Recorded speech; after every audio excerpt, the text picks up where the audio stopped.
Do you think the others are making good progress? Hope it's all going smoothly. Yeah, I hope so too. Hey, look! Hey, there They they are. made it back as well! Nice. Prince! Llama! How did it all go? All is well, thank you. Nefer and Yehoda had to stay at the curatorium to wrap things up, so they won't be joining us for now. I ran into Miss Anefa and Miss Aino on the way back. Their work is still in progress, so I suspect they won't be back for a while either. Oh, You so it's seem just us. rather cheerful today, Mr. Flintz. I certainly am. I achieved what I set out to do and came away with more than I bargained for. More than you bargained for? Fighting alone can get quite tedious. Oh, shit. But I had the good fortune to run into a pair of brave young warriors. Oh, is this the backup fucking Varka said? Yeah, that makes sense. Okay, because I was wondering who would it be? We meet again. How have you been? Nice, dope. Albedo! Fuck yeah. What are you doing here? It's been too long. I'm guessing you're here to see Varka. That would be a natural assumption to make. It's also the correct one. These two courageously lent me a hand while I was fighting the wild hunt. When they told me they were Sir Varka's colleagues, it all made sense. And given how people of outstanding talent tend to cross paths, it's no wonder you're already acquainted. So, who's your travel buddy, Albedo? I know, I want to hear Durin's voice. Why don't you come and introduce yourself?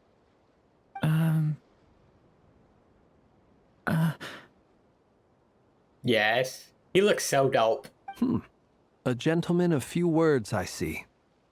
And a rather stern countenance. I presumed you were acquainted with him. Is that not the case? Wait, those horns you must be? Hell yeah. It's nice to meet you.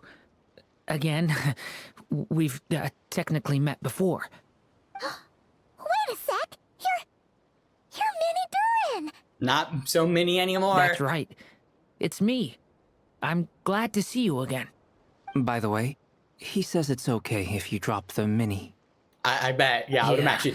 I'm not as mini as I used to be. Interesting, isn't it? The first step towards blending into human society appears to be reflecting on whether one's name really reflects who they are. Wow! You look so different! In a good way, of course. It's great to see you looking so healthy. Thank you, Paimon. And although you're as mini as ever, I understand that diminutives don't always convey endearment. I'll be sure to simply call you Paimon as a sign of my great respect for you. Wow! You're such a smooth talker now. Oh, shit. Paimon could get used to this. From now on, you may refer to her as your esteemed guide, Paimon. I actually think the diminutive is warranted here. A little Paimon is pretty tight. Yeah. Personally, I think our little Paimon is the perfect size.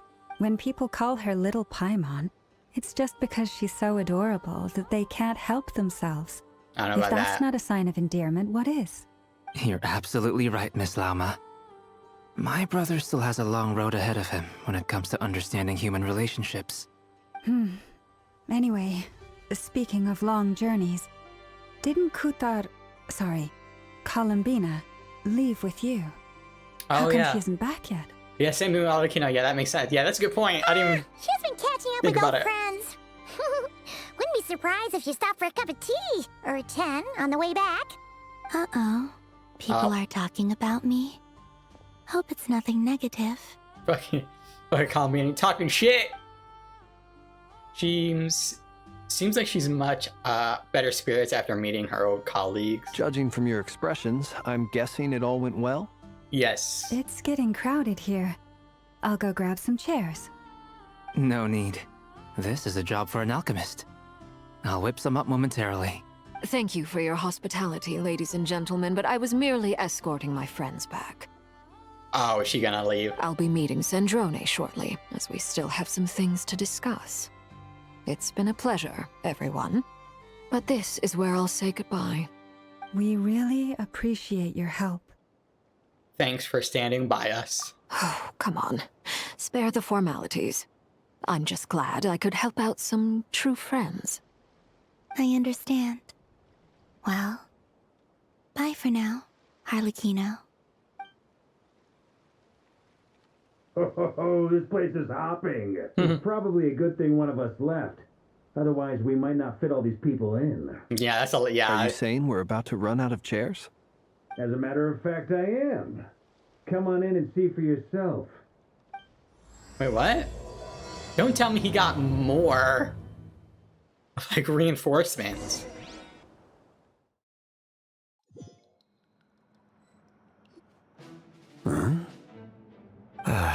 Holy shit! I did not. I knew Dane was gonna be in this in the quest, but I didn't know it was gonna come out like that. Holy fuck! Yeah, we got a fucking squad. Holy shit! I overheard your little chit chat outside, by the way. With Miss Columbina's colleague gone, we should be back to the original crew plus the other colleagues I brought in. Though it looks like we have another new face. Someone else managed to rope in a colleague too? So, yeah, fucking Varka's like, where are these people? They're like coming out of the woodwork. Sorry, he's probably here for us. Frankly, you and Paimon are the only people I know here. This here is Deanslip, colleague of Tibet's greatest guide, Paimon, and greatest adventurer, the Traveler. Well, not exactly colleagues, more sort of friends. When someone else jumps in to do the announcing, you know you're speaking to someone important. Yeah, I mean, he's a big deal. Let's hear what he has to say. Note to self, once Paimon knows your name, the rest of the world will soon follow. Yeah. When he comes looking for us, it's usually something important. Paimon's guessing you've heard about the Wild Hunt, then. From the looks of it, you're about to hold a meeting. If I were to say that the Wild Hunt is our mutual enemy, would that earn me a seat at the table? As the saying goes, the enemy of my enemy is my friend. Right. Mr. Dainsleif, there's a seat with your name on it. Though, I can't promise the same for everyone else. Hey, Albedo, think you can rustle up a couple more chairs? After all this time apart, Grandmaster Varka's Yeah, I know, first right? order is to rustle up a couple more chairs. I've missed this. Is he being sarcastic? Hey, he's your brother. Why are you asking us? Bro. I've still got a lot to learn about the nuances of human conversation. Trying to decipher Albedo's way of speaking has been like jumping in at the deep end. Oh, good point. Paimon gets you now. Don't sweat it. There are people who go their whole lives without getting the hang of it. You're ahead of the game already. Look at you, Paimon. Expert in the art of encouragement. Why is she... I wonder Why? what's taking Nefer so long. Perhaps you should go and check in with her. If anyone can hurry her along, it's you. I just got back from the curatorium. Besides, aren't you curious to see what's taking her so long? Miss Nefer doesn't strike me as the type to share secrets. And since gathering intel is her specialty, I'm guessing she'd prefer to keep her methods confidential. Under such circumstances, would it not be tactless for me to impose? Oh, but it's fine for me to impose. What can I say? You have an unrivaled ability to garner people's affection, Miss Moonchanter. Besides, you have far more in common with her than I do. All right, then. Impressive. She barely fought back at all. I admire your powers of persuasion, my friend. As I'm sure Miss Lauma will realize soon enough, the trick in life is to always pitch in with other people's responsibilities so that you can be selective with your own. Another trick is to simply hide in the background. Spoken like a true sage. Wow. Anyway, looks like we've got some time to kill before the meeting. Let's take a little breather, folks. And feel free to chat amongst yourselves. We'll get down to business once the other two arrive. Wow, this is this. So, like I said before, this is my favorite part of any media is when people get together. It's I don't know why. You're both awfully quiet. Why don't I start us off with an icebreaker? Oh shit! If Albedo's doing the ice breaking, you know they're in bad shape. Much obliged. Have either of you ever had your portrait painted?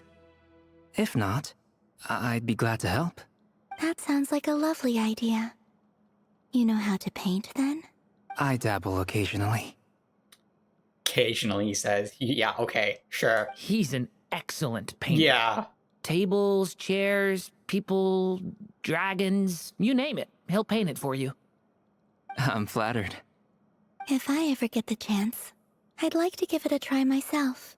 I'll bear that in mind. Anyway, how about you, Durin? What sort of portrait would you prefer? Oh, I'd be fine with anything. Whatever style feels best to you. Very well. Then I'll play it by ear. You can replicate any style I want? I can try. If you show me a sample, I'll do my best to match it. Thank you. In that case, I'll dig up some reference material for you. As she summons like freaking Kuvanki. Chat with everyone. Is there something you'd like to say to me? Yeah! For starters, why'd you just show up here without even giving us a heads up? Cause he's Dane. And that's what he If you does. think back to our previous interactions, you may recall that that's hardly out of character for me. You do have a point there. Sorted out your accommodation then? Oh yeah! You'll need to find somewhere to stay the night too, right? Wanna tag along with us? You never know. We might get a group discount. Sure, let's do that. Great! Paimon will handle it! And in return, we can get Dainslift to be our very own personal bodyguard.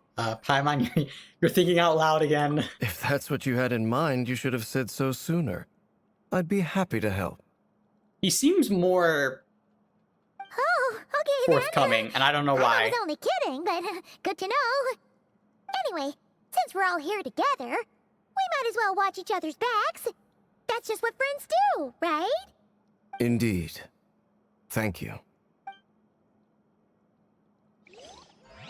Interesting, okay. Truth be told, I can't remember the last time I was in a meeting with so many people. You're not alone there, my friend. The Lightkeepers also struggle to bring everyone together for a serious discussion. I don't doubt that. I've only ever met two Ratniki, one being you, and the other being that young guy, Itlua. Itlua is a good apple. I'll give him that. He's kind, honest, and regularly delivers supplies to my lighthouse. A true Ratnik to the core. In that sense, he puts me to shame. So you're what? A fake Ratnik? That's what it sounds like you're saying. But I get the feeling that's not quite what you meant. Come on, why the awkward silence? Sorry. I'm not even gonna bother trying to hide it. Yeah. You've known all along, haven't you, my friend? Now that was an awkward silence. Let's just keep this between ourselves. Probably best if Itlua doesn't know, huh? That goes without saying. Gotta be careful what you share with youngsters, after all. Anyone else in the know? Let me guess. The Traveler and Paimon? It's dangerous being too sharp for one's own good, you know. What? Then, in the name of the Animo Archon Barbados himself, I swear, your secret's safe with me. When we went for drinks, you said that you and Barbados were practically best buds. In Yes, the light of that this is claim, true. do you really expect me to take your oath seriously? Of course. Just as long as you don't go spreading around the fact that I'm close with Barbados, all right? Fair enough, then. Nothing like a bit of mutual leverage to seal the bonds of friendship. Alright. Not long after, I see, they did show up. Oh my god. They had a spat. Ah, Miss Nefer. You made it after all. But what about Yehoda? I'm here to give you an update on how things are going on our end. Once this is over, I'll be heading straight back to continue my work.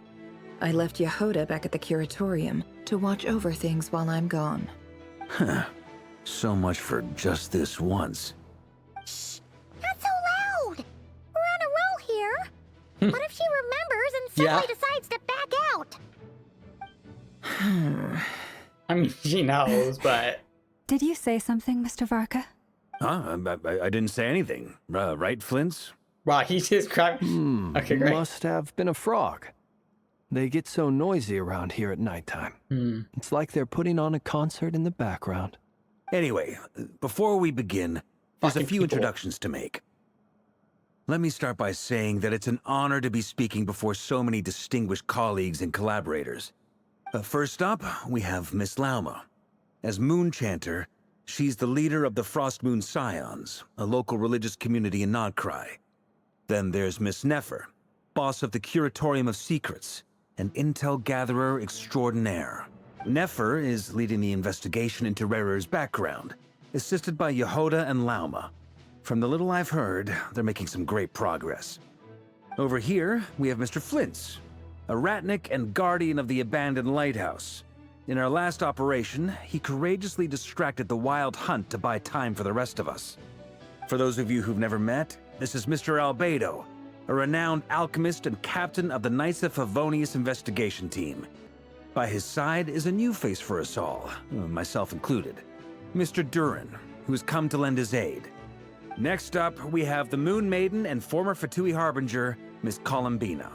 Then we have the Traveler, who's earned more titles than I could possibly hope to list out, so I'll spare you the rundown. Yeah, And girl. Paimon, the ultimate travel companion and quite possibly the best guide in all of Tevat.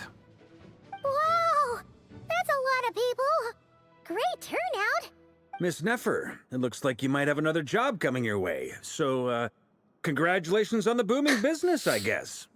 I guess. You think I haven't got enough on my hands as it is? Who's looking for me now? That would be me, Miss Nefer. I I have a see. commission for you. And you are?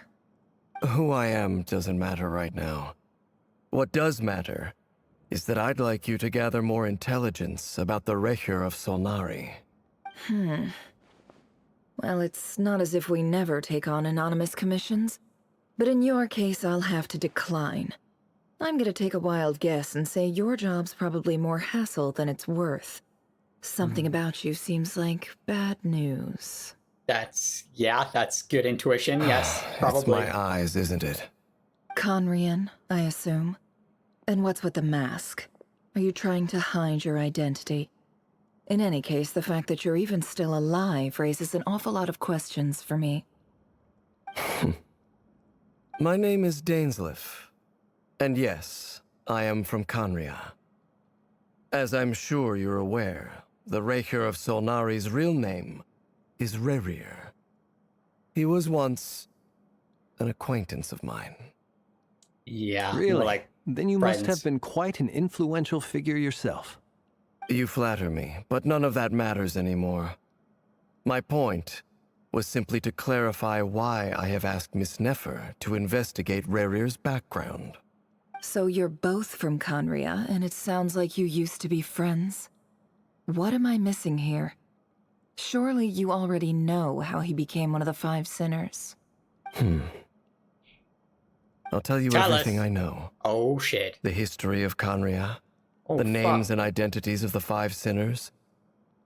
I remember it all like it was yesterday. I have never spoken openly of this before. But the truth was exactly as people say. The Five Sinners were each driven by their own desires, and it was by playing upon these that the Abyss tempted them to their fall, tearing Conria apart in the process. The visionary, Vedafenir, who wished to foretell the future. The wise, Haroptatir, who sought limitless knowledge.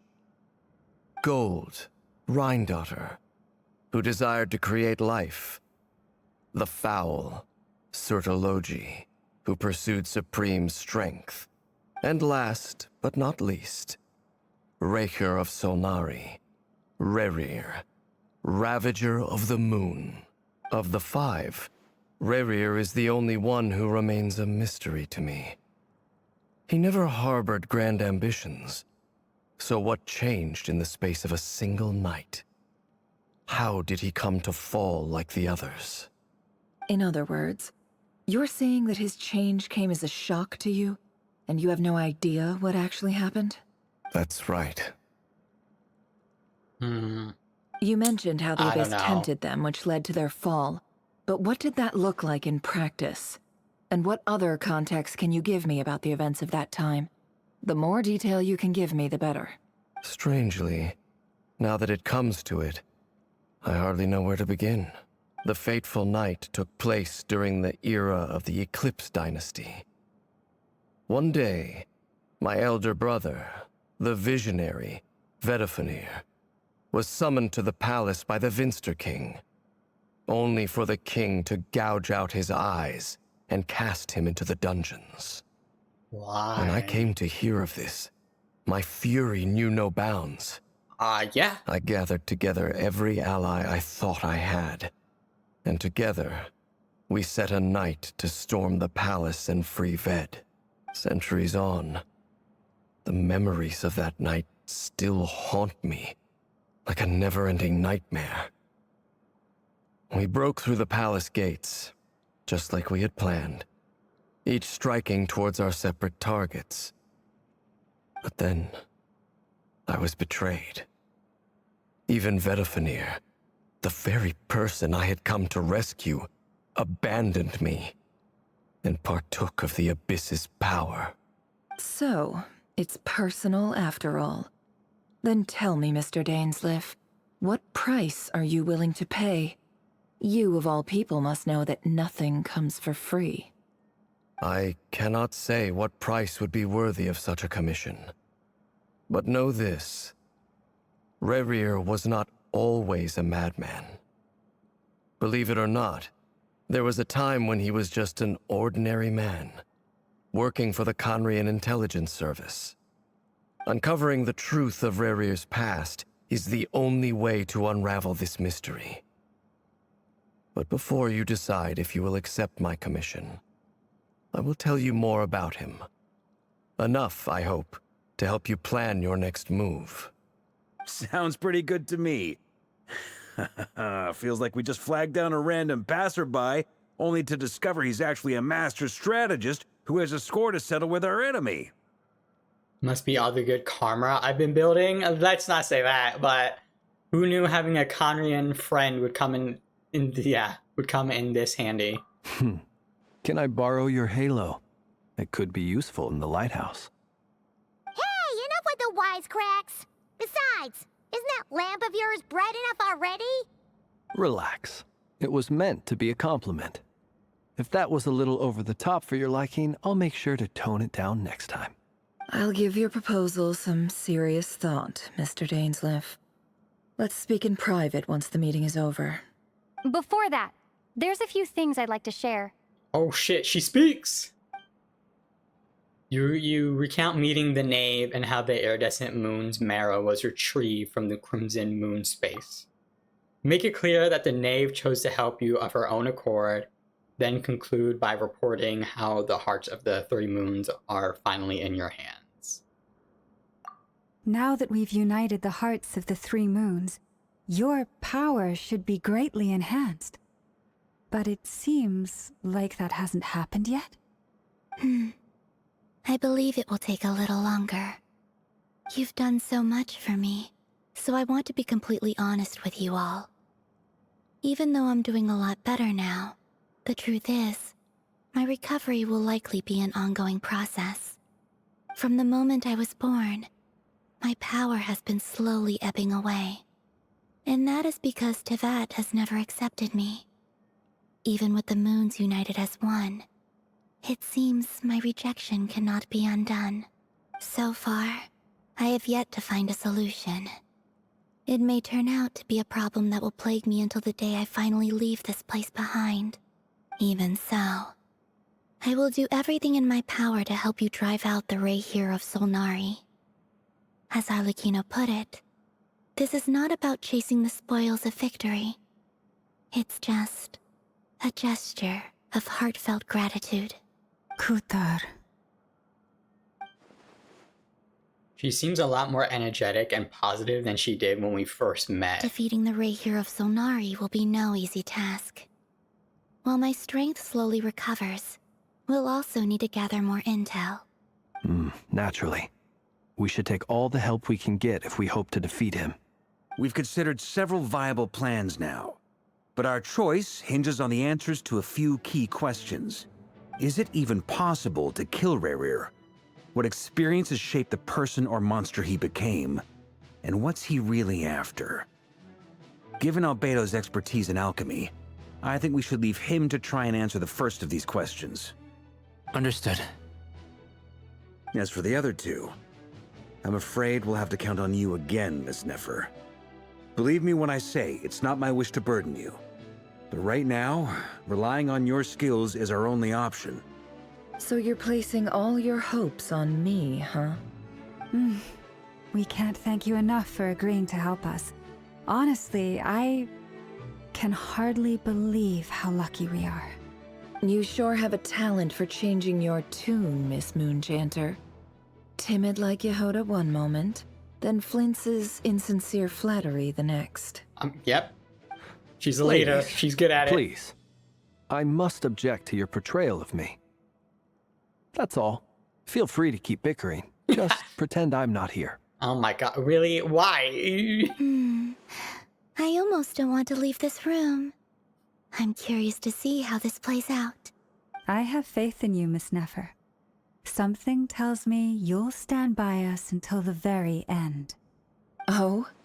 And what makes you so sure of that? What if I suddenly decide that my compensation is insufficient? This isn't about the money. I can sense that you've got a deep-seated distaste for Rerir. And knowing you, that alone is motive enough. Look at them getting along so well. Yep, like totally. two peas in a pod. And I'm the one they accuse of insincere flattery. There is no justice. Oh my... Flynn, shut the hell up. Oh my god. Miss Lauma, you have to understand something.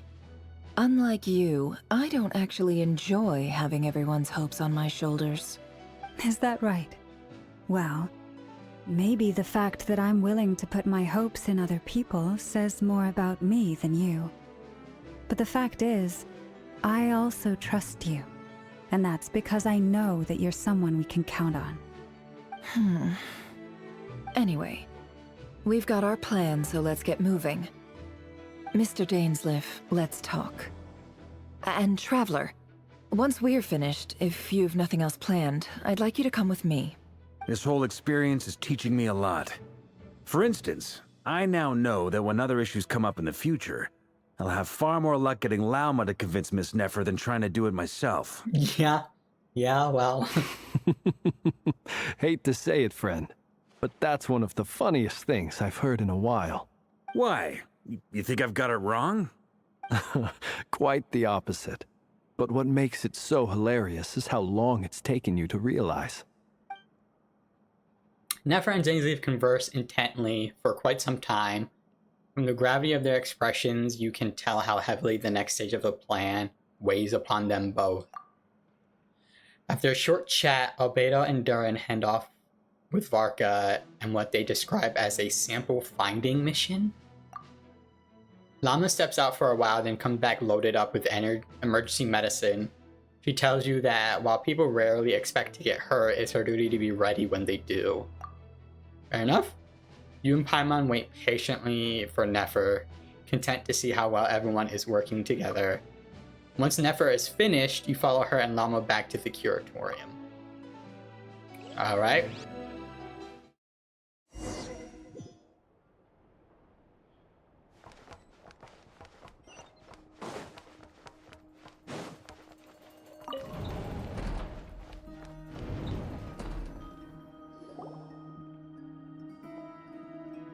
Thank you for waiting. It's okay. We actually used the time to help Dainsleif get a room at the hotel. That's very considerate of you. Now, I trust you share my curiosity about Rerir's past, and you seem fairly familiar with Mr. Dainsleif already. That's right, we've known each other for quite some time now. We spoke at some length after the meeting. He was the one who suggested I should invite you to join this operation. He feels confident that these secrets will be safe with you. Dane has a lot of faith in us, that's for sure. Thanks for your trust too, Nefer. Likewise. I appreciate that you got right on board without interrogating me about why I invited you.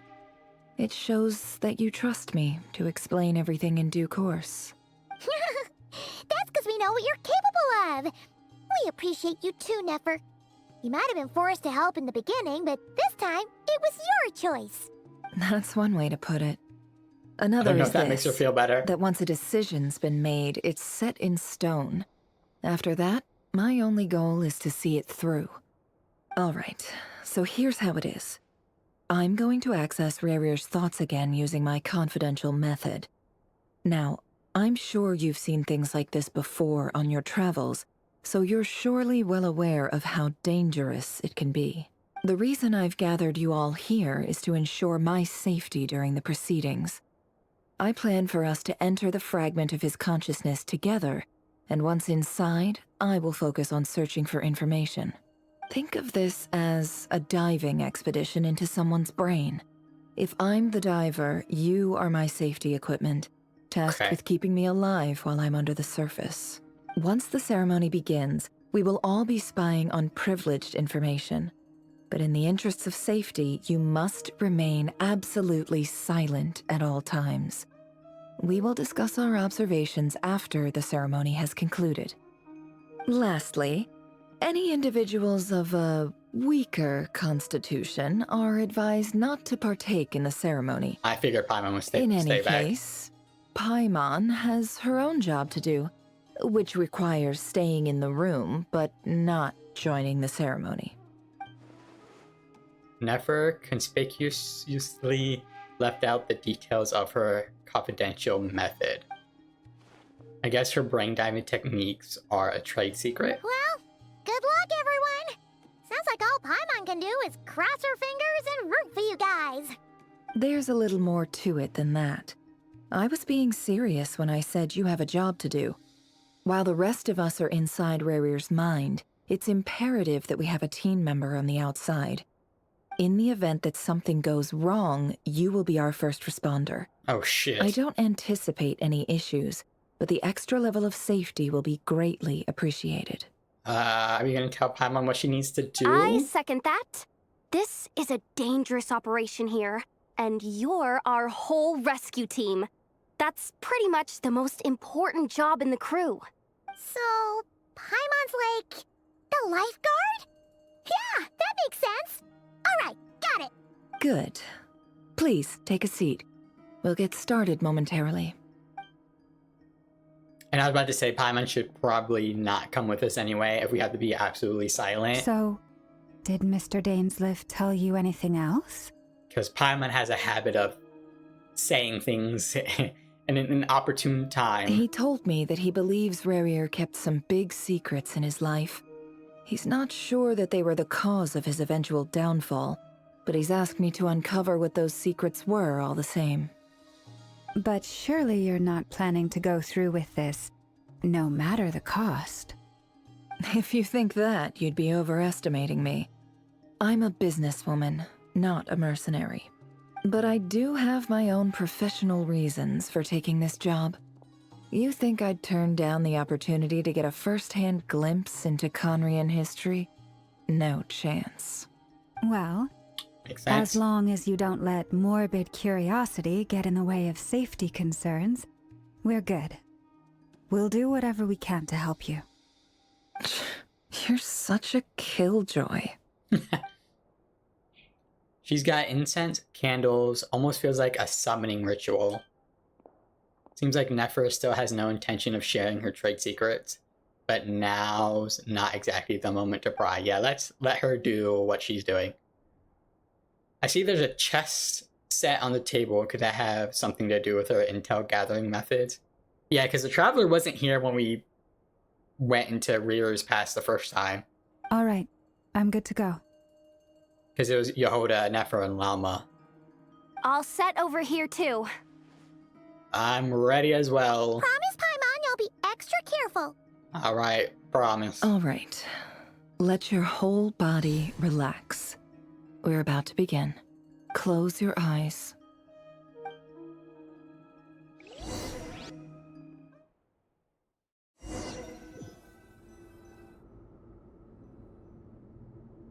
Phew. Could this be his office? Pretty standard setup.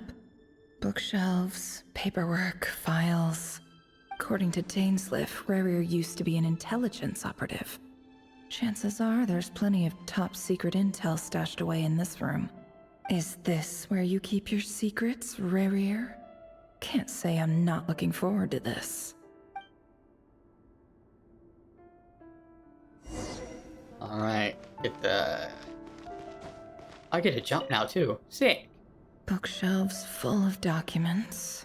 Looks like these are all files, packed with the personal details of individual Conrians. The Crimson Moon dynasty preceded the eclipse.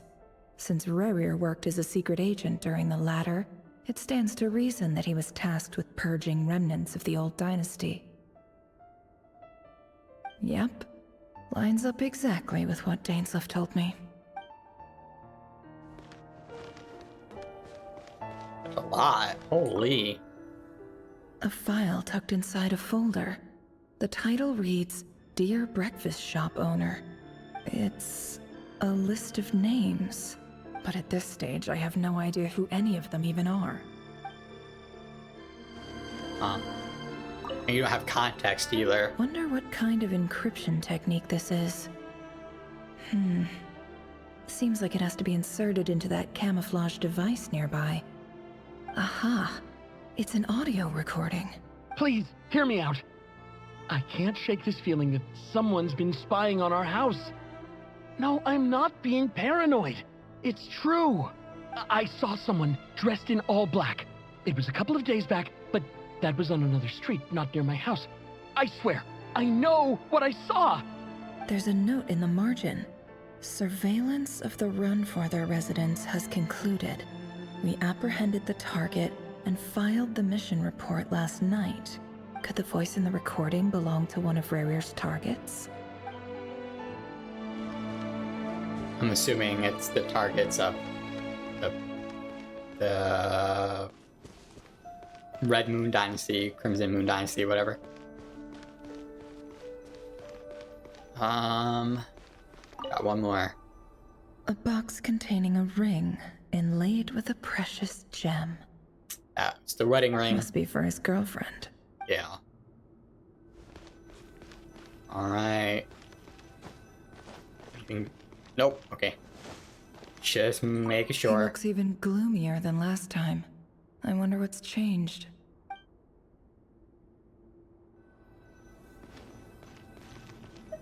Sit. Okay.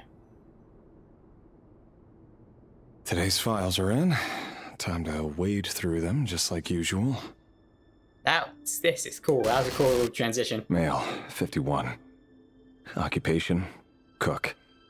Confirmed Crimson Moon descendant. Has maintained frequent contact with other descendants over the past year.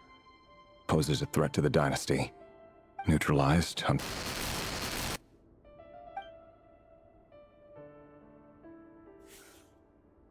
This one should be archived under purged targets.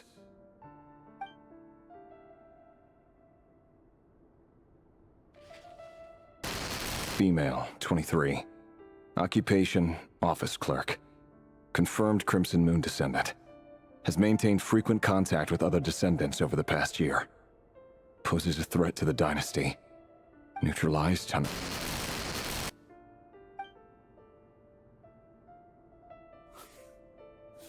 Another one for purged targets. Sounds like she was that other man's daughter. Never mind. What's it got to do with me? Oh, did he start to get a guilty conscience of what he's doing? Male, 40. Occupation, teacher. Confirmed Crimson Moon descendant. Has been observed making contact with other descendants during the past year. Poses a threat to the dynasty. Neutralized on...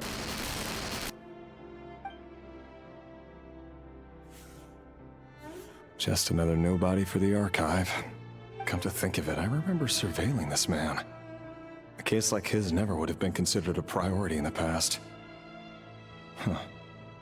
He barely even interacted with other Crimson Moon descendants.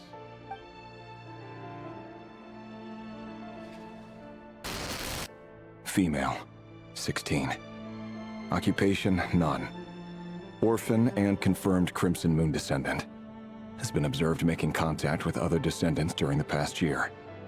Poses a threat to the dynasty. Neutralized on... Filed. I have no recollection of this girl. None whatsoever. She doesn't seem to be anyone important, but then again, how many of them really are?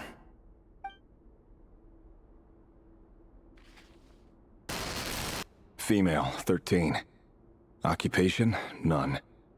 Orphan and confirmed Crimson Moon descendant. Has been observed making contact with other descendants during the past year. Poses a threat to the dynasty. Neutralized on...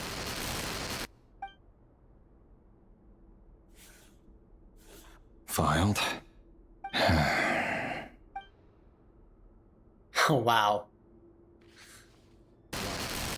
Male, 11. Occupation, none. Orphan and confirmed Crimson Moon descendant. Has not been observed making any contact with other descendants during the past year. Has not. Poses a threat to the dynasty. Neutralized on...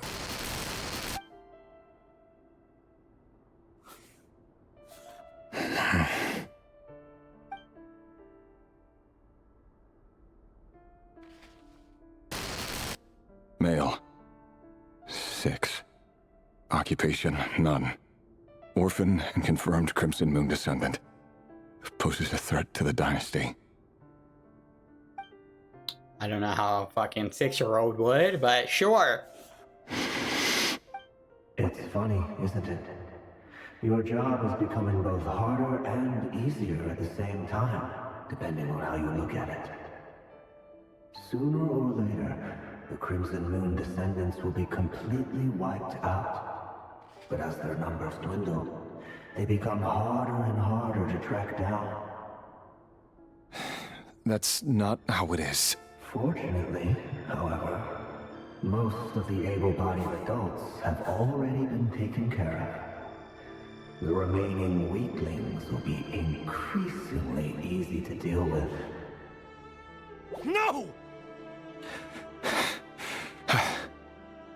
No. My job is to ensure the survival of the Eclipse Dynasty. And the only way to do that is by eliminating any and all potential threats. It's a perfectly legitimate line of work. Every single one of my colleagues can attest to my fairness.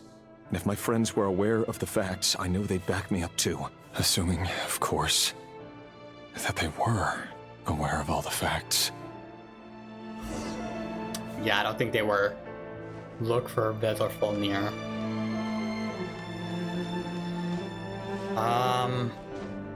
Okay.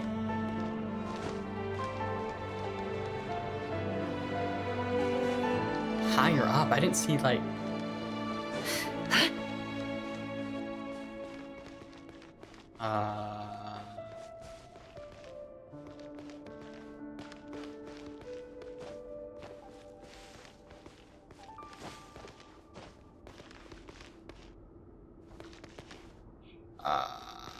Not sure.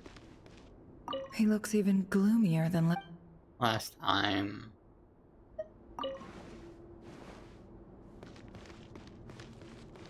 Guess I'm... Oh.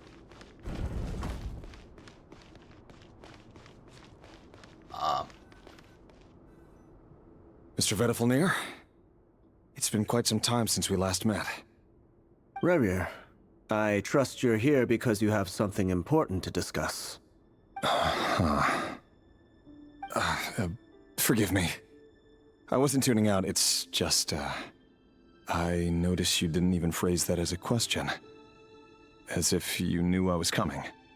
Tell me, does someone in your position ever feel the need to ask questions at all? It is indeed within my power to foresee certain things. Things like your arrival. I was just thinking. It won't be long before I'll be inviting both you and Dane to my wedding. That isn't a lie, but nor is it a fact as such. It's a wish, isn't it? No fooling a prophet, is there? Ever since that day we met for drinks, I knew it was only a matter of time before you came looking for me. Does it feel good? Knowing how the future will unfold. Well, it depends on what the future is. I'm afraid the notions of good and bad fail to capture the complexity of what such a power entails. Once you've seen what will come to pass, it can be all too easy to succumb to fear and melancholy. Unless, of course, you learn to abandon these feelings. You fear my silence, and long to hear the words I left unspoken that day. Yes. That's right. This is true. You must have noticed my reluctance to broach the subject, and the reason is simple. Because the truth could never have lived up to your hopes. For both our sakes, such words are better left unsaid. The burden of prophecy was never meant for your shoulders. So who exactly do you deem worthy to hear your prophecies? None but our exalted king? Or rather, our king as he once was. You're closer to his majesty than I am. You must know better than anyone how much he's changed. You say that as though it is to my benefit. Yet precisely because of that, I dare not speak rashly. A king can turn out to be the most virtuous of rulers, or a tyrant more terrible than the most vicious of dragons. You are so wise and far-sighted, yet still you would have me live in fear of the unknown? You make a fair point. Especially given my silence alone was all it took to send you spiraling downwards. Very well then. Let me offer you some advice. And I say this not as a prophet or a visionary, but simply as the brother of your friend. For many reasons, there is very little chance of your marriage ending in happiness. If happiness is what you seek, you should find another fiancé. Wow. That's... okay. What are you supposed to do with that? There's that same black fog again. Could this memory belong to Thelindis? Guess I'd better tread carefully.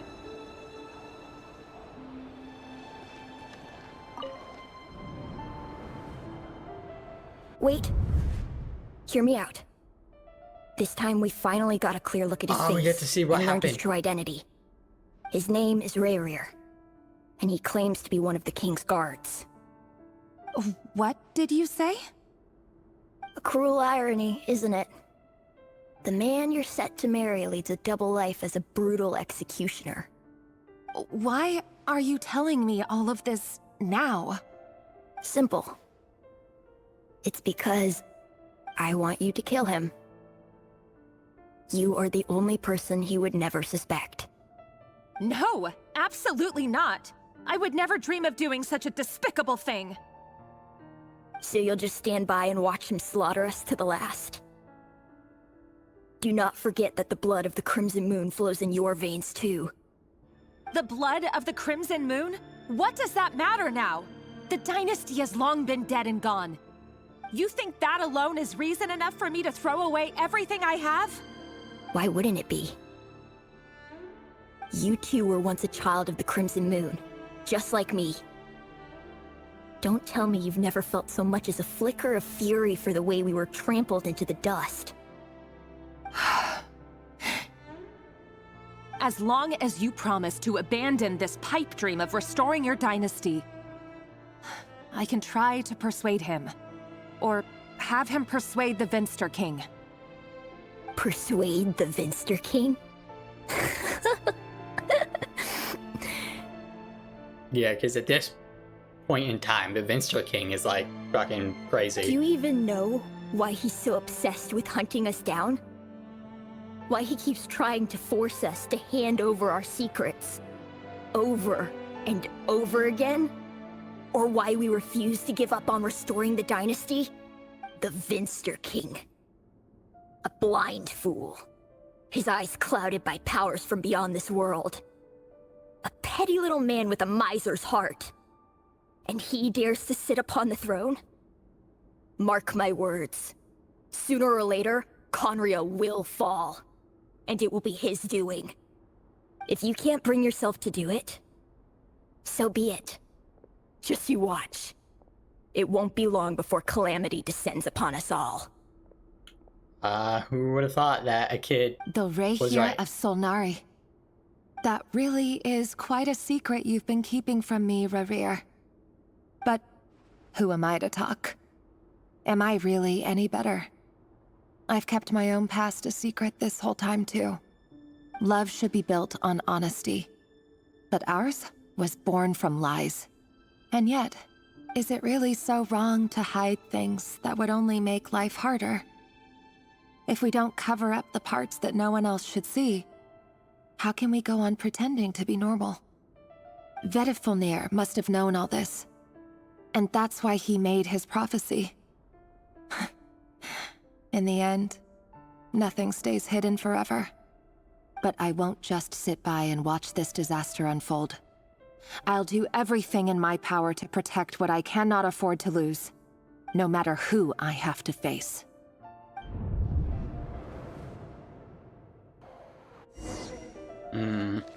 Return to the office. Was that Rerir who just walked past the window? Doesn't it give you the chills that he still takes the same road to work every day? As if nothing ever happened. Those people at the deli. Enough already. They're clearly pretty taken by their own disguises, so just smile and play along. Pull the rug from under beasts like that, and you'll risk having your throat torn out. Deli? Oh. They're talking about those people from the opposition. Right. I'd almost forgotten they used to run a deli. People of no consequence always vanish so easily. And no one even remembers them.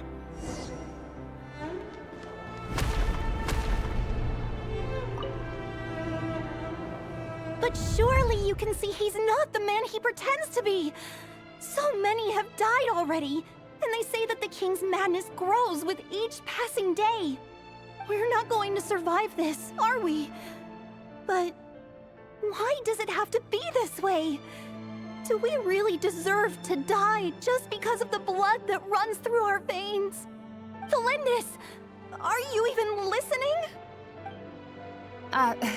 Sorry, Freether. My mind was off wandering. I heard you, though. You're talking about what Rerir said. He's just following the king's orders. He's a secret agent, and it's his job to hunt down rebels and dissidents. By the time you first met him, he'd already taken lives. Maybe he was using you from the very beginning. No. Rerir has no idea I have anything to do with the Crimson Moon. My family are only distant relatives of the main lineage, and besides, my eyes are perfectly ordinary. Truth be told, apart from my teacher, pretty much no one knows I have any connection to any of it. It's been a long time since my family severed ties. But as Orlog said, who could possibly talk sense into that raving lunatic of a king? No one. I'll work something out. Trust me, I'm with you all.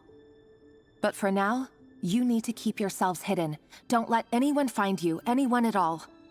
Don't forget that Rerir is an Eclipse operative. You need to be extra careful when he's around. And when I am too. For now, don't come looking for me. And if anything happens to me, just act like we've never met. If even you can't escape this, what hope do the rest of us have? But after all this time together, surely he wouldn't lay a hand on you. I won't speak in his defense. We hope. Nor can I give you a clear answer to that question. But I'll do everything I can to put an end to this. Here, hold on to this. If an opportunity to escape presents itself, take it. You'll be glad you took some spare change. You call that change? But what about you? I assume it's a lot. I've got a job, and there's still money coming in. But you can't go anywhere right now. Please think about yourself for once.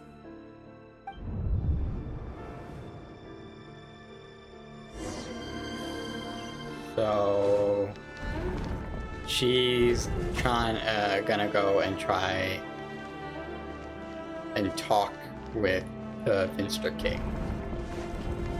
Another day, another round of assassination training. Training ground is The just wild beyond this sands. hidden passageway. When you kill a person, doesn't it bother you when you end up covered in their blood? Why would it? Aren't we all just walking blood bags? But not everyone is accustomed to hunting down others like prey. You've been a hunter for so long now, you seem to have forgotten that most people don't just go around killing one another. Leave me alone.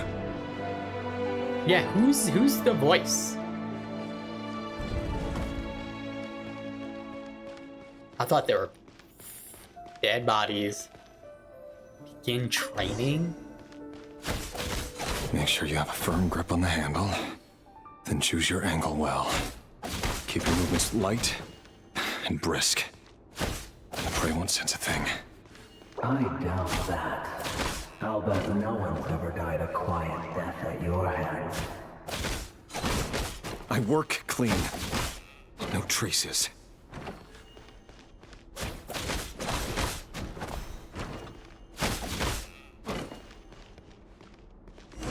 That doesn't make it open and above board, though.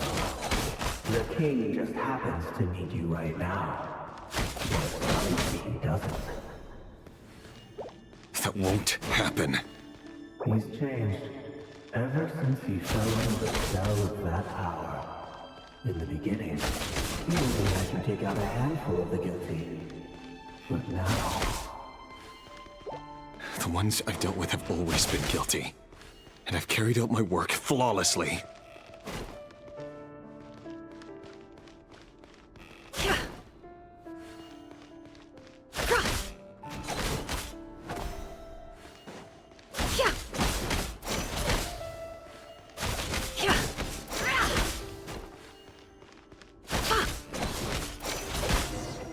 You know why Felindis didn't accept your proposal, don't you?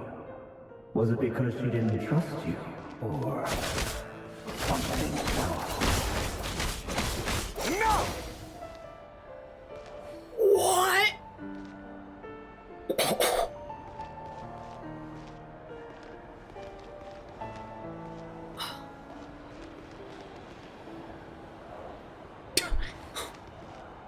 Wow, that's dark. Holy shit. Felindis, do you still remember Orlog? Orlog. The boy who was pretending to sell flowers. You spoke for quite a while, didn't you? Yes, we did. What about him? He was arrested 2 days ago. Chances are he's already dead. He... I just don't get it! After everything he's done, why do you still stand by him? Or does it mean nothing to you that people keep dying? No, that's not... Just hear me out. I need to go now, Felindis. They're looking for us. You take care too. I like how Felindis is like, hear me out. I'm like, what? He's murking people. If you ever need a place to hide, come find us. Oh my goodness. That is crazy. That is crazy, okay? Just, you know. Felindis. Over the course of this week, the research object was subjected to interference for a total of 47 hours for experimental purposes. The results are as follows. All subjects of observation that were sent inside have now...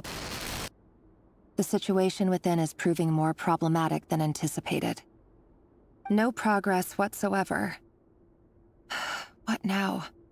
Won't you give me even a glimmer of hope? Things are getting worse by the day. I have to find a way or we'll all be in danger. But I... If all this research comes to nothing, what then? Sooner or later, it'll be my neck on the line. But could he really bring himself to kill me? No. Surely he wouldn't have the heart.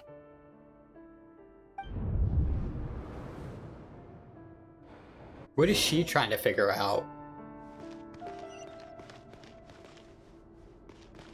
Because she's clearly trying to figure out something. Okay.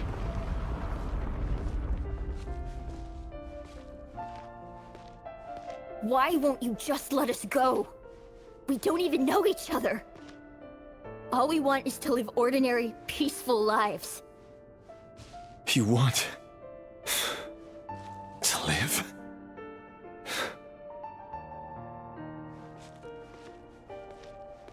I like how he says that like he's like surprised. Like, yeah, no shit.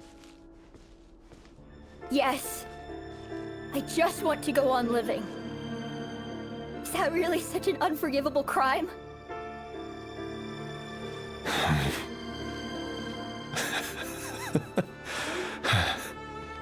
You want to go on living. I want to keep living too. To keep living forever. That's why I have no choice but to continue on the path I'm on.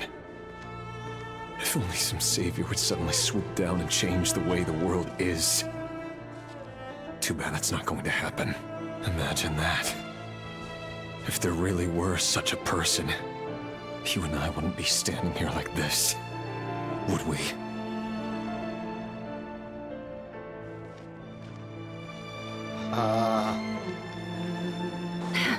Wait. Will something happen if I go back? End? No. Okay. This is getting pretty tense. Today's files are in. Time to wade through them just like usual. No, I don't get tired of it. It's my job. And not only am I lucky to have it, I'm good at it too.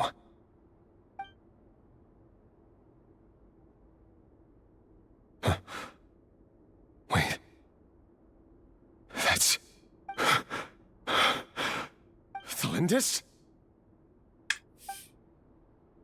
She's captured? No.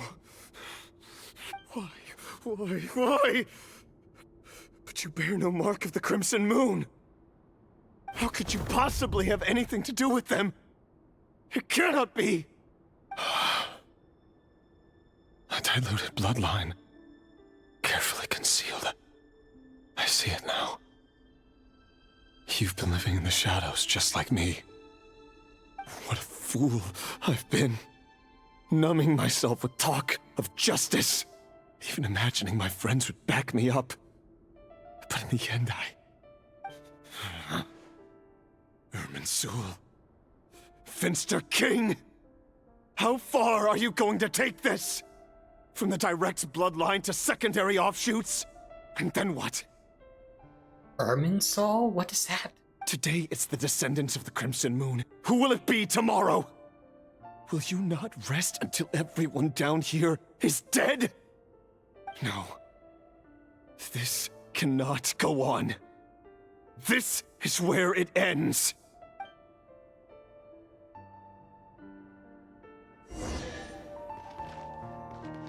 Oh, chest, great, yeah. Whoa.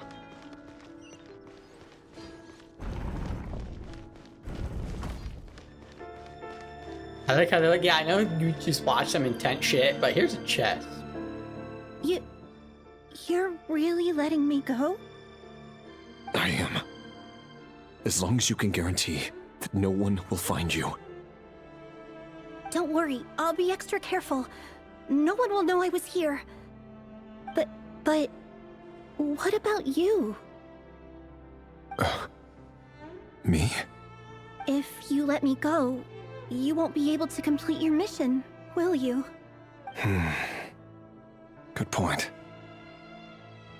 In that case, maybe you should stay.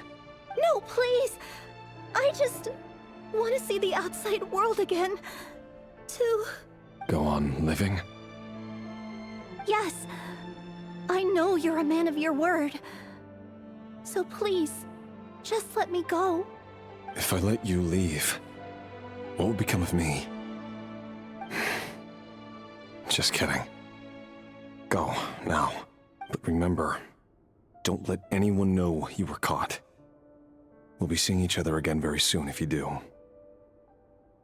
Yeah, not to talk. Even shadows in the dark must live by a code. But you can't save everyone. You've been whispering in my ear for days now, Vedifalnir. What are you trying to do? Break me down? Oh, Vedifalnir's doing that? What? I only say this because you long for an answer to your problems. Let her go, Rerir, or you risk losing everything. I will not abandon Thelindis. Then you'll need a little more vigilance and a lot more power. The world is changing, Rerir. Keep your eyes peeled for your moment of opportunity. That voice used to be so unclear. But now I know exactly whose it is. It's Vedifalnir. He won't tell me how to actually resolve any of this, but he keeps trying to manipulate me like a puppet. What's his game here? Tell me then. What will this moment of opportunity look like? And no answer.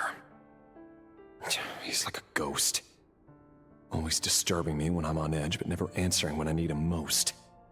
So, the Eclipse Dynasty was purging, well, massacring the descendants of the Crimson Moon. And it seems like it was all connected to the Vinster King's research. The King's obsession with abyssal power left the future of Conria hanging in the balance. No wonder every aspect of Rerir's life was so unstable. And it looks like this Thelindis, Rerir's would-be fiancée, herself belonged to a sub-branch of the Crimson Moon Dynasty's descendants.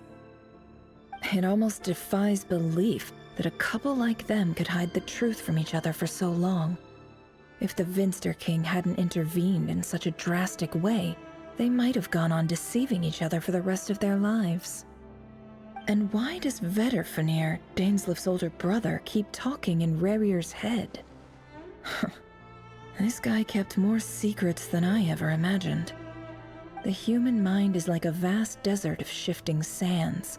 When you follow the flow of someone's memories, you only ever see the parts they're willing to let surface.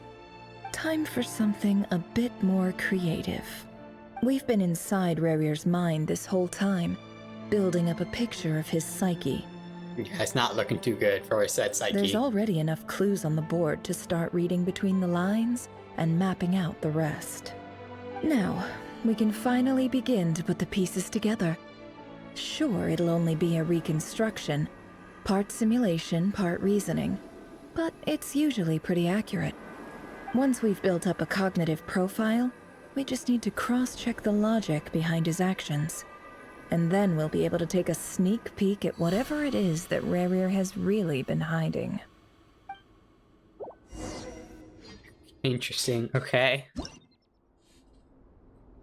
I hope we see this play out. Oh my goodness, what is this?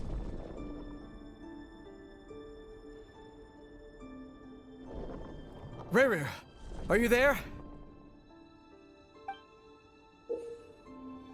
What is this? Moving pieces consumes action points. When all your action points are used up, you return to the previous save point. When a piece moves to a square with this marking, you gain the corresponding number of action points. The square will also become the last save point.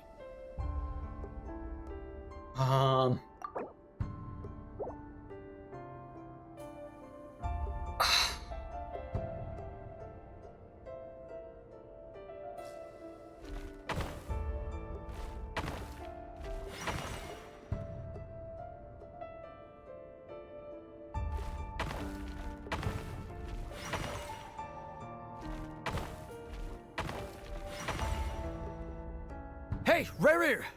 Come out, it's urgent! Dane? What's wrong? Quick, come with me. I'll explain everything once we've met up with the others. Okay. I'll come. But the Lindis is still over at the Universitas. I'll need to leave her a note. All right then, but make it quick. Oh, is this where Dane was trying to, like, a coup off the Vinstra King?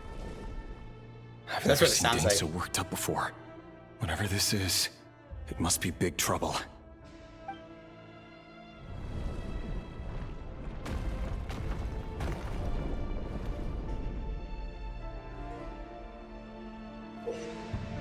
Make using movement squares to move pieces. Ah, okay. Okay.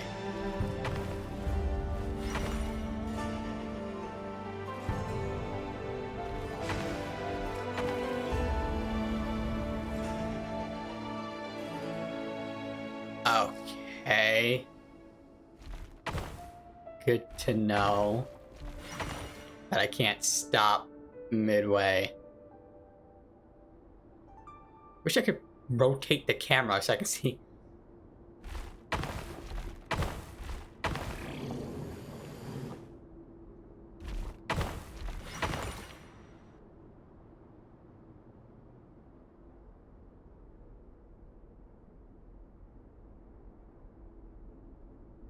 Well, this is a nice change, meeting you all at this hour. When men and women of ambition can speak face to face in broad daylight, I say that's a big step forward for our dear Conria. Don't be ridiculous. We do not fear the day. Why would we seek refuge in the night? You might ask your blade that same question. I'm told it prefers the cover of darkness.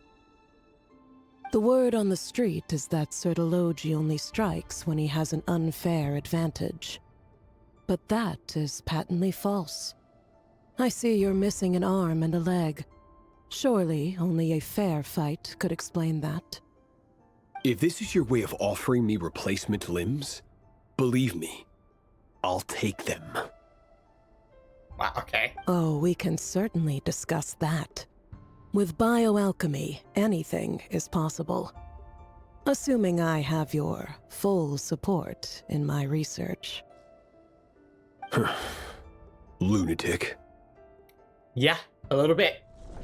Robtatir, what brings you here? Why, Dainsleif, of course. He invited me. Please, cast aside your apprehensions, Miss Rhindaughter. Whatever the rumors may say, I am but a humble servant of the king, and I can assure you he affords me no greater convenience than he does you. Well, the Universitas Magistrorum won't stop fawning over you, so at least some of the rumors must be true. You're clearly doing well for yourself, so drop the humble servant act. It endears you to no one.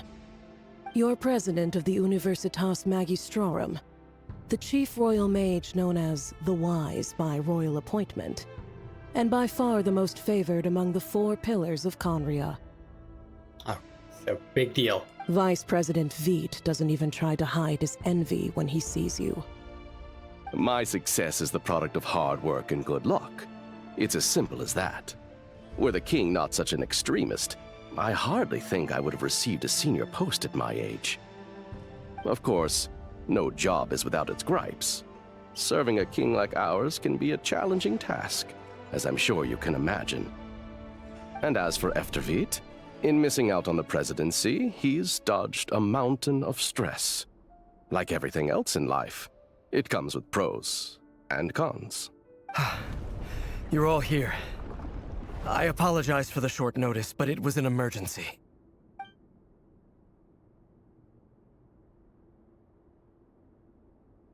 You must be Rarir. Mr. Sertologi. Yes, I handled your case file during your sentencing. Nothing personal, of course. I'm pleasantly surprised that you remember me. You're clearly a person of substance if you've been invited here. But Dainsleif, you'd better have a very good reason for convening this little gathering. Yeah, because that's, I mean, we know that they're five, well, aside from Dainsleif, that they're the five sinners, because this is big time people. This is... It's my brother, Vedafenir. After he spoke at the court this morning, the king was so infuriated by his words that he had him blinded in both eyes and thrown in prison. Vedafenir in prison? Strange. I thought the king trusted him and Horoptatyr more than anyone else in the world. Does this mean the king's circle of trust just got even smaller? It has nothing to do with trust. It's about what the king wants, which is as clear as day to anyone paying attention. I simply appease him, because it's in the best interests of the Universitas Magistrorum. And also because you're slimy. Vedafenir, perhaps less so. But still, a visionless visionary? It rather inclines me to think that qualifications are not what get you ahead in Conria. Do you honestly think this is an important discussion to be having right now? Dane, what are you planning to do? Rescue Vedafenir, I assume. Correct. It will mean storming the palace by force. Tonight. I need all of you on my side. That's far too dangerous. And don't forget, Dainsleif, you're captain of the Royal Guard. You swore an oath to the throne. Yeah, I'm glad he's bringing this up, because... You've been planning this for a while, haven't you? I have no desire to commit treason. But whatever critique the king may have of Vedafenir, disfiguring your most loyal subject for putting the best interests of his court and nation first, this is not the conduct of a wise ruler. My blade will force the king to see the error of his ways. So, Vedafenir's prophecy enraged the king. I'm sure it wasn't what he wanted to hear, but if he won't take counsel even from the visionary, that is deeply troubling news. Yeah, what did Ved say? The extent of His Majesty's madness is now all too clear. The question is, how does a man like me get out of this situation unscathed? You don't. You have noble ambitions, Dane. But I'm afraid they don't do much for a guy like me. I'm not interested in saving the world. All I want is a letter of pardon. A letter of pardon? For whom? Thelindis? The chances of the Venster King issuing a pardon for anyone connected to the Crimson Moon seem vanishingly slim.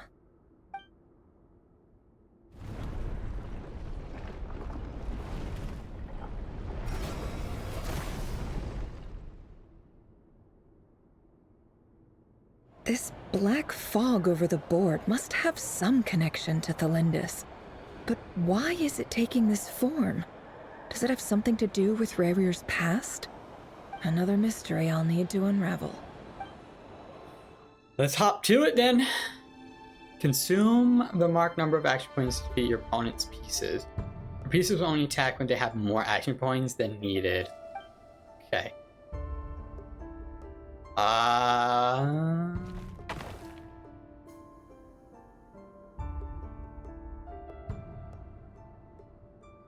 2, 3, 4.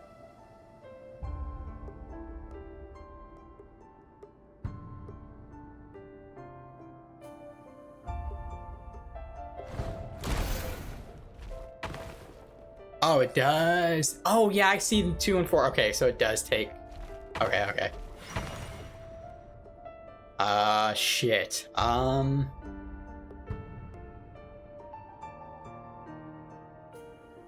1, 2. That ain't it. Would I get like 9 then? No.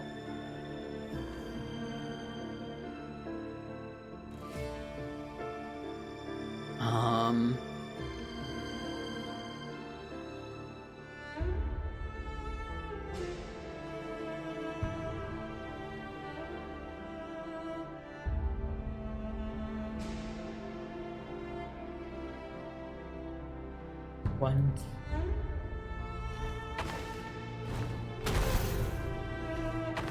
That wasn't the move. Yeah, let me return. I thought it wasn't. Oh. I mean, that just makes things not complicated whatsoever. That's... Well, I have to make my... I have to get my ass over there. 1, 2, 3, 4.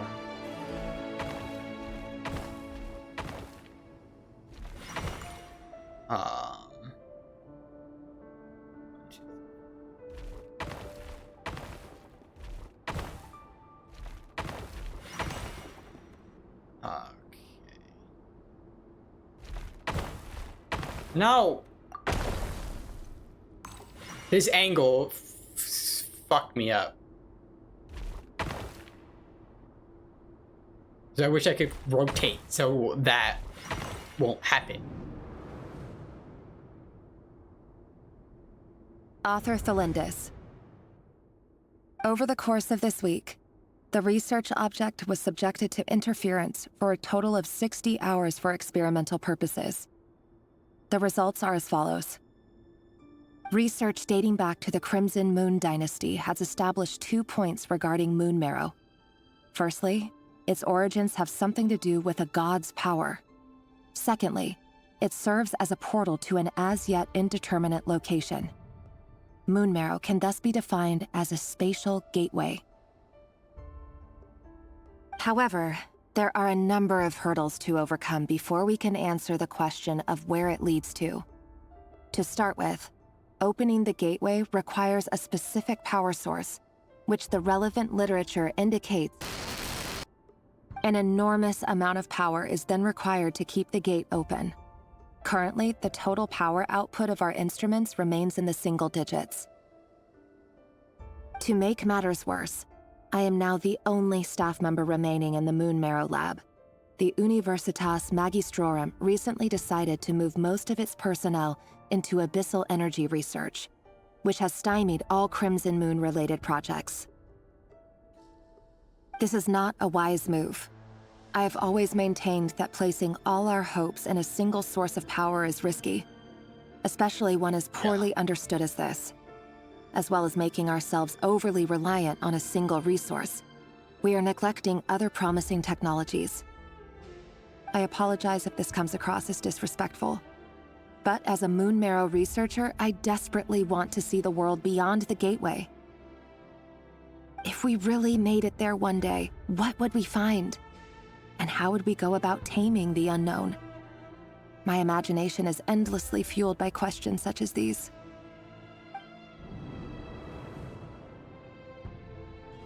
Why did the king want the abyss power so much?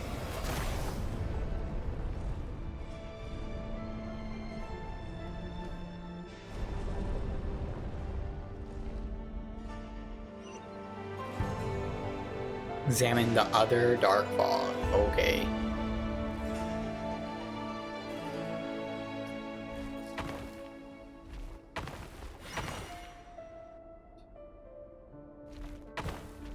I don't know if I'm supposed to...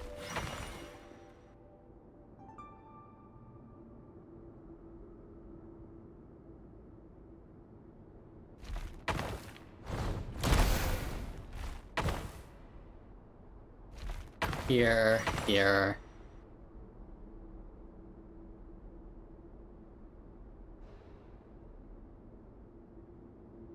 Yeah, I don't know if I'm supposed to destroy all of this.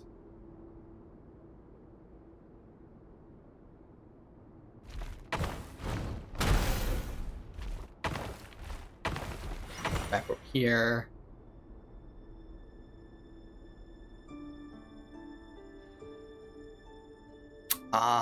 I guess I could go back? Right?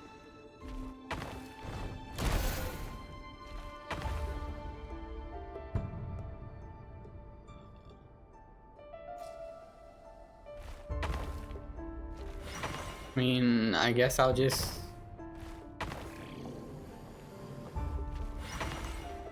find out so I don't have to kill all of them. This is for you. I heard you're gonna leave the city with your parents. The Lindis. Did you hear about what happened? I've heard nothing. Rerir got back very late last Friday, and he was acting a little unusual, but he slept pretty well, so I'm guessing whatever he did was a good deed. I don't know about that one. You never saw him, and I don't know what he did. And this conversation never happened. You understand? What if he finds out that you pried into his secrets? Don't be silly. I don't know what secrets he does or doesn't have. All I know is he's just a normal guy who happens to run some errands for the king. Yeah, and those errands just so happen. Are you scared of him? I don't know. The Rerir I know doesn't match the person you all describe. Logically, I should be scared of him. And yet, I don't want to lose him. But enough about that. You should get going, and be careful with the package I gave you. Keep it secret. Keep it safe. What's in it? A piece of the moon. All you need to know is that as long as you keep it safe, then in the future, everyone will be able to see a red moon. A red moon? You mean our moon? That's right. Our moon. Promise me you'll look after it. I promise, the Lindis. The Crimson Moon bloodline will never die out.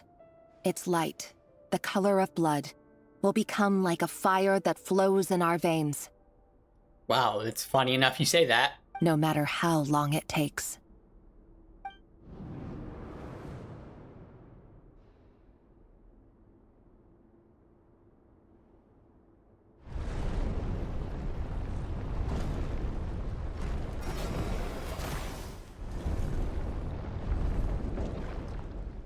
Now where are we going? I see. Alrighty then.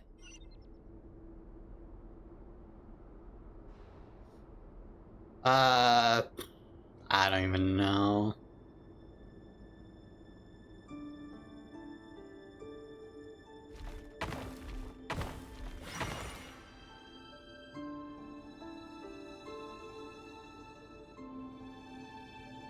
Probably not this way. One.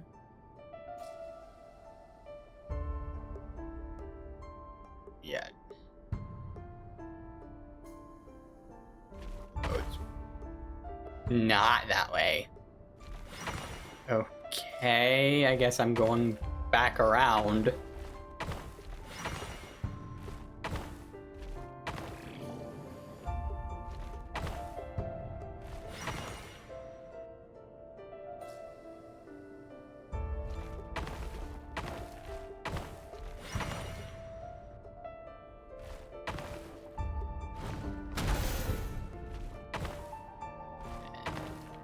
This.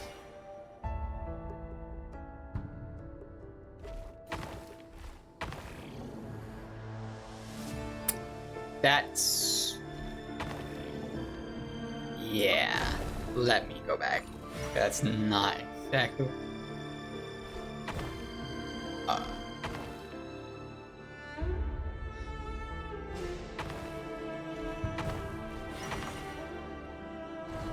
Guess get rid of this guy. Just go back. That's 6? How am I supposed to... What?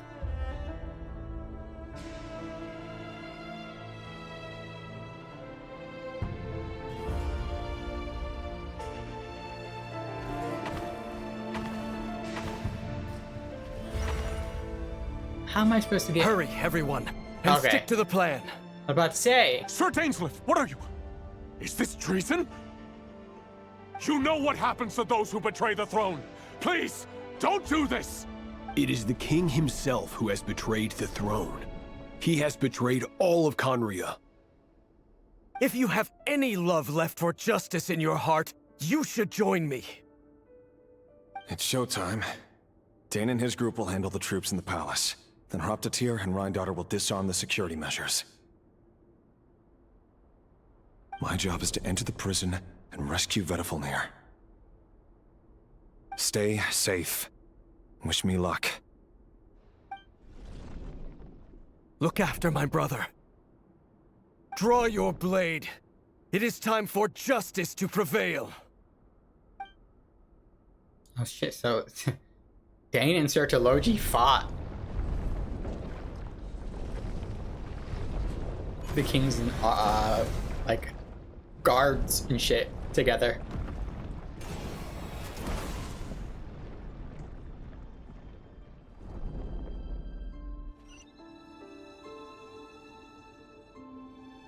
I'm just going over here. Okay.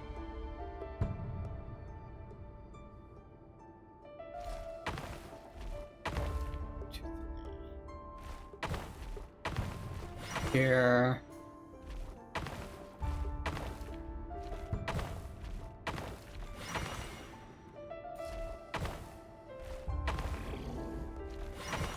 All right. I should probably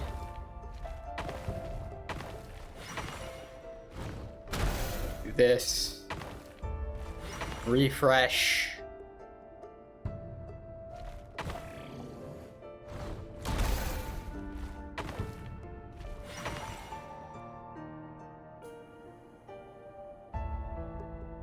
I can't make that. Wait.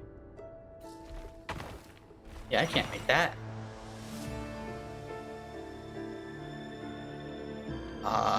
Was I supposed to do that?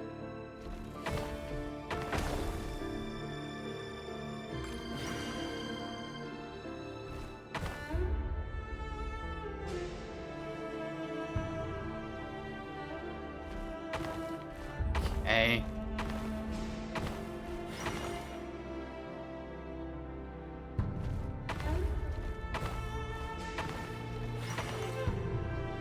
That was weird. This place is filthy. And the smell is abominable. Clearly, the king doesn't allow his prisoners a single shred of dignity. This is dire. Found you. Hello, Mr. Vedifalnir. Ah, it's you. Surprised? Oh, wait. I guess surprise isn't an emotion that prophets feel very often. You would be right. I certainly felt some surprise in the moment when I was blinded. Surprise at the king's sheer ignorance. Surprise at just how unfairly this world responds to words of earnest remonstration. I'm curious. What did you prophesize this time? It wasn't a prophecy. It was a word of warning. Someone had to say it. I see. The king has forsaken all reason in pursuit of his obsessions. I simply told him that if he continues on this path, Khaenri'ah will surely fall. But he didn't listen.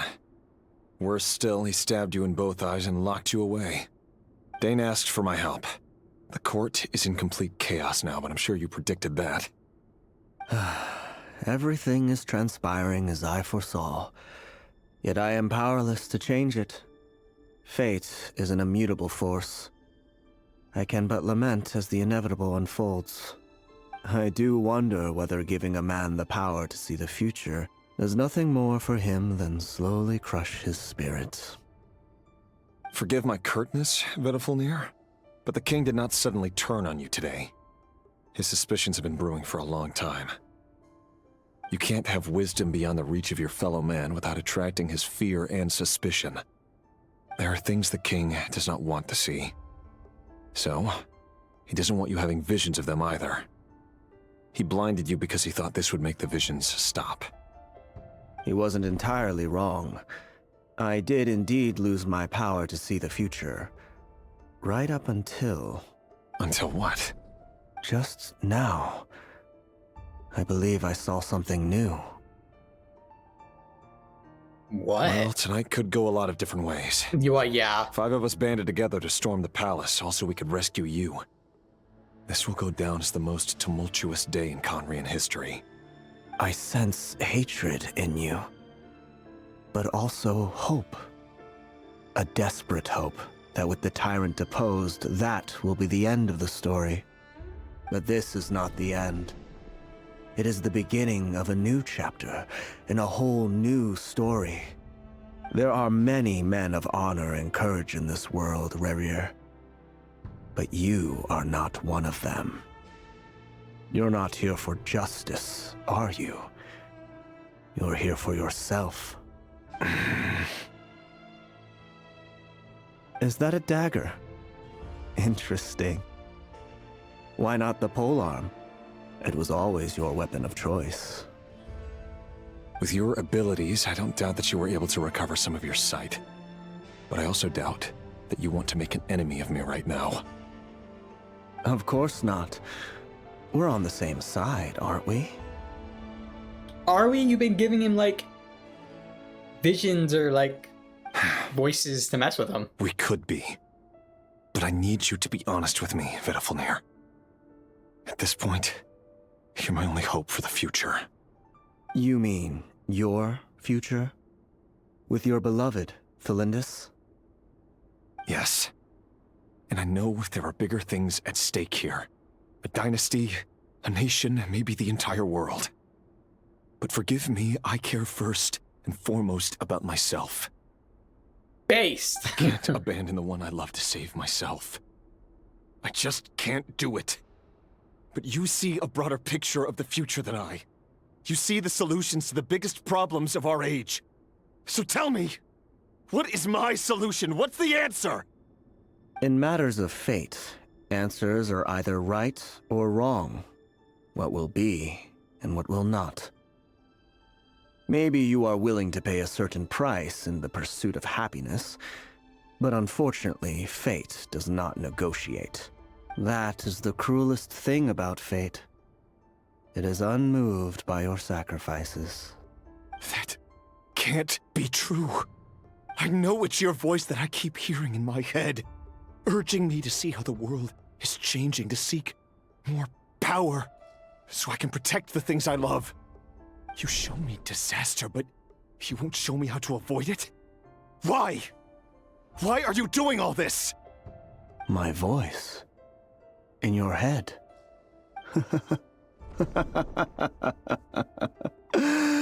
So, you hear it too? The voice that steals your mind, gains your trust, and drives you crazy.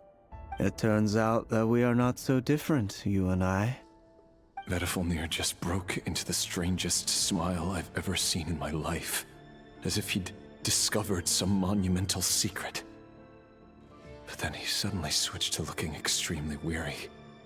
Very well then. My advice to you is as follows. You must persevere. Whatever trials and tribulations you may face, be steadfast in the belief that they are your path to the future. For as long as you live, your story with Thelindis shall not come to an end. That is the only chance you have of fighting back against fate. It is up to you whether you believe my words.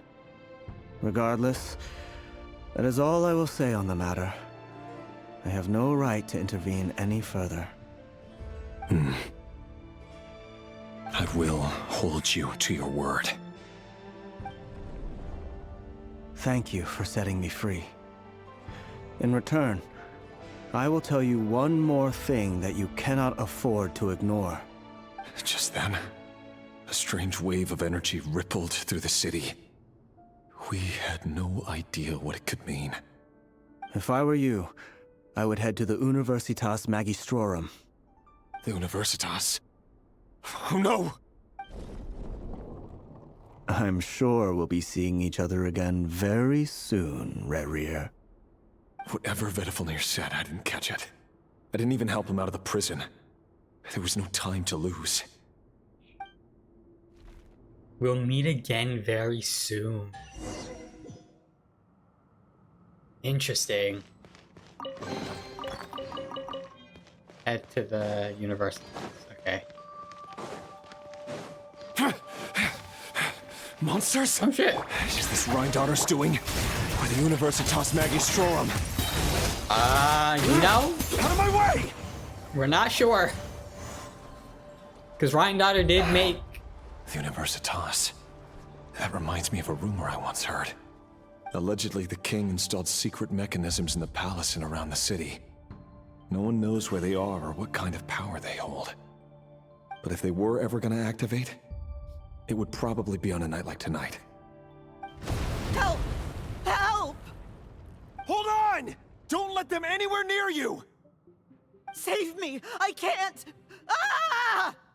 That sounded like an explosion. So, the rumor is true? The king really went through with it. What other means does the king have at his disposal? They must run on power from the Abyss. And given it's a major center of Abyss research, anyone over at the Universitas will be in grave danger. I have to hurry!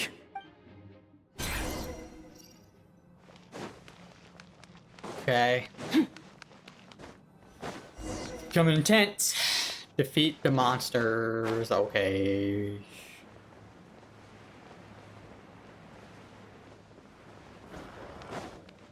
Okay. A dash of frosting. But yeah, like I was saying, Ryan Daughter did create the fucking reptilians. It's kind of messed up. Why would you do that? Mine to wield. Why would you create the worst enemies in worst enemy in the game? Okay. Why would you do that? Shower me with praise. Off to the freezer. Goose on the loose. Surge. Mine to wield.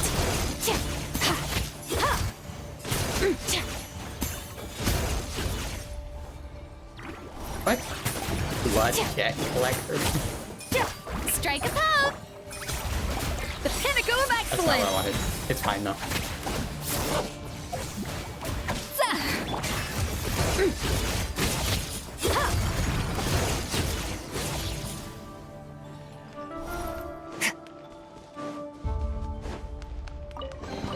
That.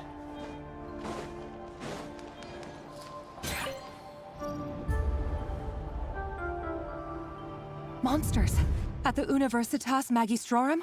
Why now? Oh no, they're coming. It's no use. The table won't hold out much longer. The weapons. Where are the weapons? Of course. All the lab equipment was upgraded after the inspection last week, but the new weapons haven't been allocated yet. I'm done for. Is anyone there? I need help! Ah! Stay back! Please stay back! Please!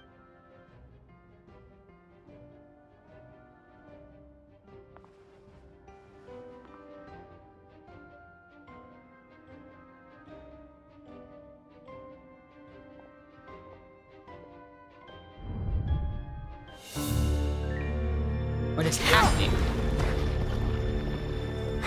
What's that? Reverie. So the rumors about your work are true. What? No! Listen, something happened at the palace tonight. We have to leave! You don't need to lie to me anymore. What do you mean? I know why you're worried, and I will respect the decision you've made. But it's okay, because I found a solution. I know how to end all this. You can have it back.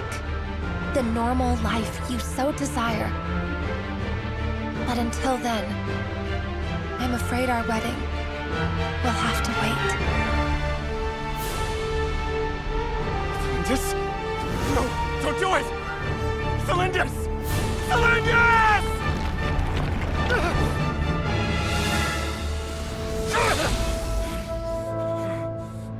I told you, Reverie. Let her go. You will find someone better. No! No, I won't do it! I have to save her! By what means exactly? A lowly pawn. You lack the power and the strength of will. Do you know a way? Tell me! Come to the palace. Join us.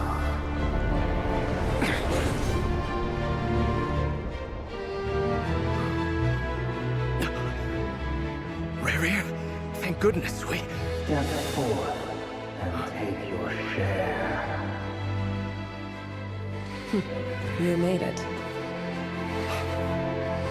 Not you too.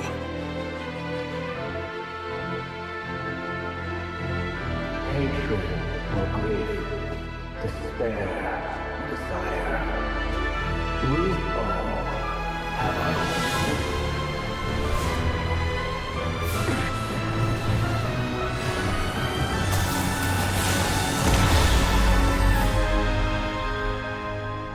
Rerir. Rerir. Thelindis? Were you daydreaming?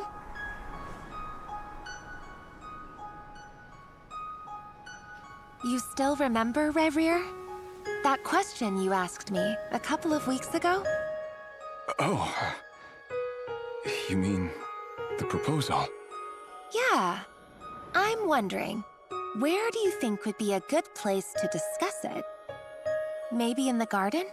Or were you thinking a fancy restaurant? It's your choice.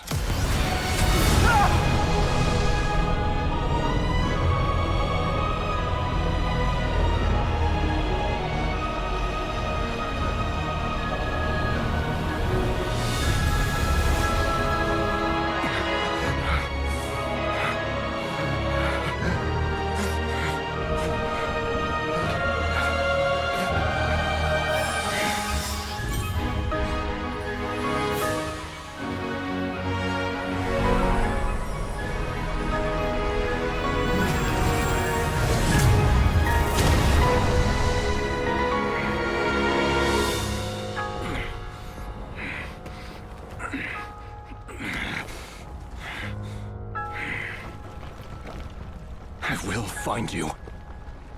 And then, you can give me your answer.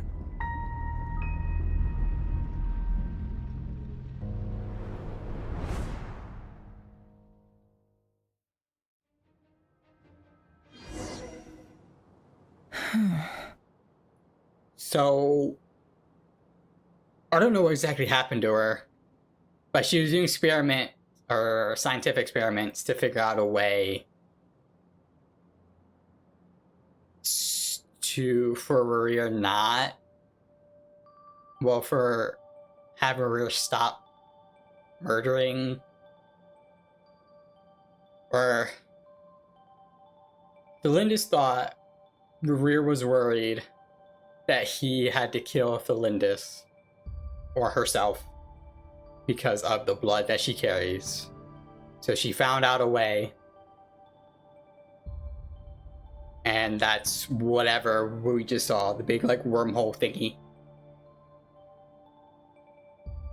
So that's how the Raker of Solnari was born. A monster created by circumstance is a monster all the same. Viewing other people's thoughts for too long can get uncomfortable. Right now, I'm feeling a strong sense of loathing. In a nutshell, the story of Conria is what happens when the truth falls by the wayside.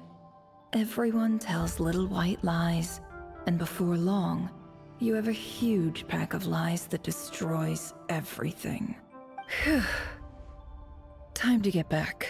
Yeah, I think we got all what we needed to do. His past is filled with sorrow, but the tale of any fallen civilization is one of endless tragedy. Cruel as it may be, that was Conria's fate. Alright. Let's get out of here. I'm glad nothing crazy happened on the other side. Well, okay, so nothing crazy happened on the other side. Great.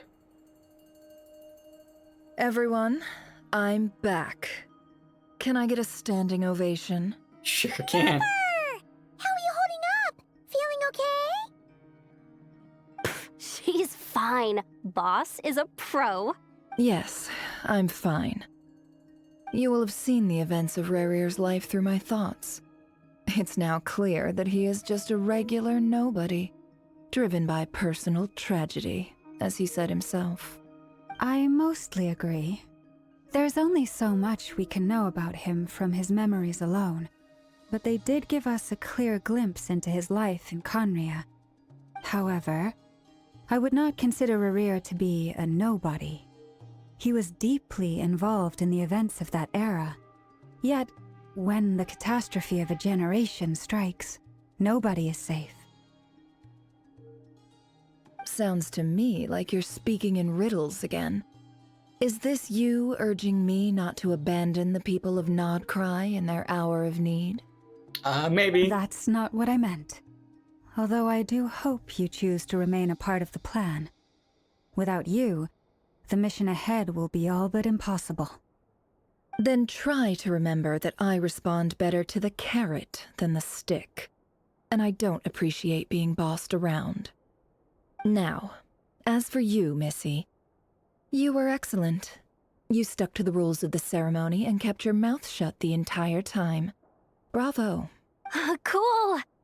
So, can you fill me in on the deets now? Most of what I saw went right over my head. Patience. You'll hear the whole story, don't you worry. But let's meet up with the others first. It will save me narrating it twice. Yehoda? Yes, boss! Let me get that door for ya. That's more like it. For a moment there, I was worried you'd forgotten about the first clause of your employment contract. Forgive my curiosity, but what does the first clause say? I didn't think we would get into it. It says I gotta do the annoying stuff that boss is too lazy to do for herself. Like opening the door, pouring the tea, yada yada. Got it. Is that right? If something is in the contract, it's because she willingly agreed to it. Rest assured that the Curatorium abides by the very strictest of labor policies. You don't seriously think I'm cruel enough to treat her like my slave. In any case, I've hardly shied away from my share of the work today. Hope I don't catch Flintz and Varka lounging about in their chairs, enjoying a leisurely cup of tea. I hope they hard cut to them doing exactly that. There's nothing I dislike more than other people enjoying themselves while I'm hard at work.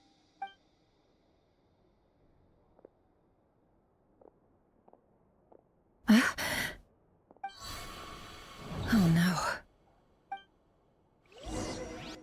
no. What? Did shit hit the fan while we were like... Sorry to disturb you, but we seem to have run into some trouble. What is happening? Evidently so. Don't worry, I'm not about to leave you to fend for yourselves. I'm not that kind of boss. And it would go against the Curatorium's labor policy. I'm sorry? What did you hear me say? I wasn't talking about labor policy. Wait. How long have I been standing here? Not long. You just appeared by the door a moment ago. Where are we? What is happening? Boss, what's wrong? You look like you've seen a ghost. We've been tricked. We never left at all. Somehow I hallucinated that whole scene back inside the office. Hallucinated? But how? How indeed. This place should heed my will alone. All thoughts and actions that occur in here are just a result of pawns moving across the chessboard in a carefully calculated manner. And nobody has access to this chess set but me. So you control everything in here? More or less. But yes, it's a special technique of mine. Has anything like this ever happened before? Only once. It was the first time I used the chess set.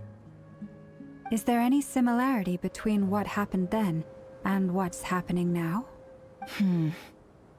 I suppose my thoughts are a little turbulent, which was also the case my first time. Is there anything I can do to help? The first clause of your contract clearly states that I only need your help with things that I'm too lazy to do myself. Meaning, you're not feeling lazy right now? Meaning, this is not something Yehoda can help with. The chess set is a personal treasure that I alone understand. I must be the one to find our way out of here. Boss, it's fine. Makes sense. Really, let me do something useful. Oh, listen to you. Whatever would I do without you, Yehoda? What? Really? Yes, really. Where would I ever find another employee as obedient and servile as you? God forbid anything ever happens to you. I don't know if she's being... Okay. Yeah, I don't know if she's being sincere or not. Well, I don't... anyway, Maybe? I was thinking of fetching some water. There's gotta be a source around here somewhere. I suggest everyone finds someplace comfortable to take a rest. We gotta conserve our energy. Even though all this chess malarkey doesn't exist in a physical sense, mentally speaking, it's all real. And so is our tiredness and fatigue. You don't want to dismiss mental fatigue. Just because it isn't physical doesn't mean it's any less serious. But anyway, I got your backs, so don't worry about a thing. Don't I have the best employees? Jealous much? If we can find a suitable time, I'd love to borrow Yehoda for a day to help out at the Frost Moon That's funny. Scions. Would you be amenable to that, Boss Nefer? Oh, Lauma. Have I ever told you just how pretty you are? What is going on? Beauty runs from the tips of your antlers to the depths of your imagination. Time to rally, everyone. Follow me. As we continue our journey, the same rules will apply. That means stay focused and no talking no matter what we encounter. And don't disturb the chess pieces. You have my word that I will get us all out of here. Damn. Okay. Yeah, dude, where are we right now? I mean, I know it's supposed to emulate Sumeru, even with the... I mean, it's clear from the music, too. This place I looks know this familiar. place. That's not a good sign. Oh. There's someone up ahead. Time for a little chat. I thought it was a good idea. I was like, hey, look, Aru Village. I wasn't expecting visitors at this hour. Wait, is that? Oh, it's him. There you are. Sinue's been looking for you all day. I think he has some news for you.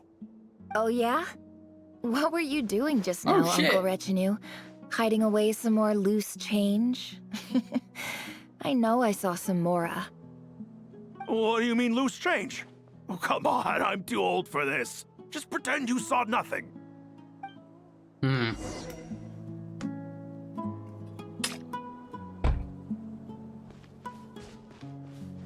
We get to see Nefer when she, like, background of her. Hey, kid. Mind telling me what Sinuhe's been up to recently? I'm trying to get in his good books and I need a way in. Get in his good books? Why? What do you want with my dad, Uncle Apepi? I've written a new song. I was hoping to showcase it at the next festival, but I'll need his approval. I thought it was something sketchy. A new song, huh? I'd love to stay and listen, but unfortunately, Uncle Retinue says my dad's looking for me. Well, there's plenty of time and I'm not going anywhere. See that pile of stones? I'll be sitting there warming up my vocal cords. Come find me when you're done. Pile of stones. Got it.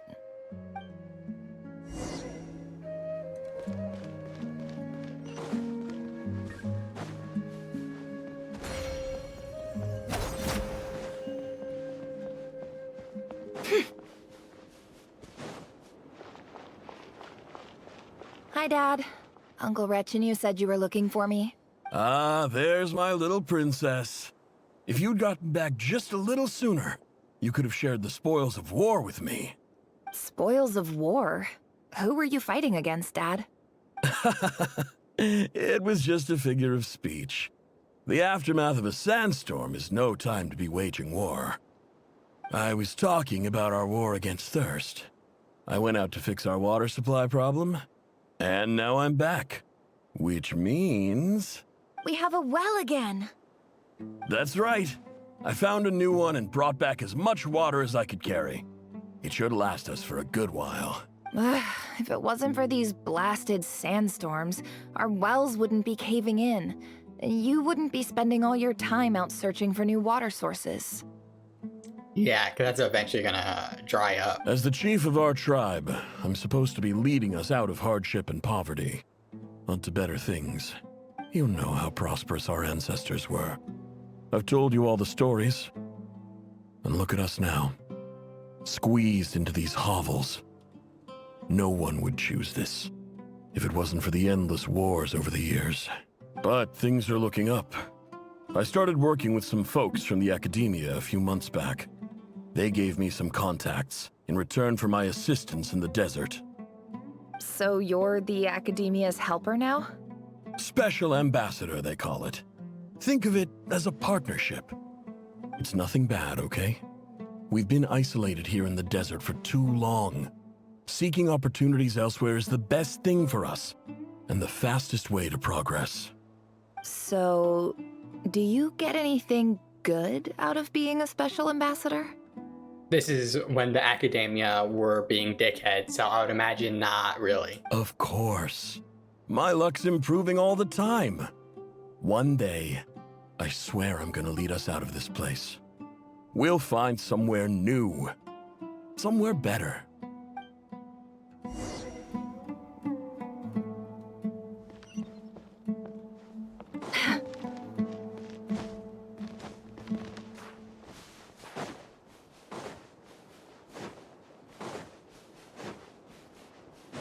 It all adds up.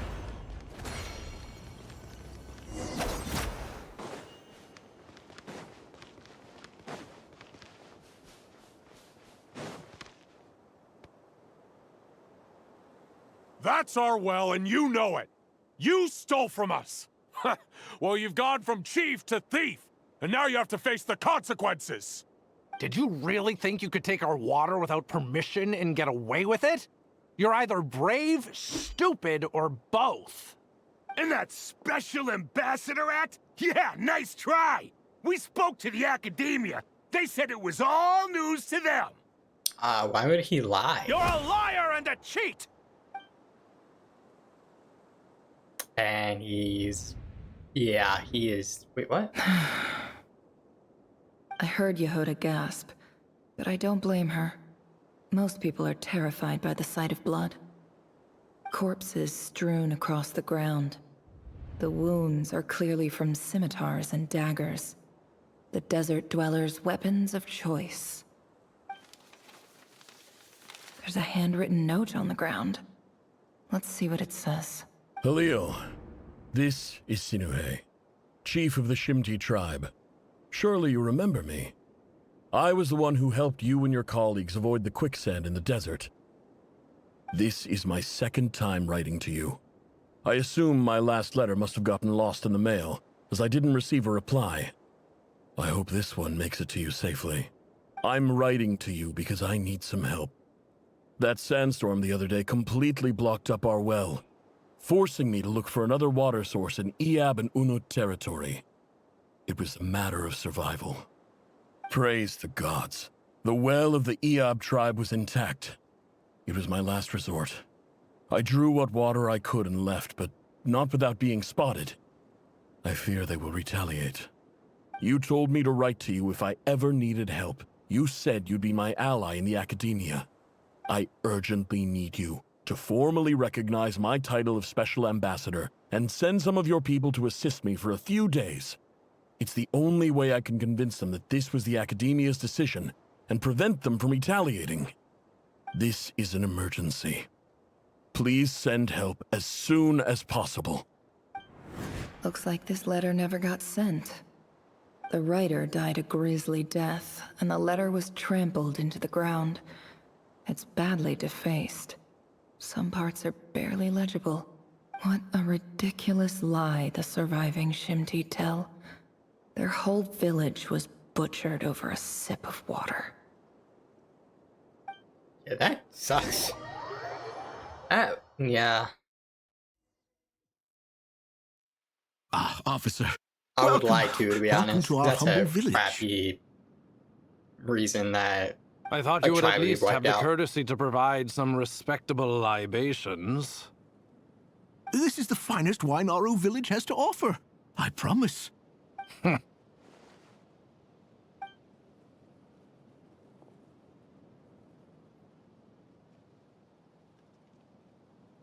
The Academia has agreed to reserve a single space for a candidate from your village. But I remain skeptical of this entire endeavor. I highly doubt anyone in this desert possesses serious academic potential. Please, have faith. If not in us, then in our god. The child we found shows great promise. I beg you, take her away from this place. Give her a chance. Don't let her talent go to waste. I don't recognize her.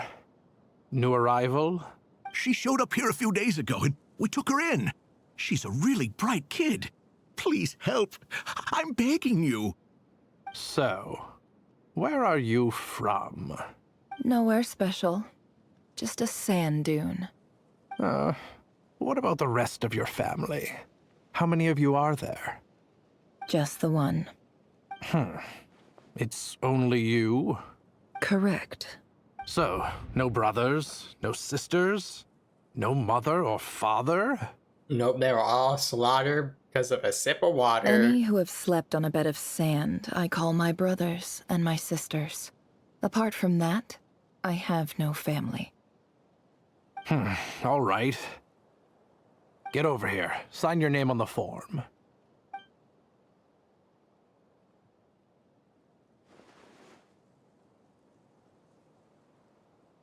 Never? You're rather fair-skinned for a desert dweller.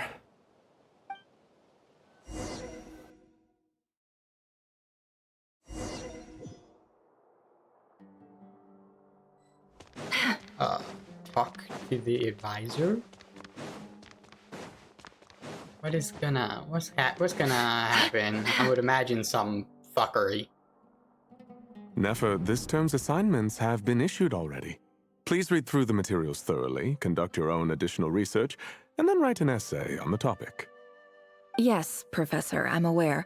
I just had a couple more questions I wanted to get your perspective on. Oh? Please ask away. Well, I saw the other students' problem sheets, and I couldn't help but notice that my assignment is much easier than theirs. Do you really think I'm a weak student? A weak student? Goodness, no. Quite the opposite. You have a sharp mind. Almost too sharp. I think what you're saying is, a weak student wouldn't have noticed the discrepancy. And if they did, they certainly wouldn't complain about the lighter workload. You see, sharp as they come. You see things the way they are, and I'm sure you know why they're like that. Because of where I come from. Because I'm different. I'm sorry, Nefer. I don't like it any more than you do. It's just...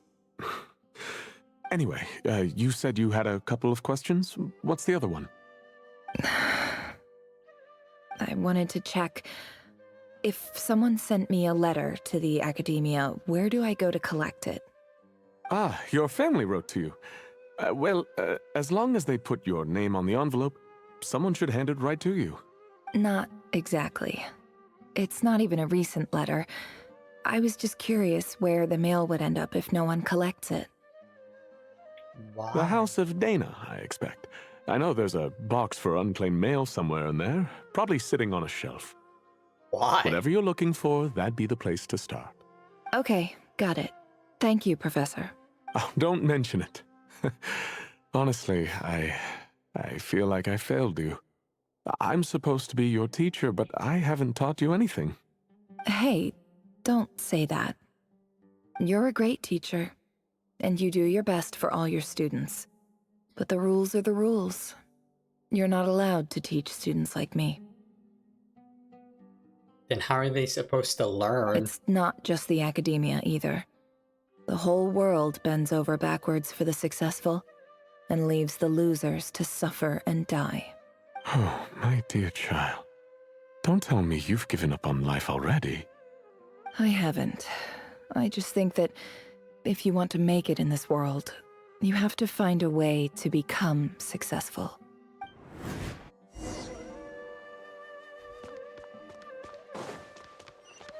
Well, at least some, like, teachers and professors from the academia aren't dickheads.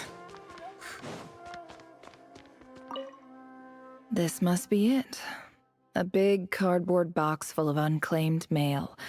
And probably some letters that ended up here by mistake, too. Let's take a look. What is she looking for? Sit. Oh, this thing again. A dilapidation survey from Port Ormos. Looks like it's from a Core of 30 representative. What a strange thought.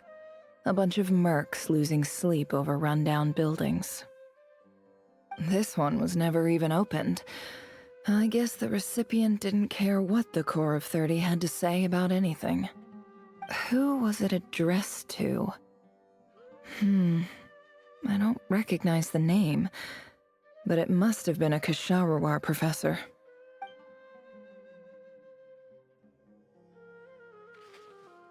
This one is addressed to the Immorta Sage. The title is Changes Observed in Satyavada Life Symptoms. Why do all these letters read like full-blown dissertations? Guided by the incense, we became lost somewhere in the forest. All the barriers between levels of consciousness disappeared as our minds soared around in circles, looking for a branch to seek refuge on. In clinical terms, these symptoms fit the description of incense poisoning. The Immorta Darshan strictly prohibits the use of hallucinogenic substances, but I believe there are still people getting away with it. For example, my neighbor who always breaks out into song and dance after using incense. Maybe just, maybe he's just a joyful guy. It seems like something the academia would want to know about. Why wasn't it collected? Wait, what's this written on the back? It's so small. The note says, "The sender authored this letter while under the influence of mushrooms. I would send it back, but no return address was provided. Stamped by the Grand Conservator of the House of Dana."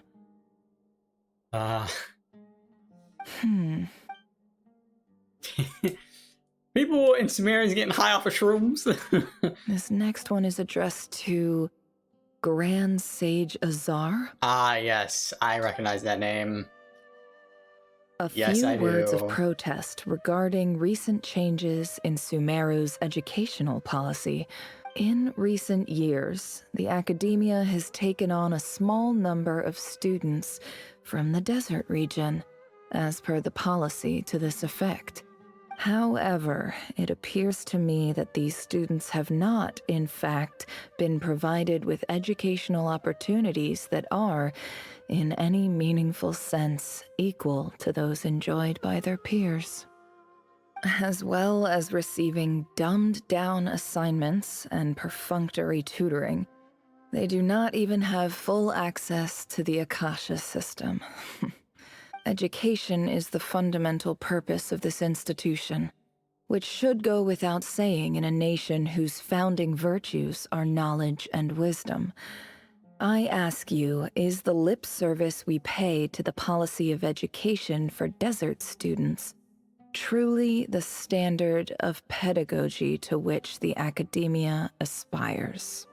As Grand Sage, policy decisions are your prerogative. But do not forget your roots. You and I were once students too, as was everyone else in this institution.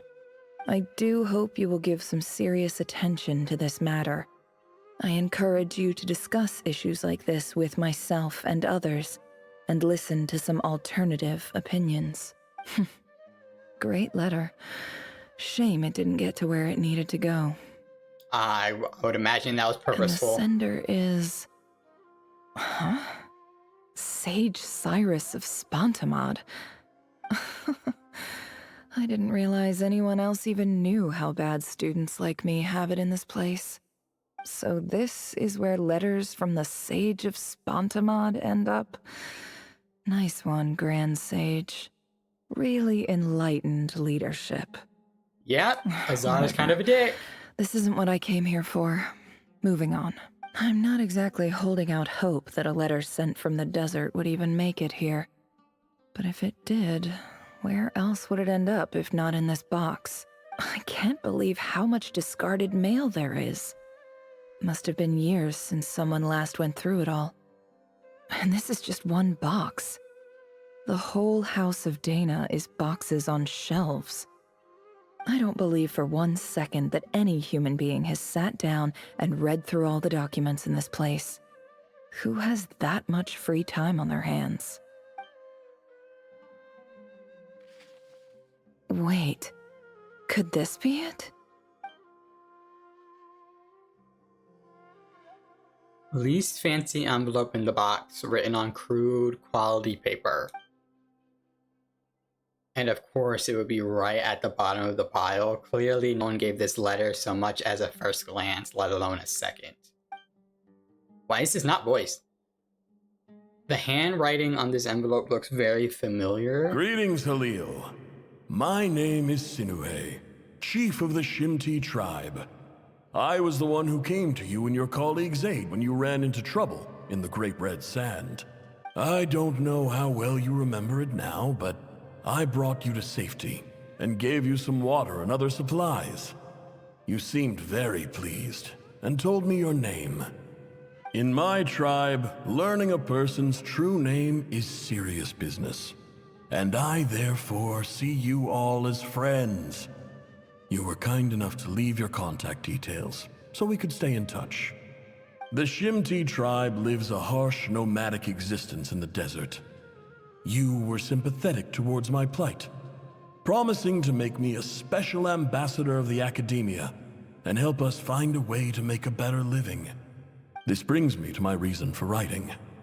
Our tribe has fallen on particularly hard times, and I would like to ask for your assistance. There was a terrible sandstorm a few days ago, which blocked up the well in our land. To ensure my people's survival, I had no choice but to venture into Iyab and Unut territory in search of an alternate water source. The Iyab and Unut are descended from the Thamudians, while we trace our ancestry to Tulatala. We worship the Lord of Flowers and have had relatively good relations with our fellow tribes up until now. I found a well belonging to the Iyab tribe. They declined to help us, but I really had no other option, so I took some water to keep me and my tribe alive. My actions are certain to incur their wrath. Why would they not help, though? Are they just... When we met, assholes? you assured me that you would be my ally in the academia. I would like to take you up on that offer, because I really need your help. I wonder if you could send an academia representative to meet with me. That aside, the last time you were here, you mentioned that the academia had started accepting students from the desert, and I told you a little about my daughter, Nefer. We have next to no resources here in the desert, and my power and influence are limited. Would you consider enrolling my daughter at the academia? She is a smart girl.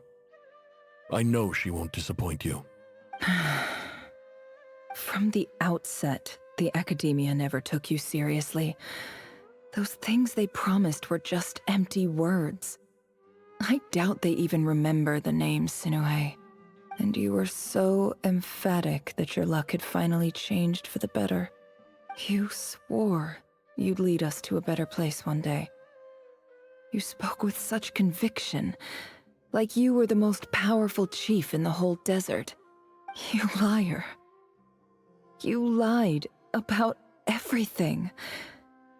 You promised the world and delivered on none of it. And who fell for it? Just me. by the looks of it. Despite your best efforts. Which makes you a pathetic liar. You weren't even any good at it. I think I'll take over from here. Let me show you how it's done. And that's how Nefer was born. Yeah, I mean, growing up in a place like that, just come to the academia with a czar being in charge, which we all knew how that I just went. came to say goodbye. Thanks for everything you've done for me in my time here. Nefer? You packed your bags. Where are you going? I'm quitting. Something's come up in my hometown. Gonna head back and deal with it. Huh? But this was a hard-won opportunity for you. You know that better than I do. It was. But it doesn't matter. I have more important things to deal with, and they can't wait. Oh, and I didn't want to overfill my bags, so I left some incense on your desk. Okay. What's wrong? I thought you liked incense. Although, I did read somewhere in the House of Dana that it has hallucinogenic effects. Don't use it all at once, alright? You might be singing and dancing. Isn't this the stuff you brought from your hometown?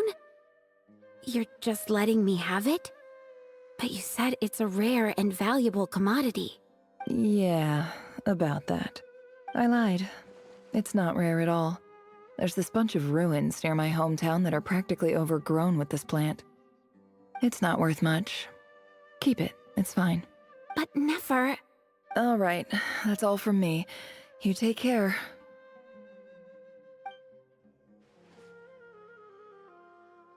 Yeah, that was a lie. When she said, yeah, that was a lie, we have a bunch of them. Don't forget me, Yeah, okay? that was a lie. I mean, we're more than just classmates, right? We're friends. Yeah, I'll remember you. I lied again. That incense is worth a fortune. Yeah. And it's a rare find even in those ruins. And as for remembering her, I have far too much to do when I get back. No time to reminisce. I'll be lucky if I even make it through this alive. But either way, I expect I'll forget you pretty quickly. Cold. Cold. That cold shoulder, man, that is crazy. Well, you know, she was sick of the bullshit, so she was like, you know what? I'll fix that. I'll collect intel, so I will have no more bullshit, because I would know all the intel. Oh, wait. Are we gonna kick their ass? I hope that's what's going to happen.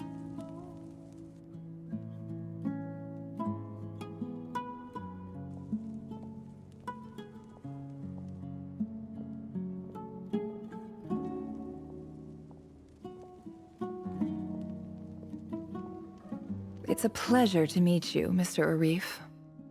So, what does the Academia want? Since they've sent their special ambassador, I assume there's a big business deal to be made. If not, I'd be very disappointed. Please, sir, lower your blade. You're lucky I'm the one they sent. Not all special ambassadors share my admiration for the Iab people. The ever-shifting balance of power in the desert reduced the once great civilizations of this region to rubble and sand. But the story of the Iab has a very different trajectory. Others grew weak, but you grew strong, beginning in obscurity and moving to prosperity. You're the only ones who defied the trend. Huh. So, you do know who you're dealing with? This well is the perfect symbol of your strength, is it not? It used to belong to the Unut, but it looks like you have control over it now. You're not wrong. But I'm sure you didn't come all this way just to flatter us. Of course not. I came to bring you some very good news. Some information that recently came to light, which might just be your ticket to freedom. Records uncovered by the Vahumana Darshan show that a certain well currently under Iab control is built on top of some ancient ruins. These ruins are of great archaeological interest to the Academia.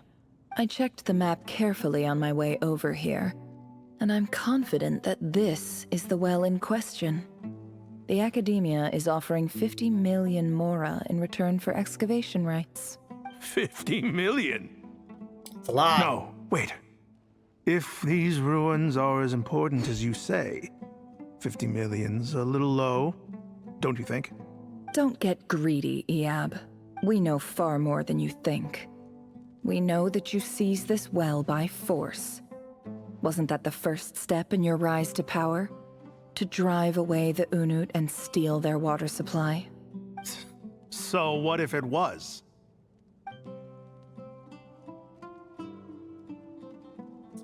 Let's kick their ass. Don't worry. As unscrupulous as it was, it's something we're willing to overlook. The Academia is only interested in dealing with the de facto power holders in the region. I hope I am making myself clear. And I hope your words are the truth. If I find out the Academia is trying to play me, I'll hunt down every one of your people and make you watch as I cut their heads off one by one. I assure you, Chief, that would not be in your long-term interests. You don't want to make an enemy of the Academia. You see how I'm dressed, don't you? I appreciate that you've never been to the rainforest, but surely even you recognize an ambassador's attire when you see it. And what does a barbarian like you have to lose anyway? You really think the Sumeru Academia would bother to come all this way just to lie to you? We have more important things to worry about. All right, I take your point. The Academia is the highest authority in the land. I'm sure you're trustworthy people. In that case, we have a deal. We will sell you the excavation rights. I'd like to thank you, Ambassador. This is good news indeed. Excellent news. In fact, it calls for a celebration. Would you do us the honor of staying a while and enjoying some Iab hospitality? I doubt it. Gladly. Oh. I am partial to wine myself, and I trust you are as well. So let's indulge in a few drinks together, in celebration of this momentous occasion. What is she doing? What is her play? Elated, the Iab drink the night away. Okay. But when the new day dawns, it brings some shocking news. I bet. Chief! Chief, it's an emergency! It's the Unut. They've taken the well. What? Well, don't just stand there. Take it back. Yes, Chief. I have every confidence in the Iab's military superiority, and yet... Well, what is it? The Unut's response was alarmingly fast. The day after we reach a deal, they seize the well. This can't be a coincidence. Perhaps there is a traitor in your midst. I don't think so. I am obliged to remind you, Chief, that the Academia will only deal with the de facto power holders. If you cannot regain control over the well, I'm afraid you won't see a single mora of that 50 million. No! Please, Ambassador, just give me some time. I swear the Unut will not get away with this. That well is ours, and so is the mora. Glad to hear it. I will wait here for an update. If there is a traitor, I will find them. In the meantime, make yourself at home. I'll report back as soon as I have an update. Much obliged. Wow. All it took was a few words and I've got him wrapped around my finger. What an amazing feeling. So, in summary, Ambassador, the Academia would rather negotiate with our tribe instead of the Iab, yes? The Iab are ruthless murderers who don't listen to reason. And now they have the gall to interfere in our research projects in the desert region. So let me ask you, Chief. If you were the Academia, what would you do? Kill them all. Of course. Precisely. The Academia does not tolerate those who stand in our way. The EAB have held back our academic pursuits for too long, and our patience is wearing thin. At the same time, there is simply no way that the Academia can be seen to be intervening in desert affairs. I'm sure you understand where I'm coming from. So she played We them have our both. own rules out here. If the rainforest dwellers raised arms against a desert tribe, it'd start a bloody war. Right. We can't confront them ourselves, but we can support their enemies. The Unut have always had strained relations with the EAB, which makes you our natural allies. Natural allies. Weren't the EAB your allies once? You were quick to send them after us to protect your interests back when we stole that water. And now look at you. You're at each other's throats. Let me be clear. The Academia wishes to collaborate with the legally recognized rulers of the desert in this matter. We are asking for excavation rights to that well, and our offer is 50 million mora. Say no more. I believe we have an understanding. Good. Then I suggest you get to work. Get us access to that well, and the mora's yours. You see, Dad? Lying is easy when you know how. People will believe anything. So I don't know why the dad's catching straight. I mean, him lying wasn't like great, but he did it because he's the leader and tried to like raise spirits and whatever. He tried, unless she knows something I don't, but it came across as he tried.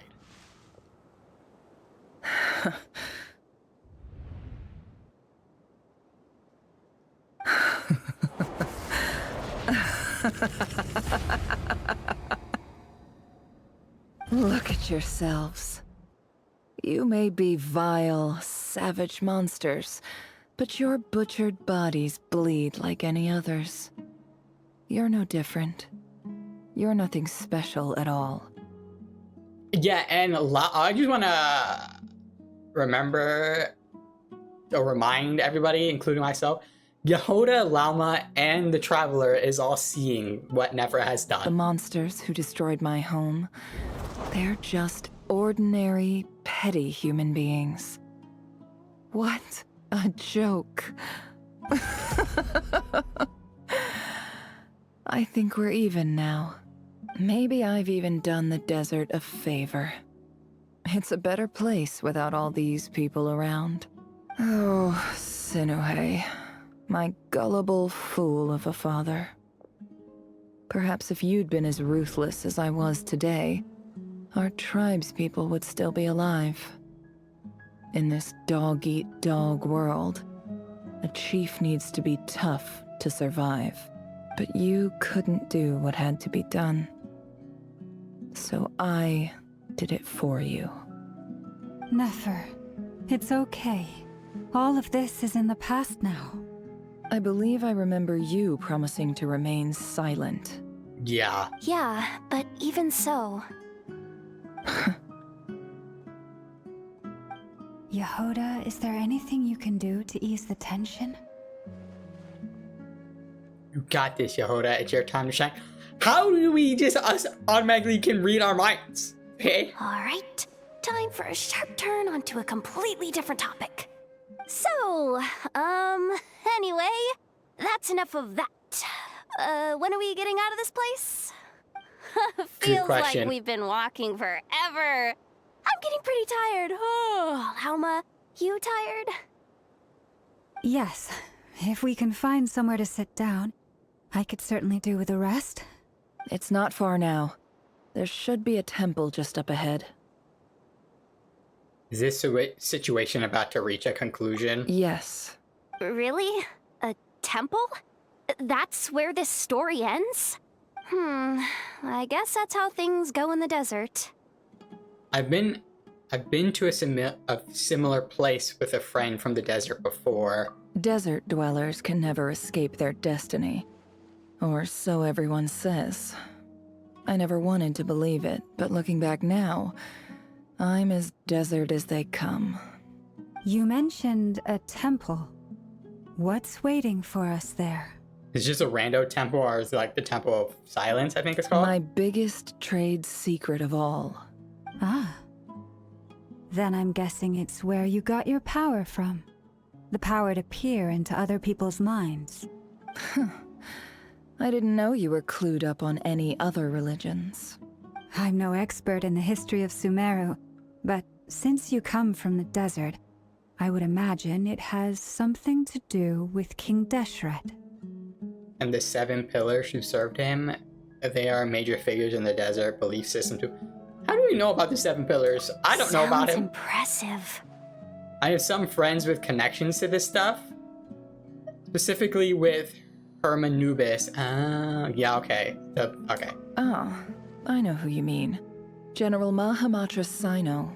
The spirit of Hermanubis dwells within him. Yes. That's Boss Neff for ya. She knows everything. Sino's hardly a figure of obscurity, but I know about Sethos too. What about him? Is he a big deal or something? Yeah, you can say that. Well, he's not a small deal, let's put it that way. You sure know your stuff? Yeah, she's pretty caught up. This is the bare bone basics. Save the flattery. Thanks for your patience, everyone. I'm sure it's been a lot to take in. With any luck, that's our exit just up ahead.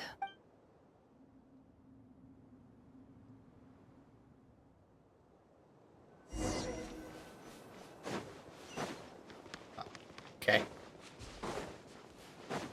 Yeah, are we going to the Temple of Silence? I don't think we are.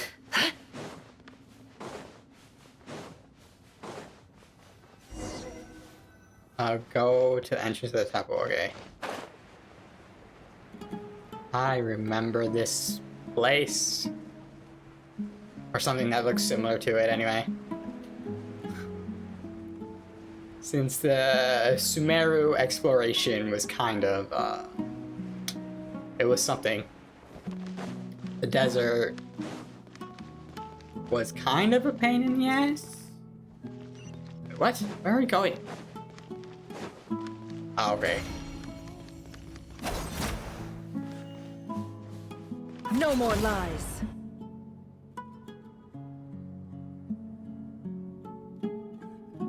Uh-oh. Uh-oh. Uh-oh. I'm totally out of my depth here. I don't have anything to add about any of this stuff. Like, look at that statue, for instance. I want to do the whole name-dropping, this girl knows her stuff thing too, but I've never seen anything like it before. A statue with the head of a bird. It looks like something out of King Deshret's mausoleum, yeah. That's Thoth, the Ibis King. One of the 7 pillars of King Deshret. The legends say that he, the Crocodile King, and the Goat King were the 3 retainers of King Deshret. Let's take a look.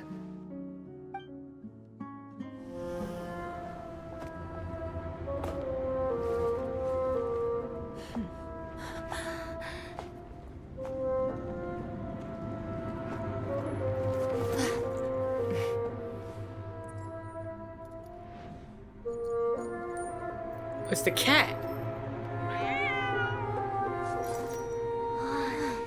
It's just Ashru. So, all is well?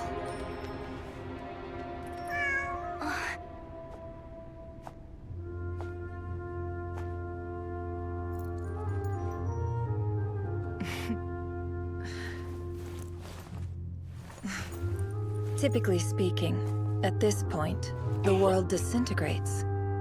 Then we find ourselves back in the outside world. Besides, these are my memories. There's nothing to fear. You're sure? Of course. It's almost over.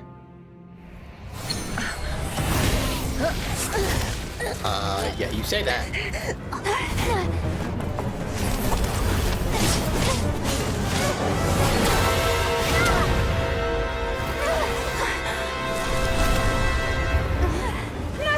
Hold on!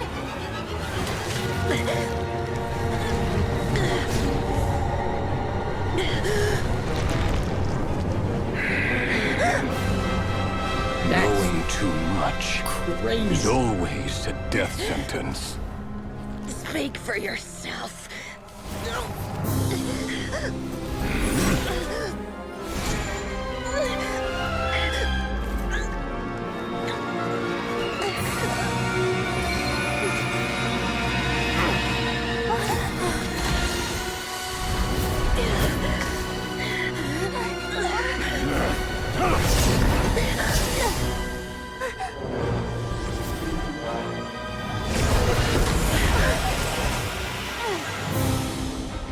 How repulsive.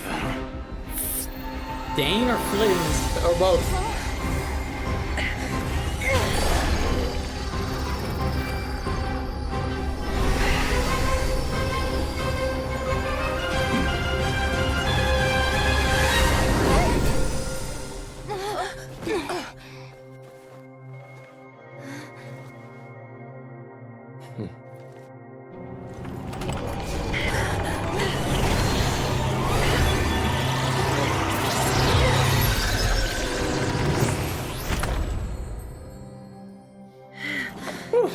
Not using that anytime soon, that's for sure. That was a bit too close.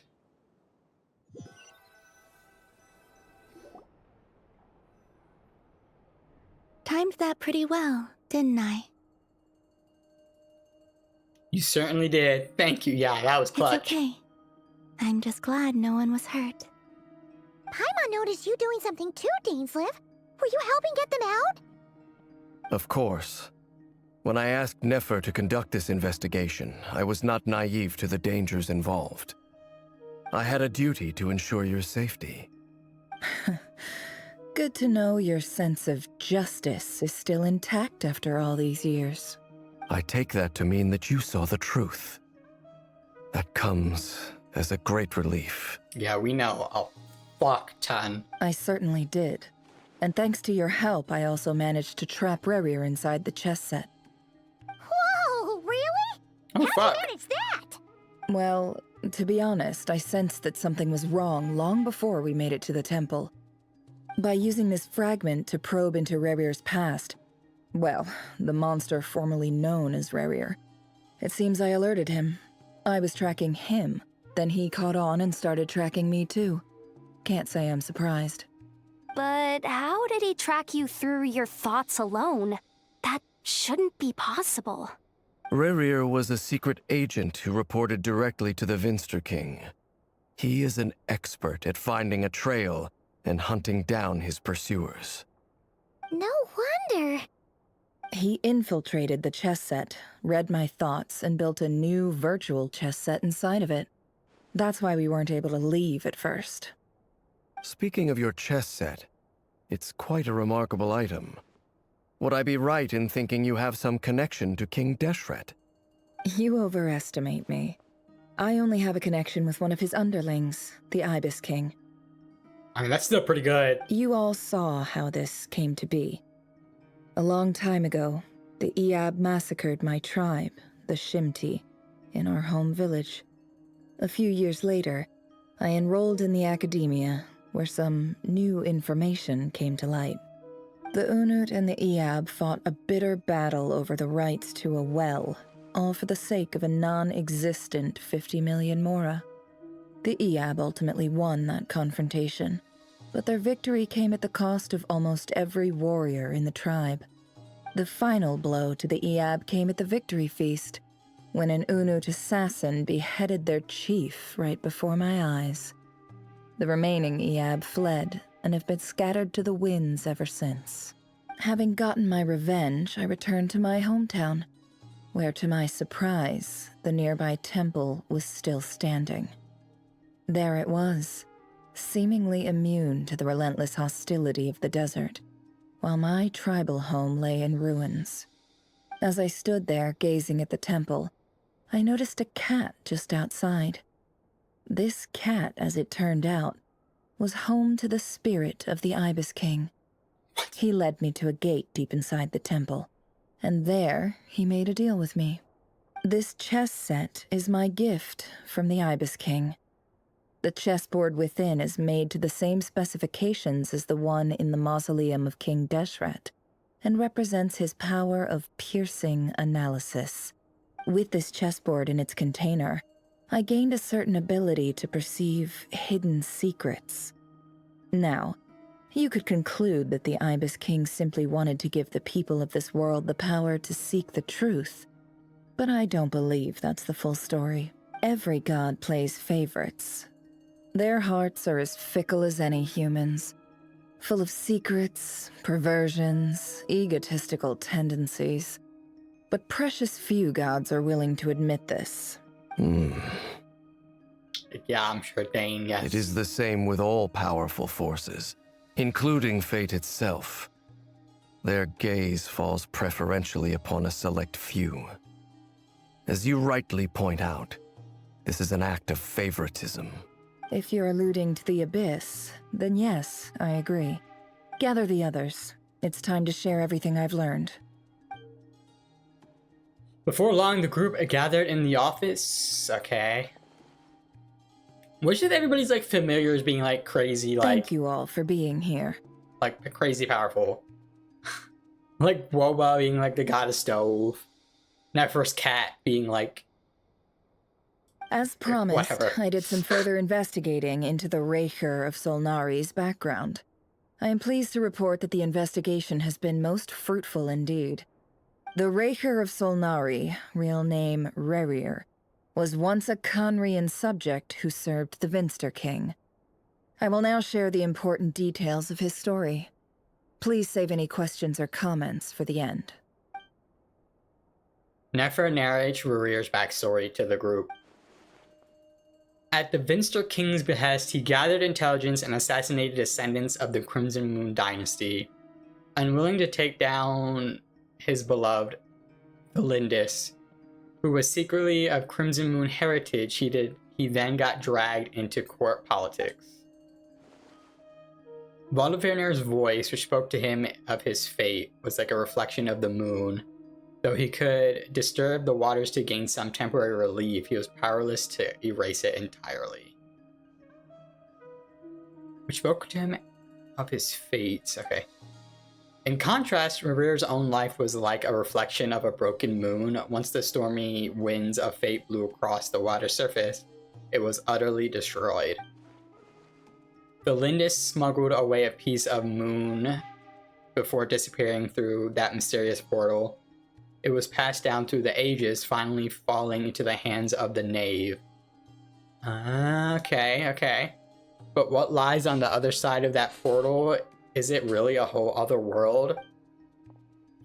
One way to find out. Valindis never had the chance to share what she found there, neither did Rerir, who followed her in.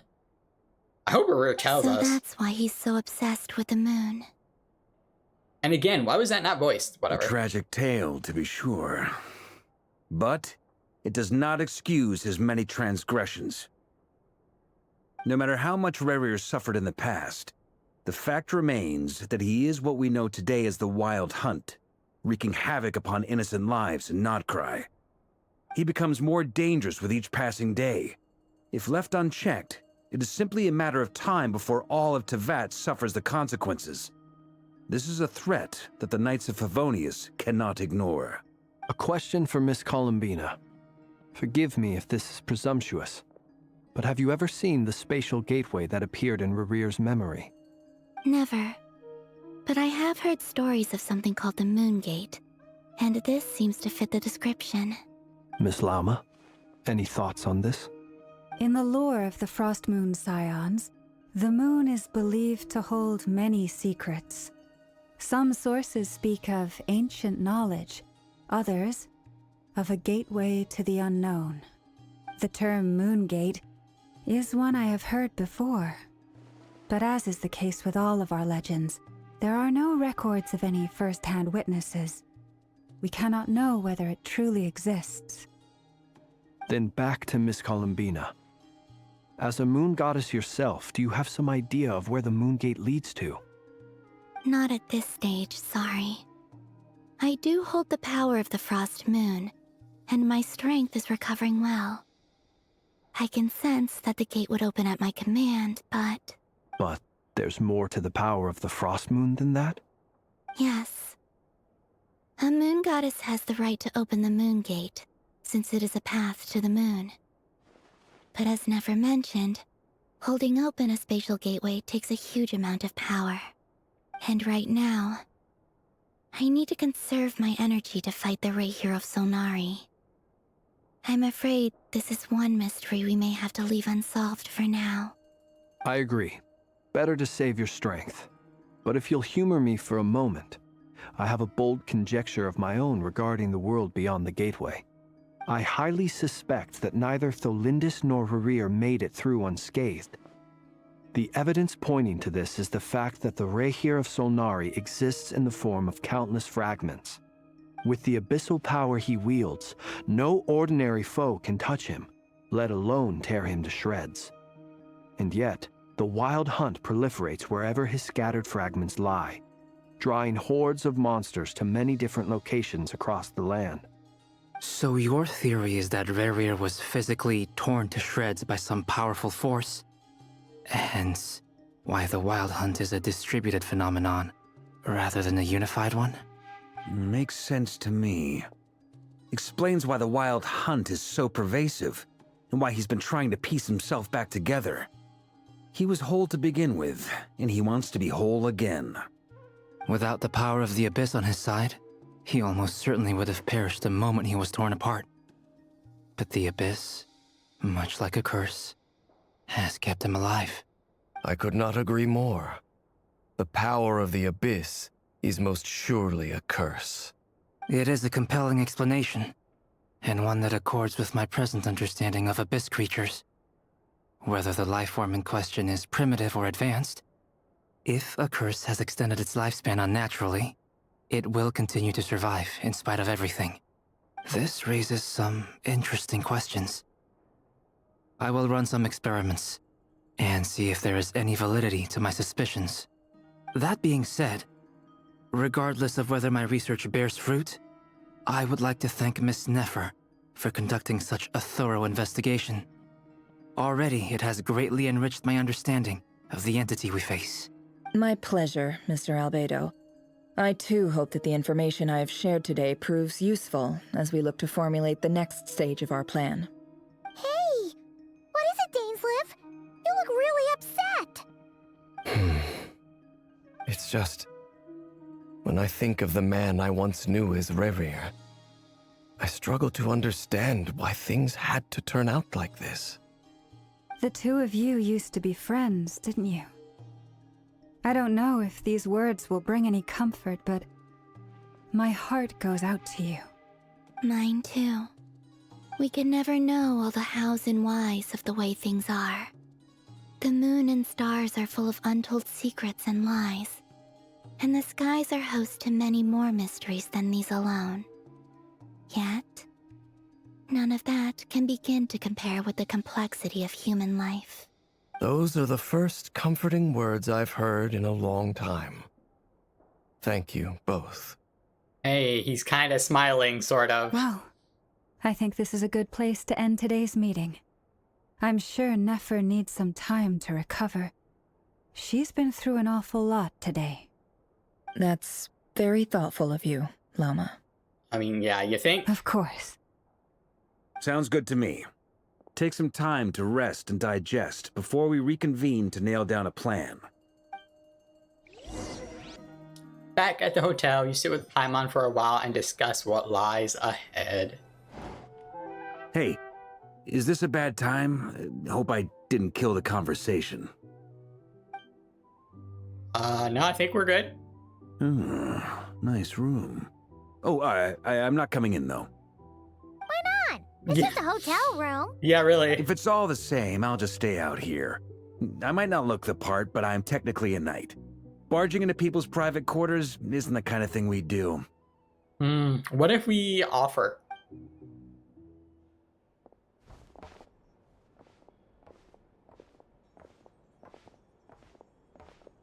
Anyway, Nefer went back to the curatorium to get some rest. But before she left, she shared some things with me that I thought you should be aware of. Firstly, Although she managed to trap the Raker of Solnari inside her chess set, there's no guarantee that the power of the Ibis King is any match for one of the 5 sinners. Their powers are beyond our comprehension. It's only a matter of time before he finds a way to break out. We have to come up with a plan and take care of him before that happens. Honestly, Paimon figured that might be the case. So, how long have we got? I mean, we're guessing, so... Well, I asked her that same question. She talked for a long time, but for the most part, it seemed like she was trying to convince me how precious her chess set is. What a long and storied history it has. It felt like some kind of sales pitch, you know? The kind where you end up handing over Mora against your will. Anyway, yeah? After all that, she finally answered the question. 2 days, at most. 2 days? Holy moly! Can we even recruit enough help in that time? And make a plan and do all this? Probably not. That remains to be seen. Which brings me to the second issue. Dainsleif is obviously conflicted about this whole thing. But given how little time we have, there's no way we can pull this off without his help. You have some history with him, right? Do you think maybe you could talk to him for us? I'll see what I can do. Great. I appreciate it. All right, on to item 3. So, Albedo, Durin, and I put our heads together and came up with a plan. Can't promise it's gonna work yet, but at least it's a start. We figured we'd bounce the idea off you first. We'll explore it further once everyone's recovered. Oh, please ask away. Paimon's dying to hear this. All right, so here's what we're thinking. In a hushed voice, Varka lays out the current plan.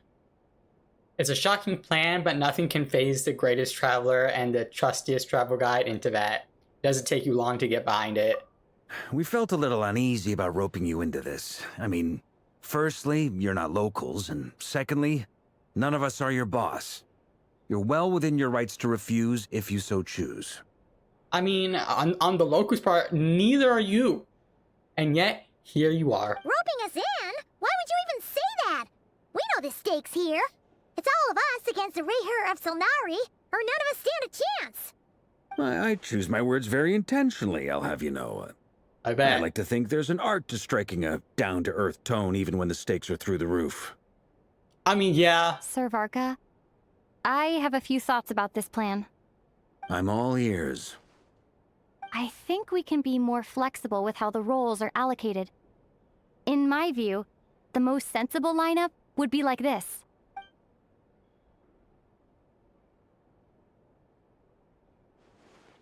I see your point, yeah. But if that's how we're going to approach this, you'd better make sure you're ready. To be clear, I don't doubt your abilities. Far from it. I just want to make sure. Are you really willing to take all this on? Did she suggest? I want to do everything within my power. The Raher of Solnari is a truly fearsome opponent, and if I do my part, it'll greatly reduce the risk for everyone else involved. Well, that tracks with what I've heard. Jean's mentioned in her letters that you're so diligent it's almost abnormal. As in, most people weigh up the risks and rewards in situations like this. But you seem to just march towards danger without a moment's hesitation. Of course, everyone appreciates a fearless pioneer. But all that aside, I'm the Grand Master of the Knights of Favonius, and you're our honorary knight. I want to make sure your courage doesn't come at the expense of your safety. Thank you, Sir Varka. I should be the one thanking you. It means a lot to have you on board. I'll give some serious thought to your suggestions. Walker gives a very knightly bow and says he'll see you at the hotel again later. He has arranged for everyone to meet and finalize the plan of action. In an effort to lighten the mood, he booked out the hotel for this meeting so you could all chat over a drink, okay? As the moon rises in the sky, you and Paimon leave your room, discussing whether Paimon has any other option than fruit juice. That's funny. Everyone is already there waiting for you. They're chatting and smiling. Clearly, the rest has done them good, as well as the existing crew. Some unexpected help has arrived. What, more help? Still, you remain conscious of the fact that the future of Nodcry rests on what is decided tonight. Oh, Jesus, they're really building us up. So many lives are at stake, you may never meet most of them, but whether they know it or not, all of them are counting on you. Wow, they're really building this up. This is like endgame shit. Holy fuck. Alright, well, let's head in and discuss the plan. Alright, let's get this This is a thorough show on the plan, road. But I do have one last question before we take action. How can we be sure that our enemy won't leave the designated area? Great question. Albedo's been hard at work analyzing Rerir and the Wild Hunt's behavioral patterns. His conclusions are as follows. Dude, I can't wait to see this. Everybody teaming up on Rerir. It's gonna be so fucking sick. I mean, I know we're gonna have one we're gonna do the finishing hit in like a duel, whatever, but I'm really fucking excited to see how this goes. From the earliest known confrontation until now, Rerir has never displayed any ability to manipulate the dimension of space. So it's unlikely he has any power in that domain. Are we talking about Nefer's chest? Secondly, he seems to have a particularly strong vendetta against our group. Chess. If we put him in a fight-or-flight situation, he'll choose to fight every time. Thirdly, finally, and most importantly, he is consumed by hatred, both for the moon and for his enemies. Turns out, we tick both of those boxes. We have a reincarnated moon in our ranks, and a spy who accessed his private memories without permission.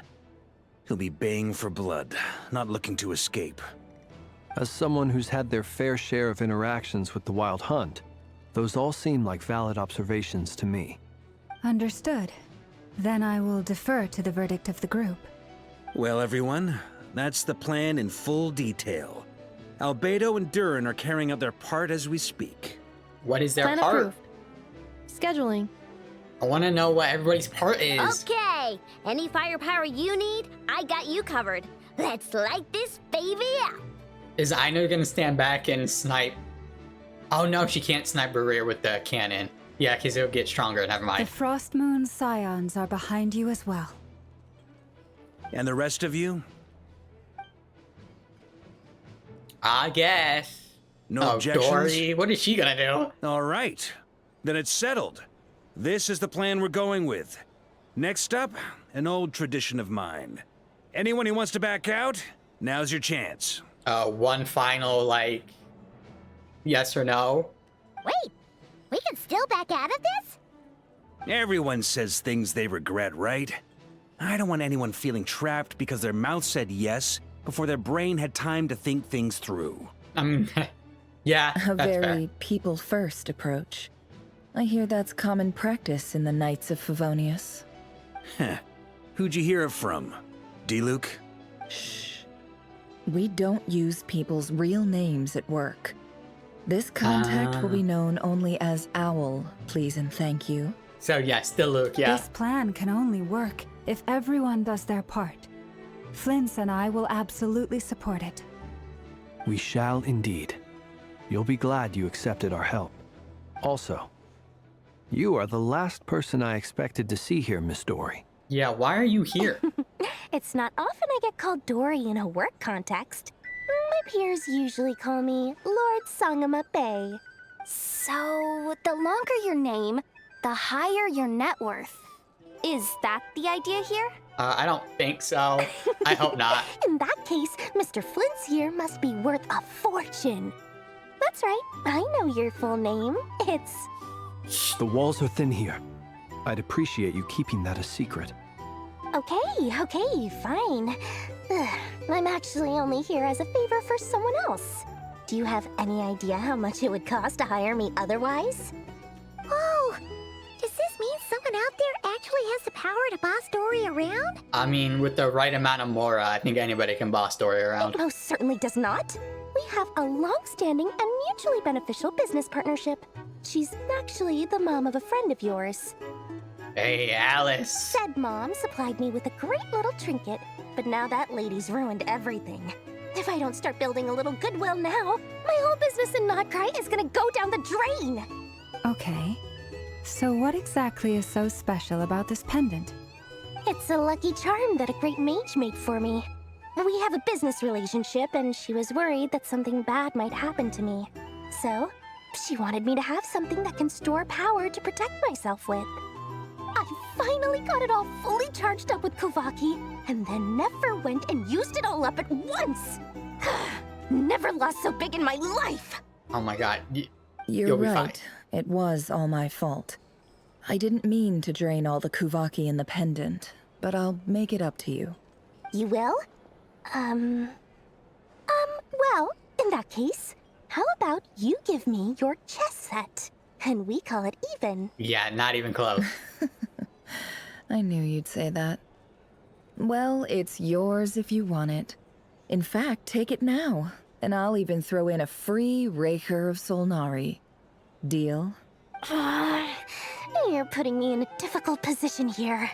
It's a very useful thing to have around, but I have a funny feeling it won't be around much longer. I guess we'll see in a couple of days.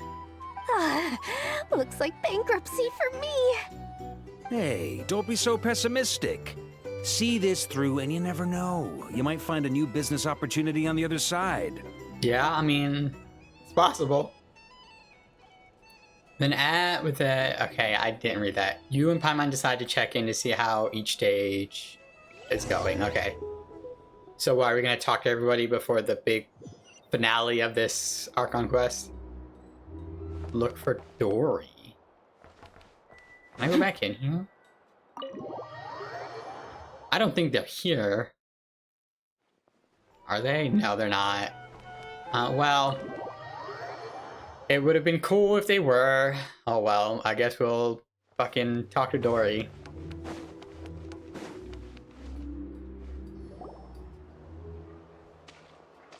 Dory! How are things going? Feeling ready? Oh, I was born ready. We only have 2 days. You think Lord Sangamabe would let an opportunity like this slip by? Oh yeah, that's Don't right. forget, We only when have 2 days to something's do in all high this demand, shit. The I people forgot. with the goods on hand get to charge the highest price of all, even higher than the sellers taking advance orders. Ta-da! See? It's right here. Ah, it's so pretty. What is Did that? you make it? I had no idea you were so skilled with your hands. No, I have a supplier. We go way back, so he made me a very attractive offer. Aha! No wonder you were talking about Lucky Charms at the meeting. You've been getting Kaveh to make them for you. That's not the full story. It actually started a while back as a project between me and the Dendro Archon. Oh fuck. Mage Alice once warned me that this world won't stay safe forever. There may come a day when everyone faces a great crisis. I passed this on to the Dendro Archon, and she secretly brought together a research team made up of Sumeru's top scholars to invent a technology that could keep people safe. I won't go into the details because it's all very complicated, but if you want to know more, you can ask the Dendro Archon about it sometime. I'm sure we will. Anyway, point being, it was the Dendro Archon who asked Kaveh to build this little contraption. As one of the top Kasharawar talents, he was the obvious choice. Took him long enough. He stressed over it for ages. Must have gone through at least a dozen designs before producing a final product. But that's Kaveh for you. Yeah, very. It's on brand. Marak delivered it to me a couple of days ago, along with a letter from Kaveh. Could I ask why I'm sending this technology to you? And what's your proposed use case? Has it been approved by the relevant authorities? So nosy. Yeah. My fault for sending him the research permit to begin with. Surely Nahida must have told him you were involved in this project. He was probably just nervous because you're always so secretive about your business. Could be, could be. Anyway, I just replied, let's hope there never has to be a use case, because it would involve grave danger. Fair enough. But it sounds like he was just being cautious. He probably felt responsible as the one who made it. Yeah, so it doesn't use it like inappropriately. Or maybe he was asking as a favor for his housemate. He's done that before. Not sure why, though. His housemate doesn't seem to really care that much about this kind of stuff. Either way, all's well that ends well. I'm just glad to finally have my hands on the product. I wouldn't want to be without it, given the potential dangers that lie ahead. Huh? What does that look mean?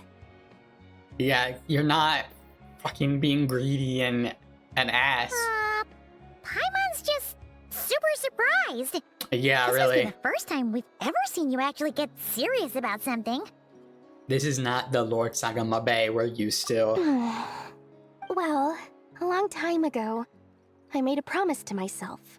I promised that I was gonna live every day of my life with a big beaming smile. Obviously, Mora plays a big part in that. But there are always gonna be times in life when you have to give something back. That could mean paying back a debt, returning a favor, or showing some kindness. Alice has been a huge help to me over the years. She was the first investor I ever had. And I want my investors to know that Lord Sangamabe is the best in the business. I mean, that's a good investor to, And more than that, no one knows what the future will bring. Whatever happens, I want to make sure the Dendro Archon and all of Sumeru is prepared to face whatever comes. I see. So back to the pendant. You never intended to ask for it back. Oh, that? I was just making sure Nefer and I are square. Don't be thinking it was some sort of benevolent act. I'm no saint, so don't treat me like something I'm not. Fair enough. Oh, we won't. I know I won't. My priority is doing the business that I want to do. So long as my conscience lets me, but it usually does. That's the Lord Sangamabe business model. All right, if you say so. I do say so, and that's the whole point. I'm a businesswoman. Don't go trying to figure out what kind of person I am. You'll exhaust yourself.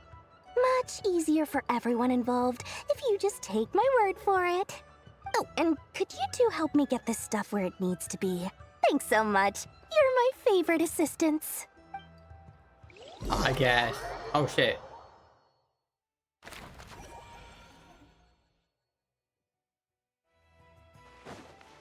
Merciless. There they are. What are they doing? I want to know. Tell me. Traveler, Paimon. It's good to see you. Everything going smoothly over here? Sort of. As you're probably aware, Varka, Durin, and I captured some abyssal creatures from the Wild Hunt. Per the plan, we dissected and analyzed some samples of these creatures. The process went very smoothly. The findings, however, come with some troubling implications. I'm sure it did. What? You can actually dissect the Wild Hunt? Albedo could probably dissect anything. That depends on your definition of Wild Hunt and dissection. Oh, okay. Harmless, lifeless. These words are accurate descriptions. The Wild Hunt is an interesting phenomenon. In and of itself, it doesn't seem to possess anything akin to a human personality. But taken as a collective, the medium through which the Wild Hunt is summoned does appear to have a soul. Master griped a lot about the wise Horoptatyr, and seemed somewhat fascinated with the foul Certology. But she barely mentioned Rerir at all. I don't think that was because of his lower social standing, though. Anyway, it's a pity. I should like to hear her thoughts on the nature of the lifeform he has become today. It's a strange mix. The furious energy of an abyssal being channeled through a fractured physical existence. A consequence of being torn apart by an unknown power. Perhaps the only explanation for his survival in this state is that he sacrificed a degree of individuality in exchange for a continued existence. Oh, sorry. Once I get talking about interesting research, I have a tendency to go on indefinitely. Back to our research findings. It's fine. Essentially, they confirm my hypothesis. Rerir's corpse is completely contaminated by the Abyss, and the effects are irreversible. You could think of this as Rerir in mutated form. But in my view, even that would be inaccurate. In reality, his whole being has been consumed by the Abyss. In other words, he is now nothing more than a manifestation of abyssal power. Unfortunately, at present, we have no means of completely eradicating abyssal power. Hence, we cannot fundamentally destroy the Rayhir of Solnari either. I don't think we can purify him either, because if he's just 100% abyss power. Oh, that's terrible news. Yeah. So, that's it? We can't defeat him?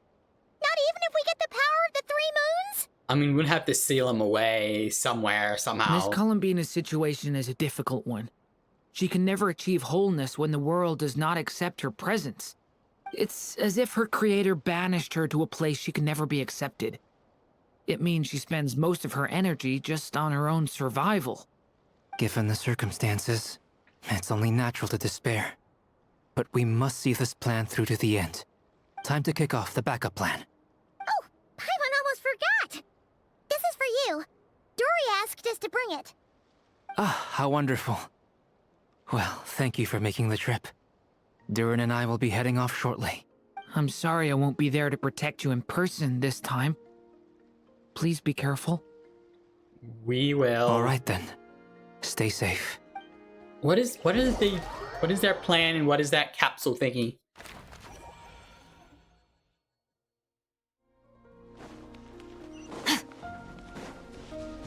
Okay, yeah, it does look like we're going to...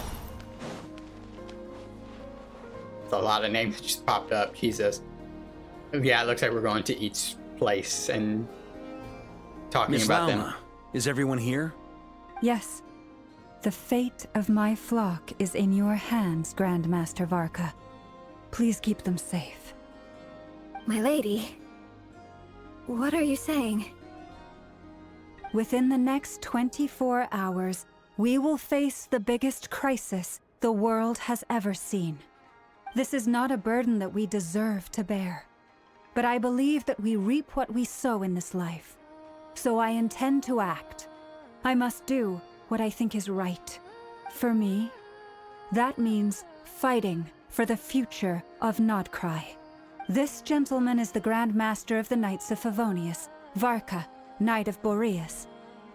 In my absence, please follow his lead. Hey, everyone. Was he not gonna fight with us? Guess I should introduce myself. Well, to start with, I know my way around a battlefield. Oh my god. Biggest strengths are honesty and hard workingness. Anyway, point is, I don't intend to let Lauma down. I'm gonna do everything in my power to keep every last one of you safe and sound. Okay.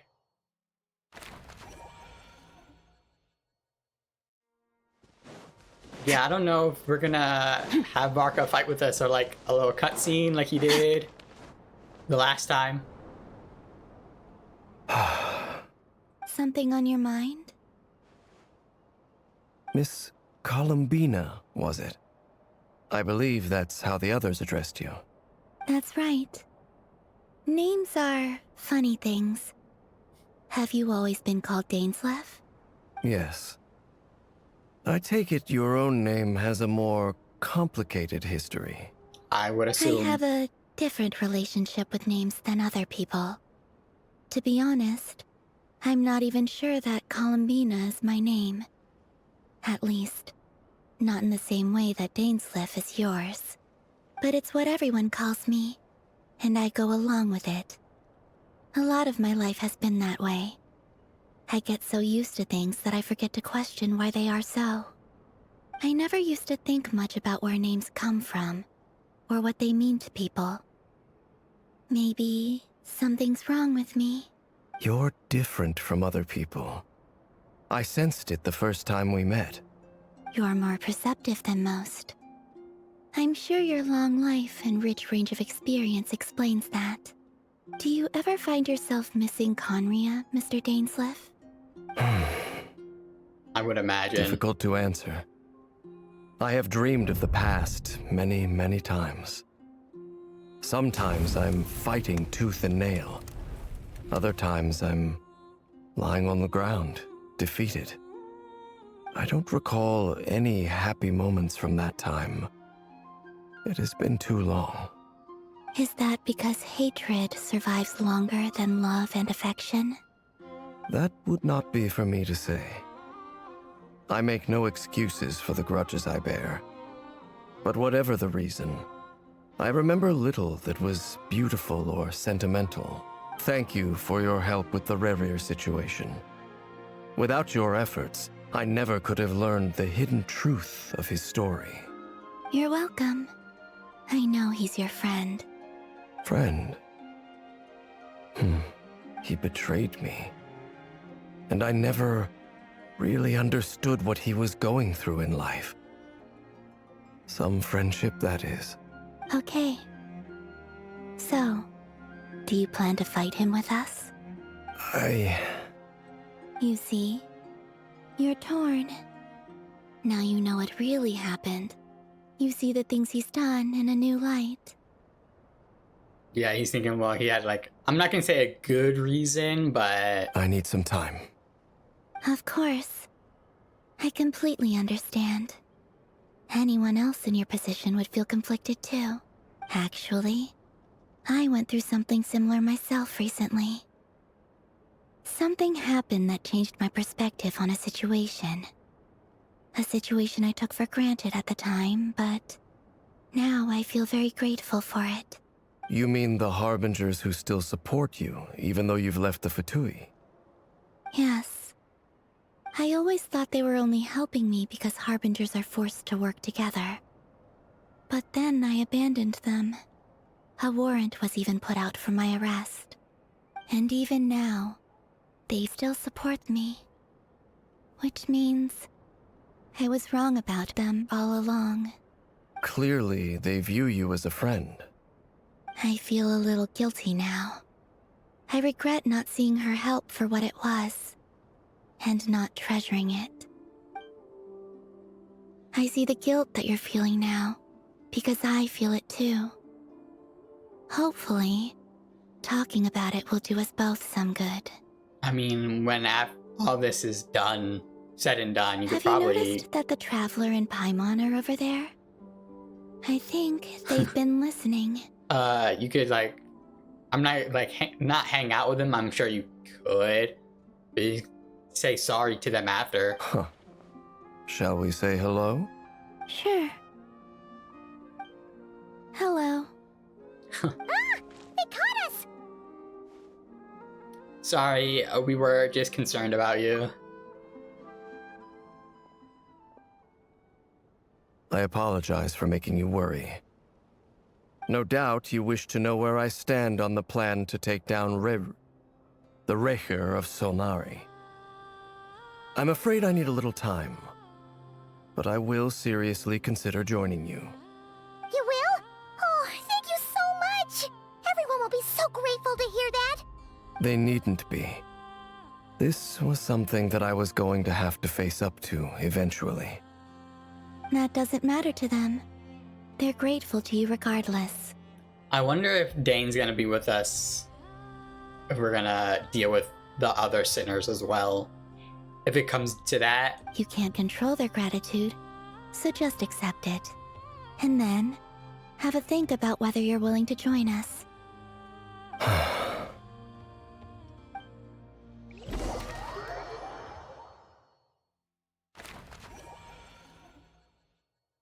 It's nearly showtime! Let's go rendezvous with the others. You know the place.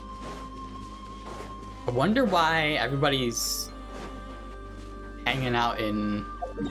What is this? Hisi Island. I wonder why they chose Hisi Island out of all things. Maybe because it's the most abandoned? Not abandoned, but like empty.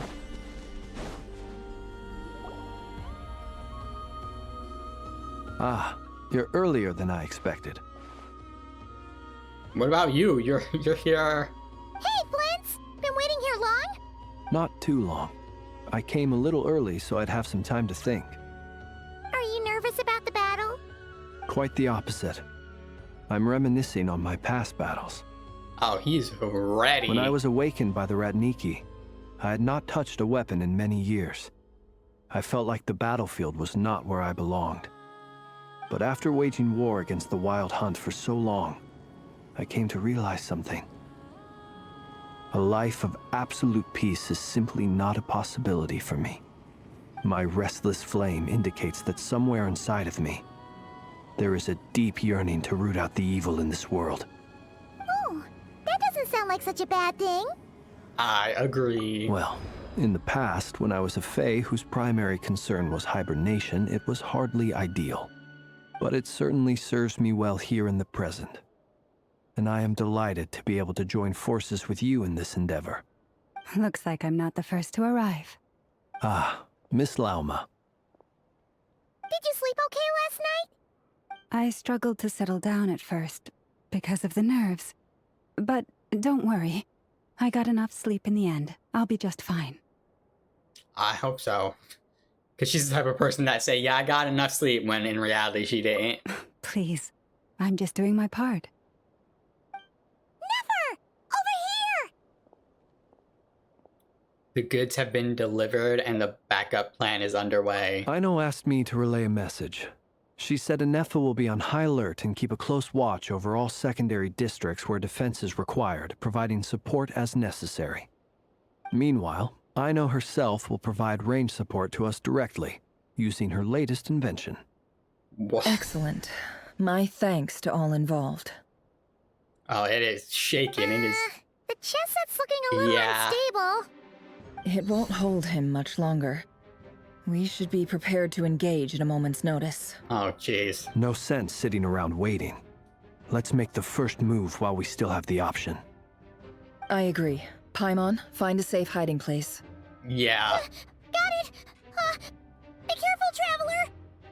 Yeah, because Reverie might use Paimon as a hostage or whatever.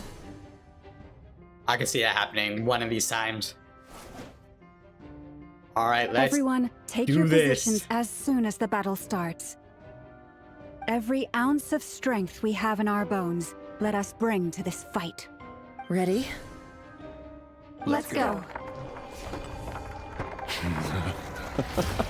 I've seen all your futile ploys before.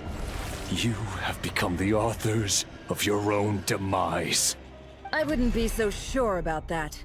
You are merely a moment of sport before I tear down the moon. Let's go. Stop talking shit and fight. Oh, Stay on your toes.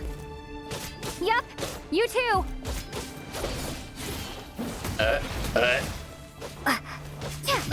What is Let me it? help you guys. It's this!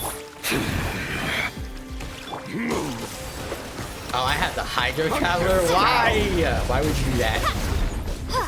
The moonlight betrays. It all adds up.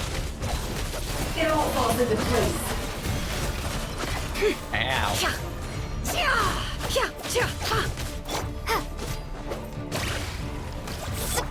Oh, I had 20-second cooldown. Okay. Do you fear the dark? Observe.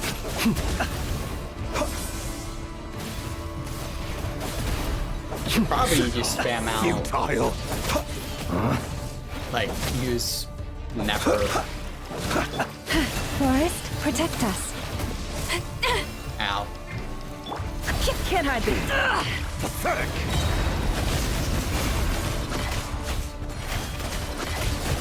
Yeah, never is doing quite a bit of Seek damage. within.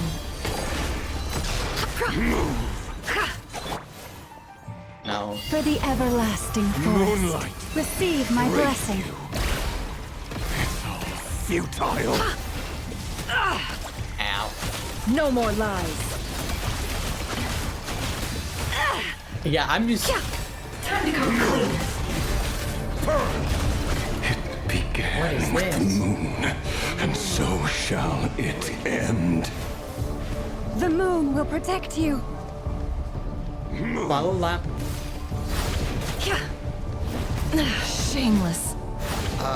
Shit. Okay. Close your eyes. Are you quite finished? Oh, it's an L. Okay. Do you see now? Okay. This. From here, when Will it be as you foretold?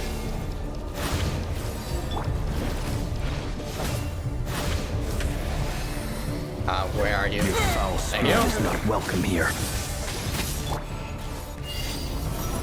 We pray, you poor lost lamb. Never. It all adds up.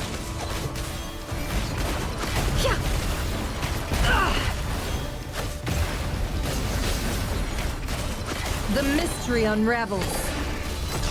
This guy's tanky. Ow, stop it. A grave. I wanted weapons.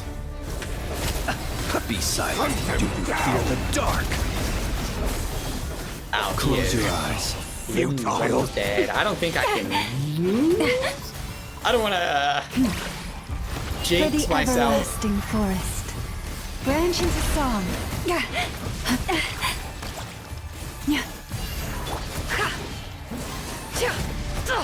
Absurd. It all falls into place. Pathetic. How unfortunate. Yeah, this sucks. Water jet! Futile. Observe. Be silent. Keep your distance. Hunt them down. Water jet!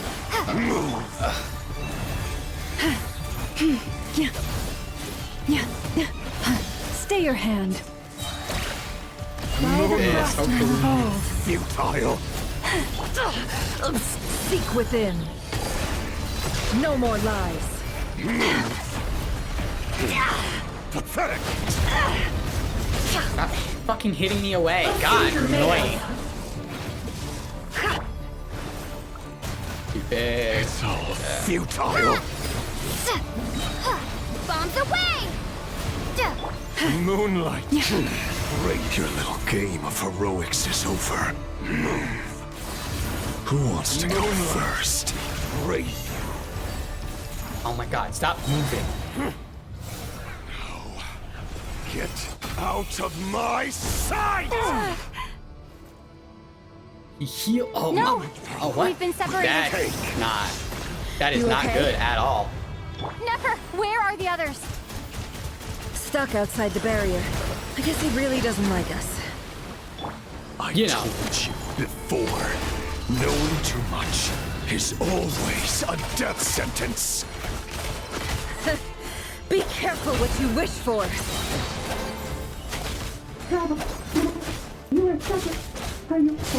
Lauma, can you hear me? Silence.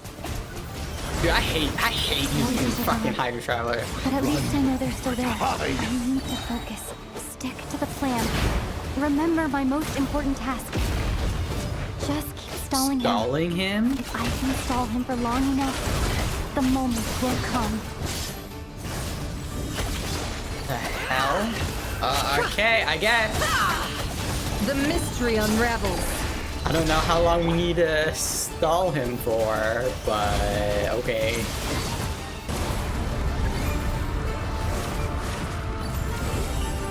Curses. There's no other way. What am I doing? What's that? I didn't expect QTE.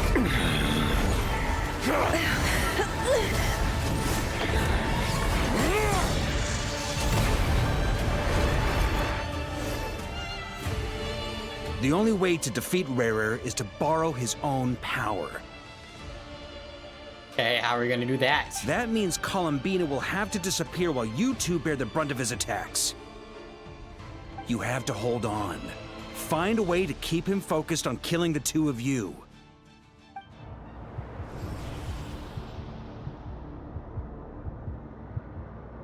Nefer! Your eyes are bleeding. Soon you will be powerless to resist. And then, I will reduce you to dust. But that dust will plague your memories. Come on. Keep holding on. Any other tricks up your sleeve? Let's see them. As entertaining as they are, you've backed yourself into a corner. You don't fool me. I see your fear clear as day. I have to stoke his rage. Make him unleash everything. You fear what you could never defeat. You fear the thought of never being able to save your beloved. You cannot win the fight against fate, Rerir.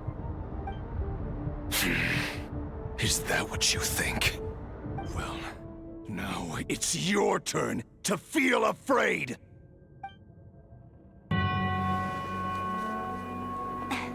You fear the sound of your own name? Is it us you hate? Or is it what you've become? Let's see what becomes of you!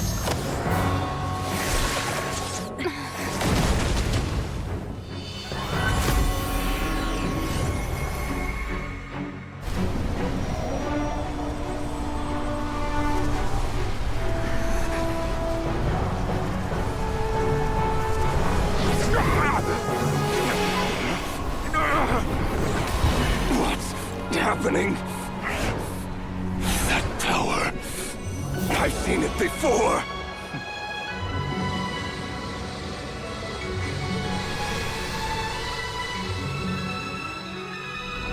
His power is on another level.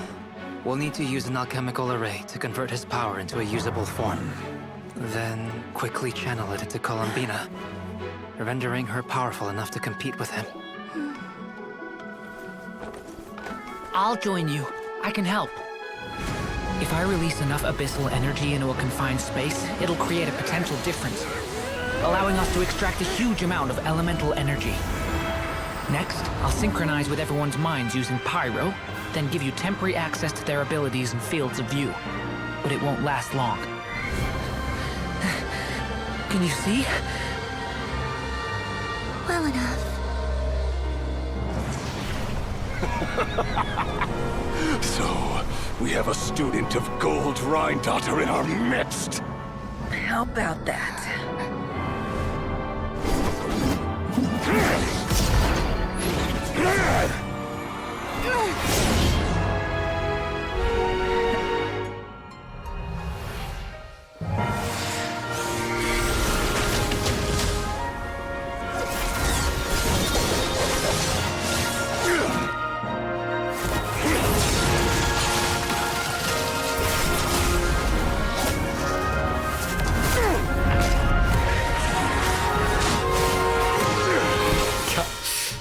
You use my own power against me? Just like how you stole Kuvaki. Look familiar?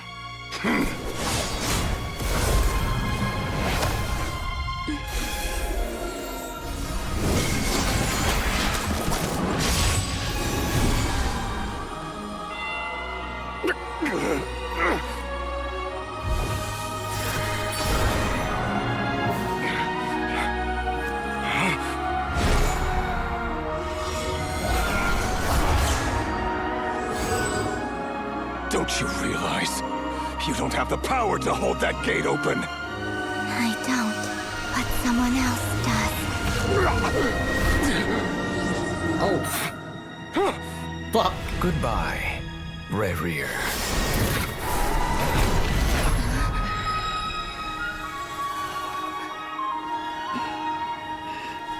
We won.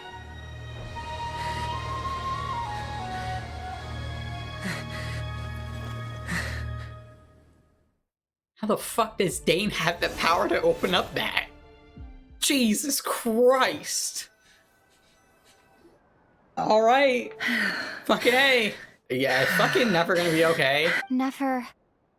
How are your eyes? They're fine. Apart from the blindness, of course. Columbina, can you heal? It's not too late. Let me handle it.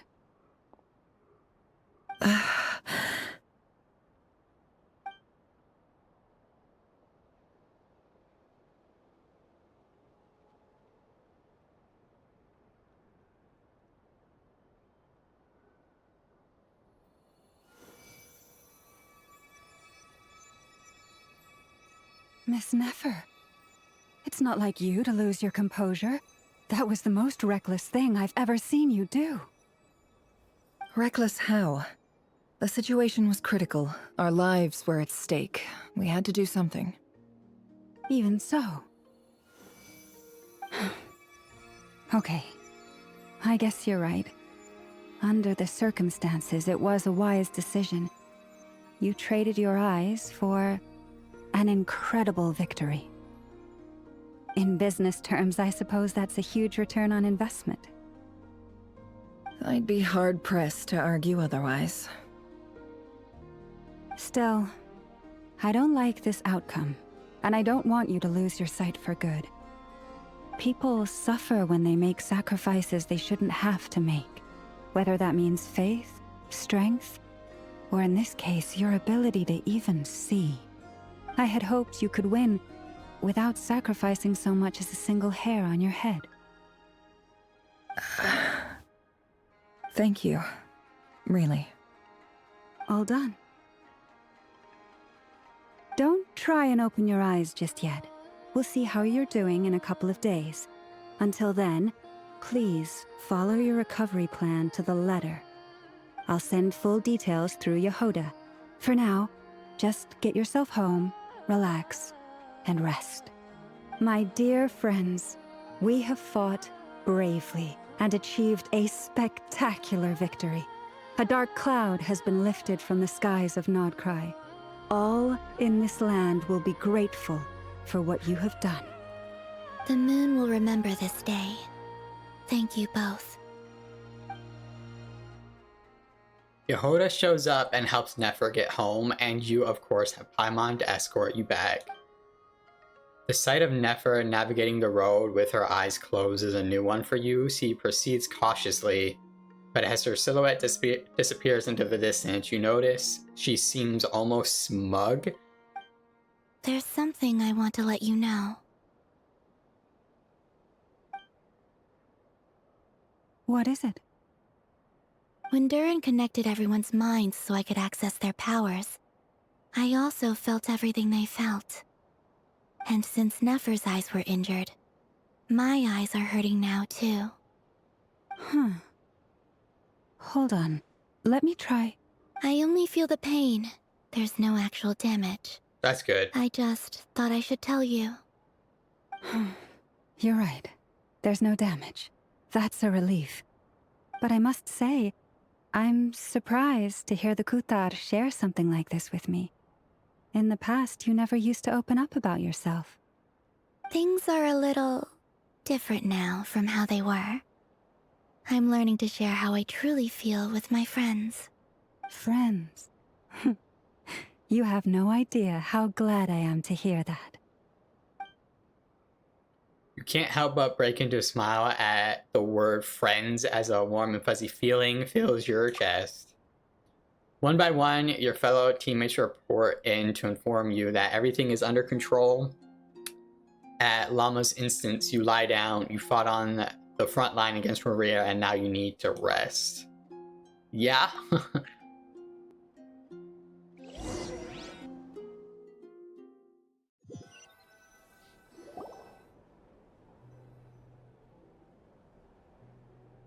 I wonder where he got shoved off to. Hey, you're awake! It looked like outside of the false sky, but if that's the case, he could just come back in, right? I don't know if he has enough power to do that. How are you feeling? Any aches and pains? Did you sleep well? I'm doing all right, Paimon. No need to worry about me. Phew! Well, that's good. Paimon's been sitting on the edge of the bed worrying about you for ages. You slept a whole day and night. Poor Paimon had to eat all by her lonesome. I think you'll be just fine. Glad to hear you didn't starve. How Right. was the food? Well, it wasn't the same without you there to share it. Honestly, Paimon just can't relax when you're not your usual self. She couldn't enjoy the food and settle down to sleep. Well, I'm back to normal now. Oh yeah, and Albedo swung by earlier. He said to tell you to head to the tavern when you woke up. Varker and the others are organizing a victory feast and they want to celebrate with you. He also dropped off some Nice. medical supplies, but you seem fit as a fiddle, so guess you won't be needing those. If you're feeling up to it, let's head over now. Wouldn't want to keep them waiting. I hope Nefer's there. And like, her eyes are kinda open. Not completely, but maybe squinting. We're here! Oh, Traveler and Paimon! Perfect timing! We were literally just saying how there's no way we're holding this victory feast without you any longer, and we would have postponed it till tomorrow. How are you feeling today? Much better, thanks. Don't worry about me. Relieved to hear it. If that changes, just let me know. Happy to check you over at any time. Yep, we're here for you. Anything you need, just let us know. Oh wait, where's Nefer? How are her eyes doing? Nefer's right over there. I'm sure she'd love to catch up with you. Talk to some people? Yeah, hell yeah. Dane's around here, Dory. Yeah, Barker's over there too. Oh, is this just gonna be the same thing? Yeah, okay. We're here! Oh, Traveler and Paimon! Perfect time. How are you feeling today? Much better. Relieved to hear it. Yep. Oh wait, where's Nefer? How are her eyes doing? Nefer's right over. I'm sure she'd love to.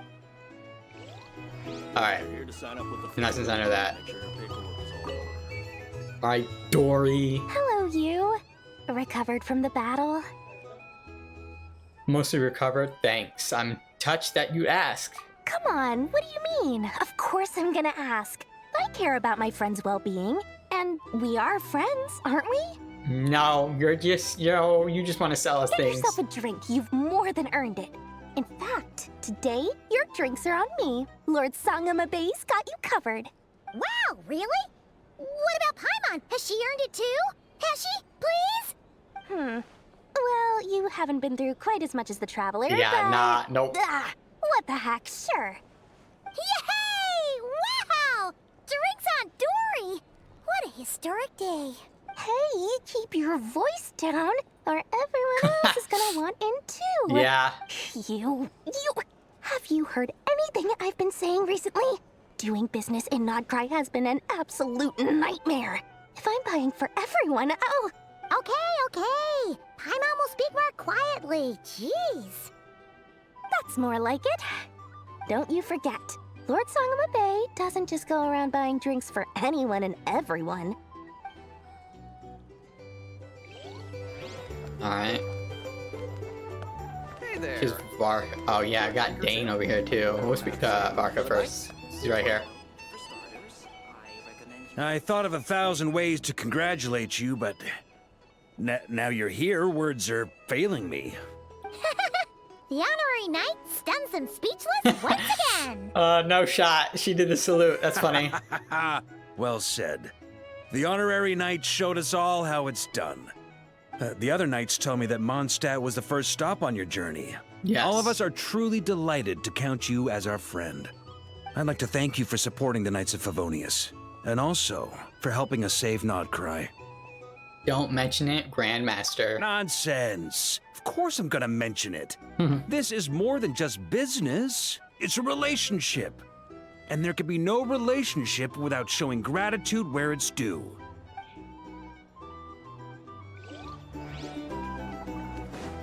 Alright, Dane, what you got? I see you've recovered. You bet. Snoozed her way to a full recovery. I'm doing much better. Thanks for checking on me. Glad to hear it. A healthy body is paramount. Nothing else in life is possible without it. So take it slow. You can't afford an injury. I'm so grateful that you decided to help us in the end. Paimon too. You really saved the day when you swooped in to open that gateway. I came to accept that although Rerir was my friend in the past, here and now, he was an enemy that must be defeated. Though I will never fully understand what happened between us, I could not let this crisis deepen any further. We fought a very necessary battle. and you played your part admirably. Thank you. I know it was hard, but you'll get through this. Yeah! And if you ever need to talk, just remember, we're always here. Yeah, we're gonna be in Nodcry for like roughly a year, so... I'll do that. You know, anytime. Alright, Nefer, please have your eyes opened. Yeah, she does. I see the green. Traveler, Paimon, are you recovering well? Much better, thanks to a good rest. You're looking well too. Turns out that moon chanter has some real talent after all. My eyes were mostly recovered after just a couple days rest. I can actually open them again now. Yeah, but you gotta be careful. Lauma says not to strain your eyes while they're still healing. Yes, thank you. I'm well aware. Yehoda, could I borrow you for a moment? I could do with an extra pair of hands. Oh, was Llama in here? I didn't even... No, I didn't see Flynn's either. Oh, sure. Coming. Did you hear that? I gotta go help Lauma for a second. Oh my god. You guys chat among yourselves. I'll grab us some drinks on the way back. Paimon, you still like 'em sweet? You bet! Make it extra sweet, because Paimon's earned it. Sure thing.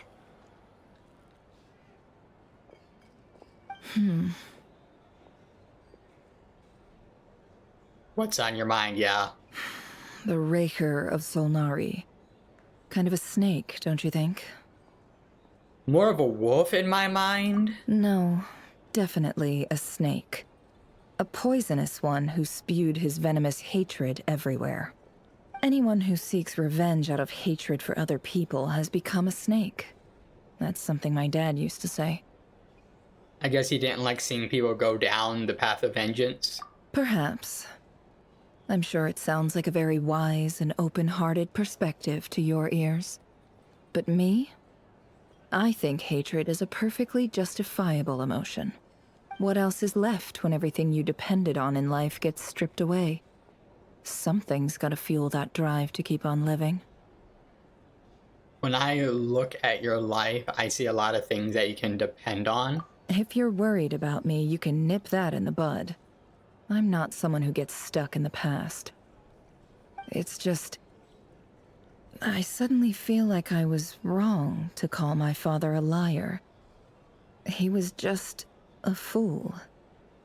That's why the Academia turned their back on him, and why the other tribes ganged up on him. Oh, Father. How much better things could have been if you were a skilled liar. Look at the Ibis King. Thoth is a fiendishly cunning liar. And yet, strangely, he feels more like a father to me than my real dad ever was. He's never brought it up, but I'd bet he feels the same way. Why else would he give me the power to perceive the truth, while at the same time training me in the art of deception? Sadly, I've never heard the Ibis King's voice. What's he actually like? Well, King Deshret banished him to Aru, which is essentially a prison, and posed 3 questions to him. He promised that he'd have his freedom if he could find the answers. His response was to take on a physical form and approach me, hoping that I could become his envoy and search for one of the answers on his behalf. Did he really think I'd fall for that? He's stuck there. He can't make me return what he gave to me. Sounds like he was nice enough to you. You definitely sound like father and daughter. So that's enough for you to decide he's nice, is it? He's a prisoner, and he was scared. So he decided to perform some good deeds to win people's approval. He lives in fear because he's a deceiver. How is Rerir any different? You can't work as a spy your whole life and expect a happy ending. It's preposterous. Yet I can't say I don't understand it. Liars live in the darkness of their own making. But it's still human nature to want to go on living. They say that a liar's soul is the most worthless thing in the world. What do you think? Oh, I get to choose, even though it doesn't really matter. I agree with that. I have to disagree. Liar show is the most worthless thing. Yeah, that's too. I'm gonna say disagree. It's just too strong. Maybe you phrase it a bit differently. I don't know. I just say I have to Oh, disagree. really? Well, it takes a very kind person to find compassion, even for liars. If you ask me, the soul of a liar really is worth nothing. Because all they care about is themselves. For example, when something good falls into my lap, I don't go sharing the news around. Stops other people trying to steal it from me.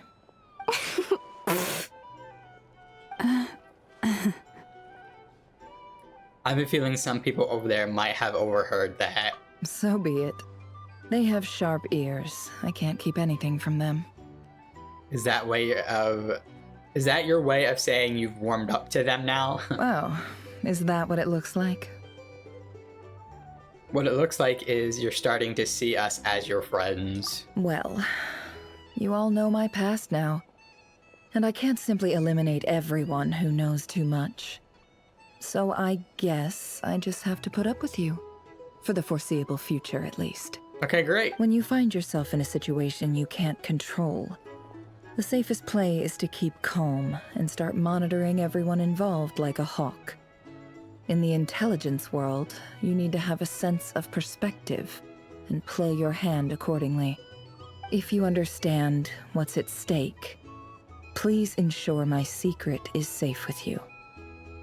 I trust you'll respect my wishes as a friend. But don't forget, I will also be watching you like a hawk. Sure. Very good. Oh, wait! Now that the panic's over and we've all calmed down, Paimon suddenly remembered something. What? After all that build-up, our mystery ally never showed up Oh even yeah, once. that's right. Wow, that's how it's gonna end? Okay, great. They're like, hey, here's this thing, we're gonna remind... A noise is coming from indoors? Huh? What? Am I imagining things? Huh? So, that close colleague who stayed behind with you? What's he been up to recently? Are they talking about the doctor? Don't know, don't care. I get more normal human interaction from hanging out with Bosco too than him. Although, now you mention it, he hasn't bothered me in a while. I wonder if... If he's disappeared without a trace, it's the biggest gift he ever gave to the world. But I somehow doubt that's what's going on. Okay, yeah, they're totally talking about... He won't lie low forever. So we'd better stay on guard.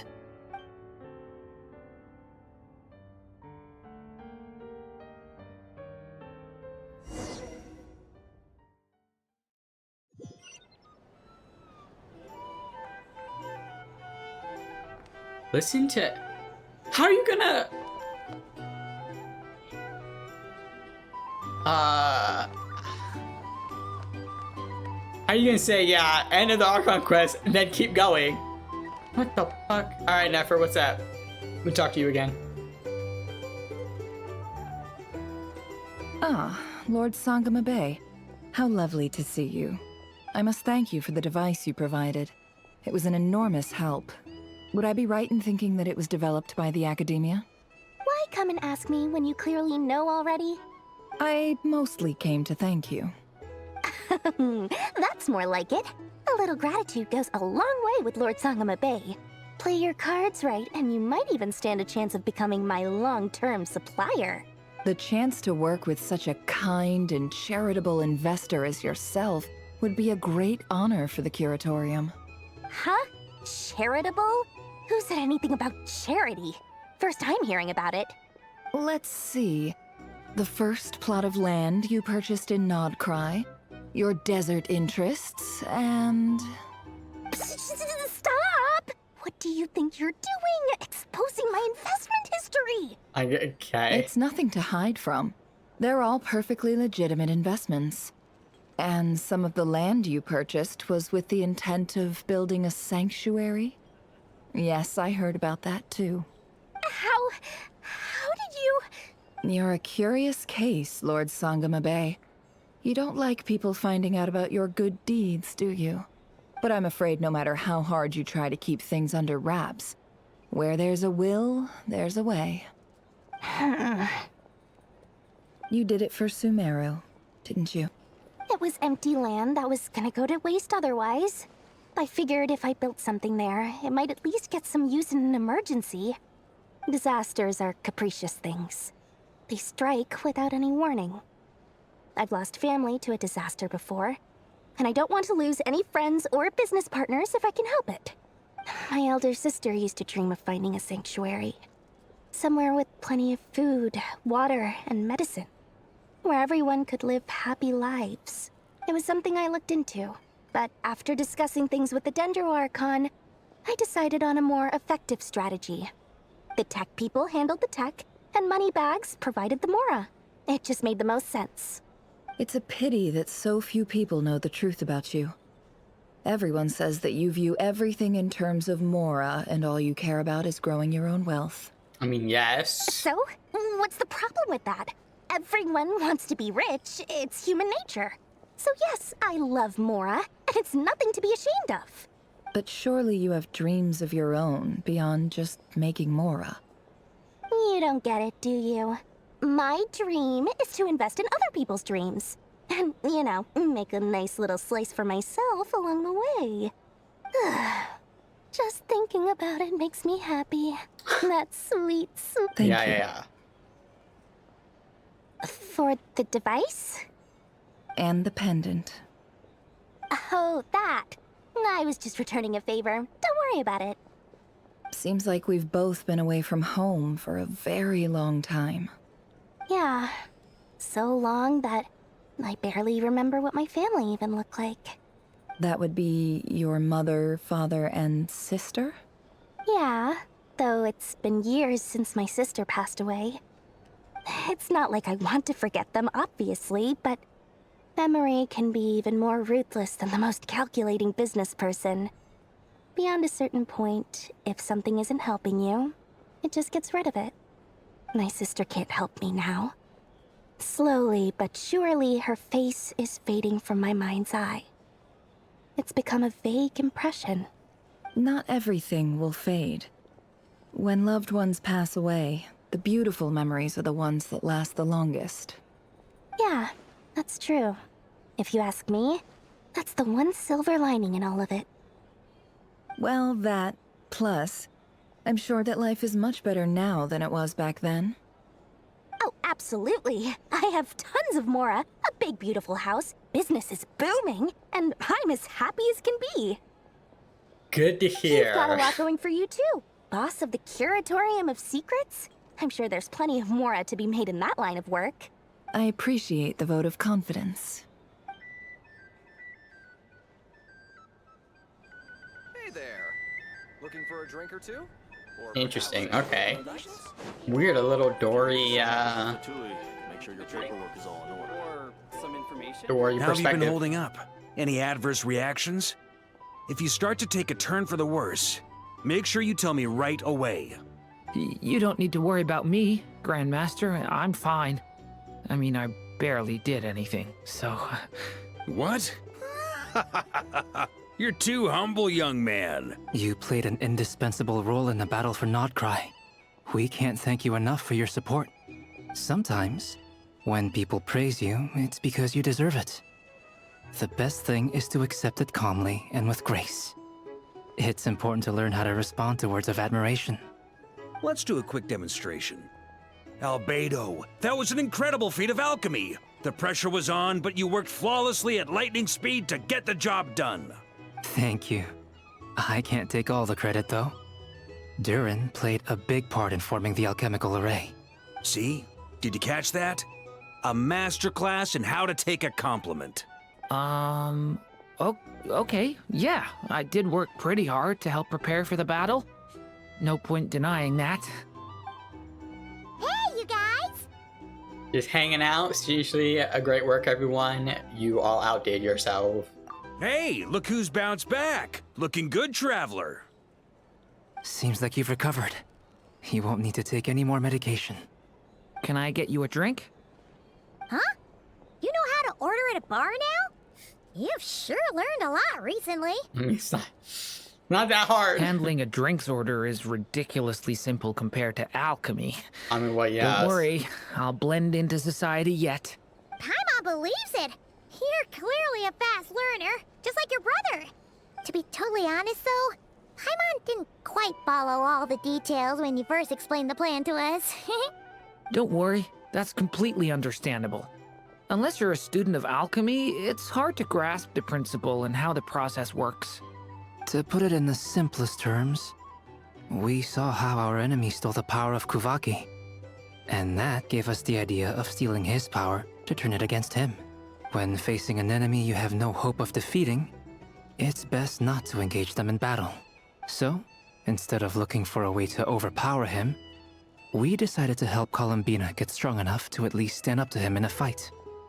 For this to work, we had to analyze his modes of attack, confirm who his main target was, and make sure that he wouldn't go beyond the range of the alchemical array. For added security, we prepared a total of 4 arrays. Oh, wow. But to mitigate the impact of the battle, we identified one location in particular as the ideal spot, which is where the confrontation took place. Okay, I figured that's why they chose that The spot. alchemical array absorbed his abyssal power. Then Durin processed it to render it usable by Columbina. Ah, okay. That power enabled her to do what would otherwise have been nigh on impossible. What surprised me was that Dainsleif actually agreed to join us. Given his history with Rerir, he had every right to sit this one out. But we're extremely grateful for the decision he made. Confronting a former friend in battle, that can't have been easy. It must have been a painful choice to make. But I'm sure that making a decision was far better for him than staying in limbo. Absolutely. He was torn between 2 paths, but in the end, he made his choice and stuck to it resolutely. He doesn't strike me as the sort of person who'd stay trapped in limbo for long. Anyway, however you cut it, everyone gave a stellar performance. And now, it's time to kick back and celebrate.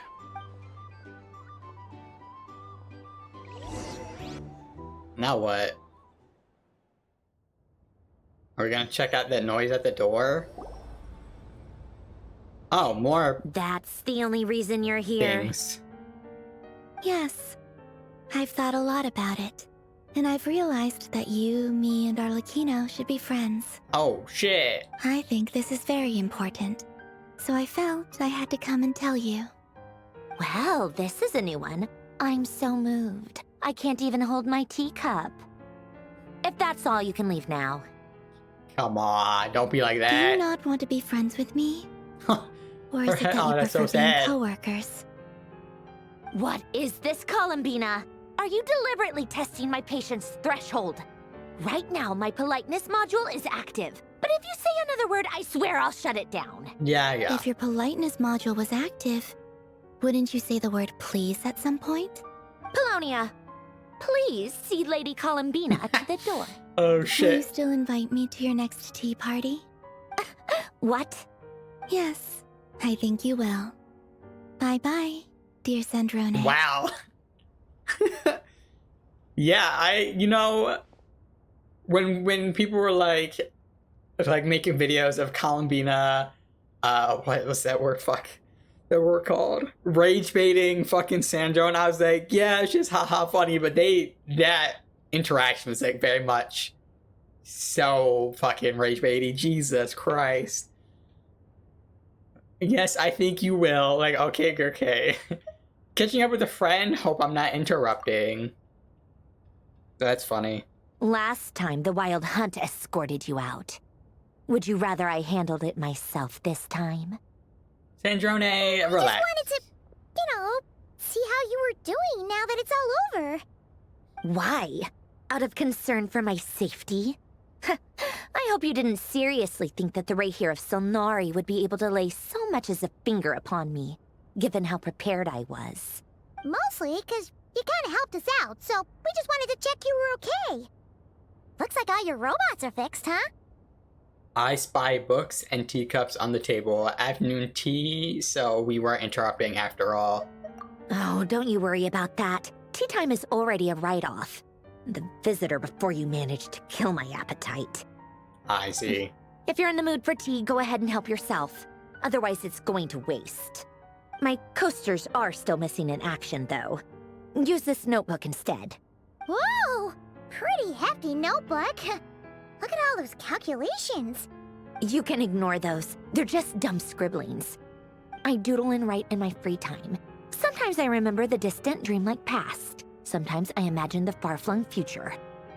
And other times, I grit my teeth and note down all the crazy nonsense going on in the present. Some people do the crosswords in the newspaper. This is my equivalent of that.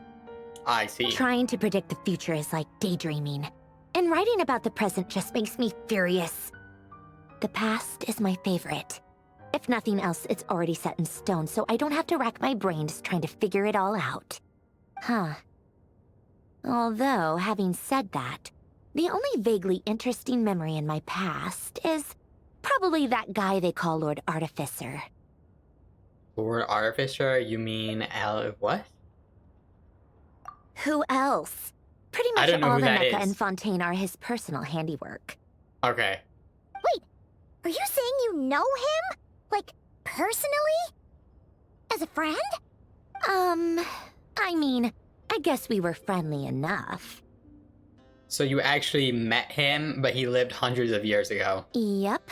In fact, I'm probably the only normal person left who knew him at all. We used to chat occasionally back when he was still around. Before he passed away, he asked me to destroy all his manuscripts. I honored his request, but I did read through everything first before destroying them. I thought you would. I mean, I couldn't let the genius of Lord Artificer Alain Guillotin disappear like that. Would have been such a waste. So, that's where the formulas in your notebook are from? I just told you. Those are my equivalent of crossword puzzles. They're just dumb formulas that I solve for fun when I'm bored. Alain's work was like epic poetry. The formulas in my notebook are just silly little riddles in comparison. Not that there's anything bad about them. I mean, at least, solving those riddles isn't going to hurt anyone. Except me, because I lose a few brain cells in the process.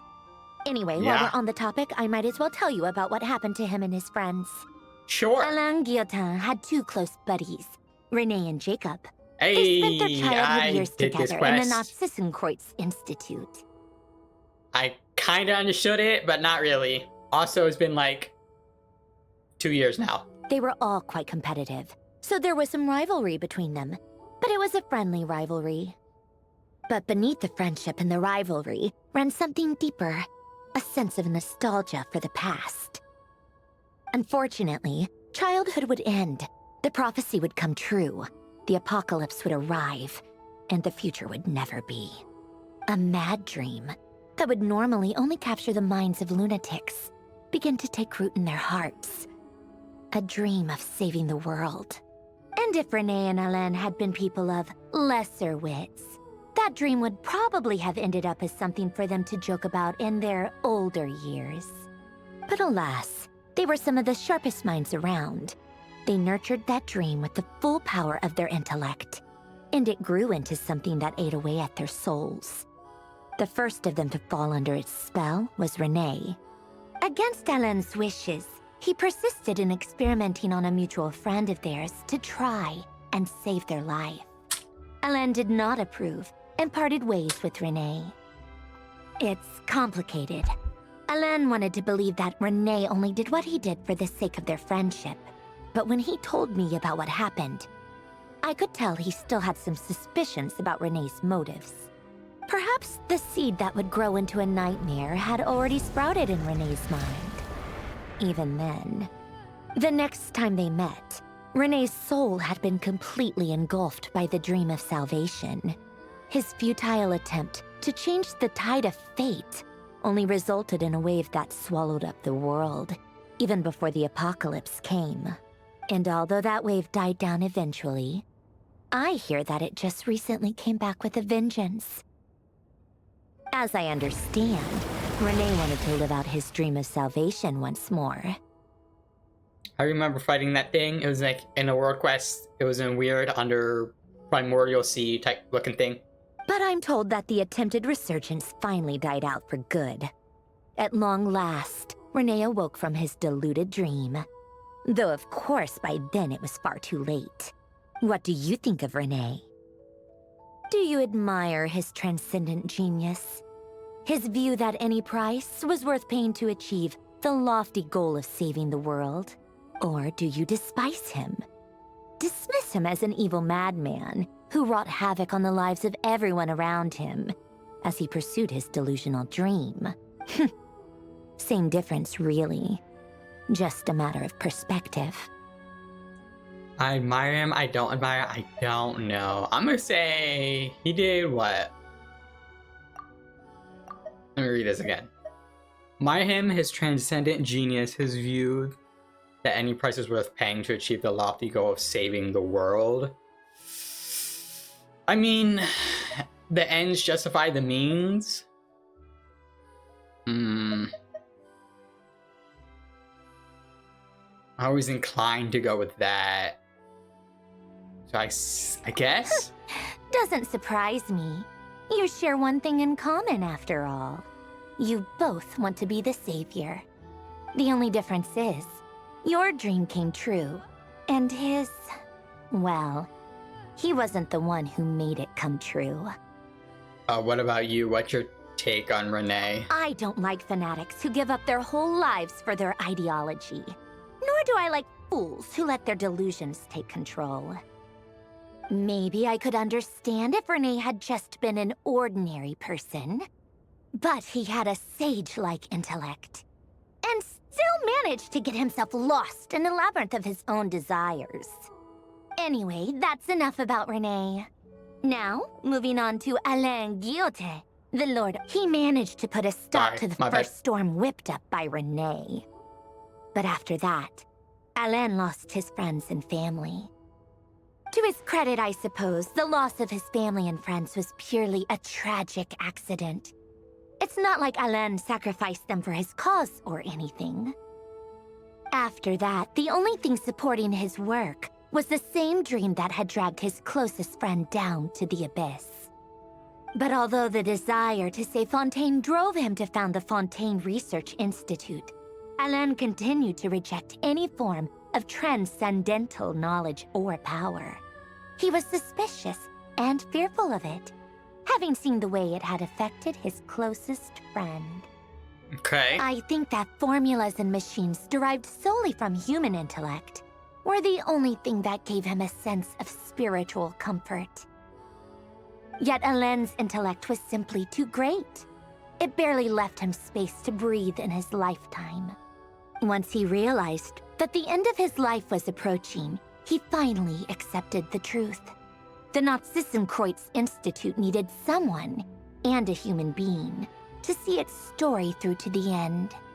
He quit working on his formulas, trading them in for the fairy tales that had played such a formative role in his childhood, but which he barely touched in his adult life. He told me that the director of the Nazissenkreuz Institute used to read those fairy tales to the children as bedtime stories. Apparently, they worked wonders at sending kids off to sleep. I think that all he wanted at that time in his life was to be able to sleep deeply without being plagued by depression. By that point, nothing else really mattered. At the very end, he laid down to rest in the ruins of the former Nazissenkreuz Institute orphanage, while the Fontaine Research Institute he had founded continued tirelessly with its work. Many years after that, tensions over competing dreams would once again cause a rift, this time between members of the Fontaine Research Institute. But the actions of those fools had nothing at all to do with Alain. And that is the story of two people from the Nazissenkreuz Institute who both wanted to save the world. One went all in on his fantasy of salvation without ever looking back, and ended up calmly sinking to the bottom of the deepest sea. The other sought desperately to burn bright in his life, even though he wasn't sure where he was going. I do sometimes wonder, why is it that people like them have such grand hopes of saving the world? Even the grandest Good question. tree starts I'm as not a sure. tiny seed. So perhaps, for each of them, their mission to save the world began with a very simple desire: to save themselves. They were young children with friends and family who mattered to them, desires to explore the meaning of life, ambitions to have a successful career. They didn't want to see all of that taken away in one fell swoop. Or maybe they just wanted to find something to anchor themselves within the chaos, to stop them getting quietly swept away by the storms of life. But instead, the search for their own salvation took them down the rocky road laid out by fate. Do you think the desire to save oneself is enough of a justification to try and save the world? I think the desire to save oneself is enough of a justification to try to save the world. Well, here's the thing. You're living in the world, so if the world goes to shit and gets blown up, right, by some apocalypse or whatever, gets destroyed, etc., you're going with it. So, you know, you can't have a life of your own if there's no world to play the background stage of it. You know what I mean? Yes, it's enough. I get. What are these questions? This is going for some reason. Yeah. Yeah, I think so. Just logically speaking. The way you said that sounded just like Alain. I asked him the same question back when he was in his prime, putting all of his energy into his work. He gave the exact same answer as you did. No elaboration, just a quick short answer before getting right back to his work. He was always that way. All right, tea time's over.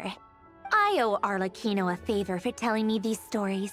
I'll have to bring a whole sack of gifts the next time I visit the House of the Hearth. I'm gonna go tinker with Polonia now. You guys can do whatever you want, as long as it doesn't involve interrupting me. Polonia, okay. Exit hibernation mode. Begin diagnostics. All right. Who else are we gonna say? Who else are we gonna talk to? Oh, we're done. All right.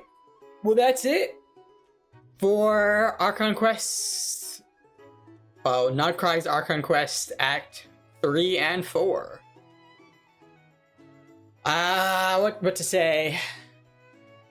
That this was way better than Fontaine's Act 3 and 4. Because Fontaine's Act 4 had good moments with the Novelette cutscene and stuff. But man, yeah. I would say Act 3 was Act 3 of Nodcry's Archon Quest was a bit better. I don't know if it's because I'm biased towards Arlecchino or not. Potentially. But also, there was within 5 minutes of you starting the Archon Quest, they're like, here's a badass cutscene. They just got right into it. I mean, yeah. I would just say this is, if I'm comparing, because Fontaine was my favorite, right?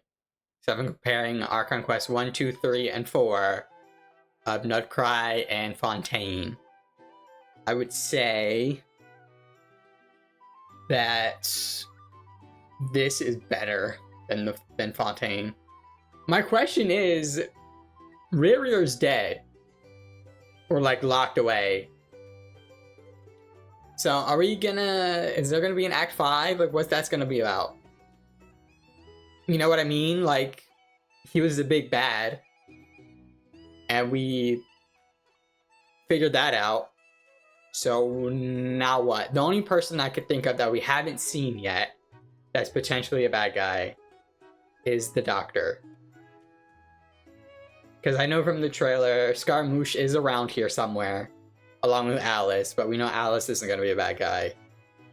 And Scaramouche isn't going to be a bad guy either. Or Wanderer. Whichever name you prefer. Not going to be a bad guy. Or at least I don't think. It might, you know what it might be? It might be the Doctor and Wanderer going head to head. And that's trying to navigate through that. I think that's what's going to happen. That's my guess. So until Act 5, if there is one, which I'm sure there is, but it's just, this seems, the ending of this seems so much like, yeah, it's done, right? So yeah, I don't know. Anywho, we'll see next patch or the patch after. Until then, later.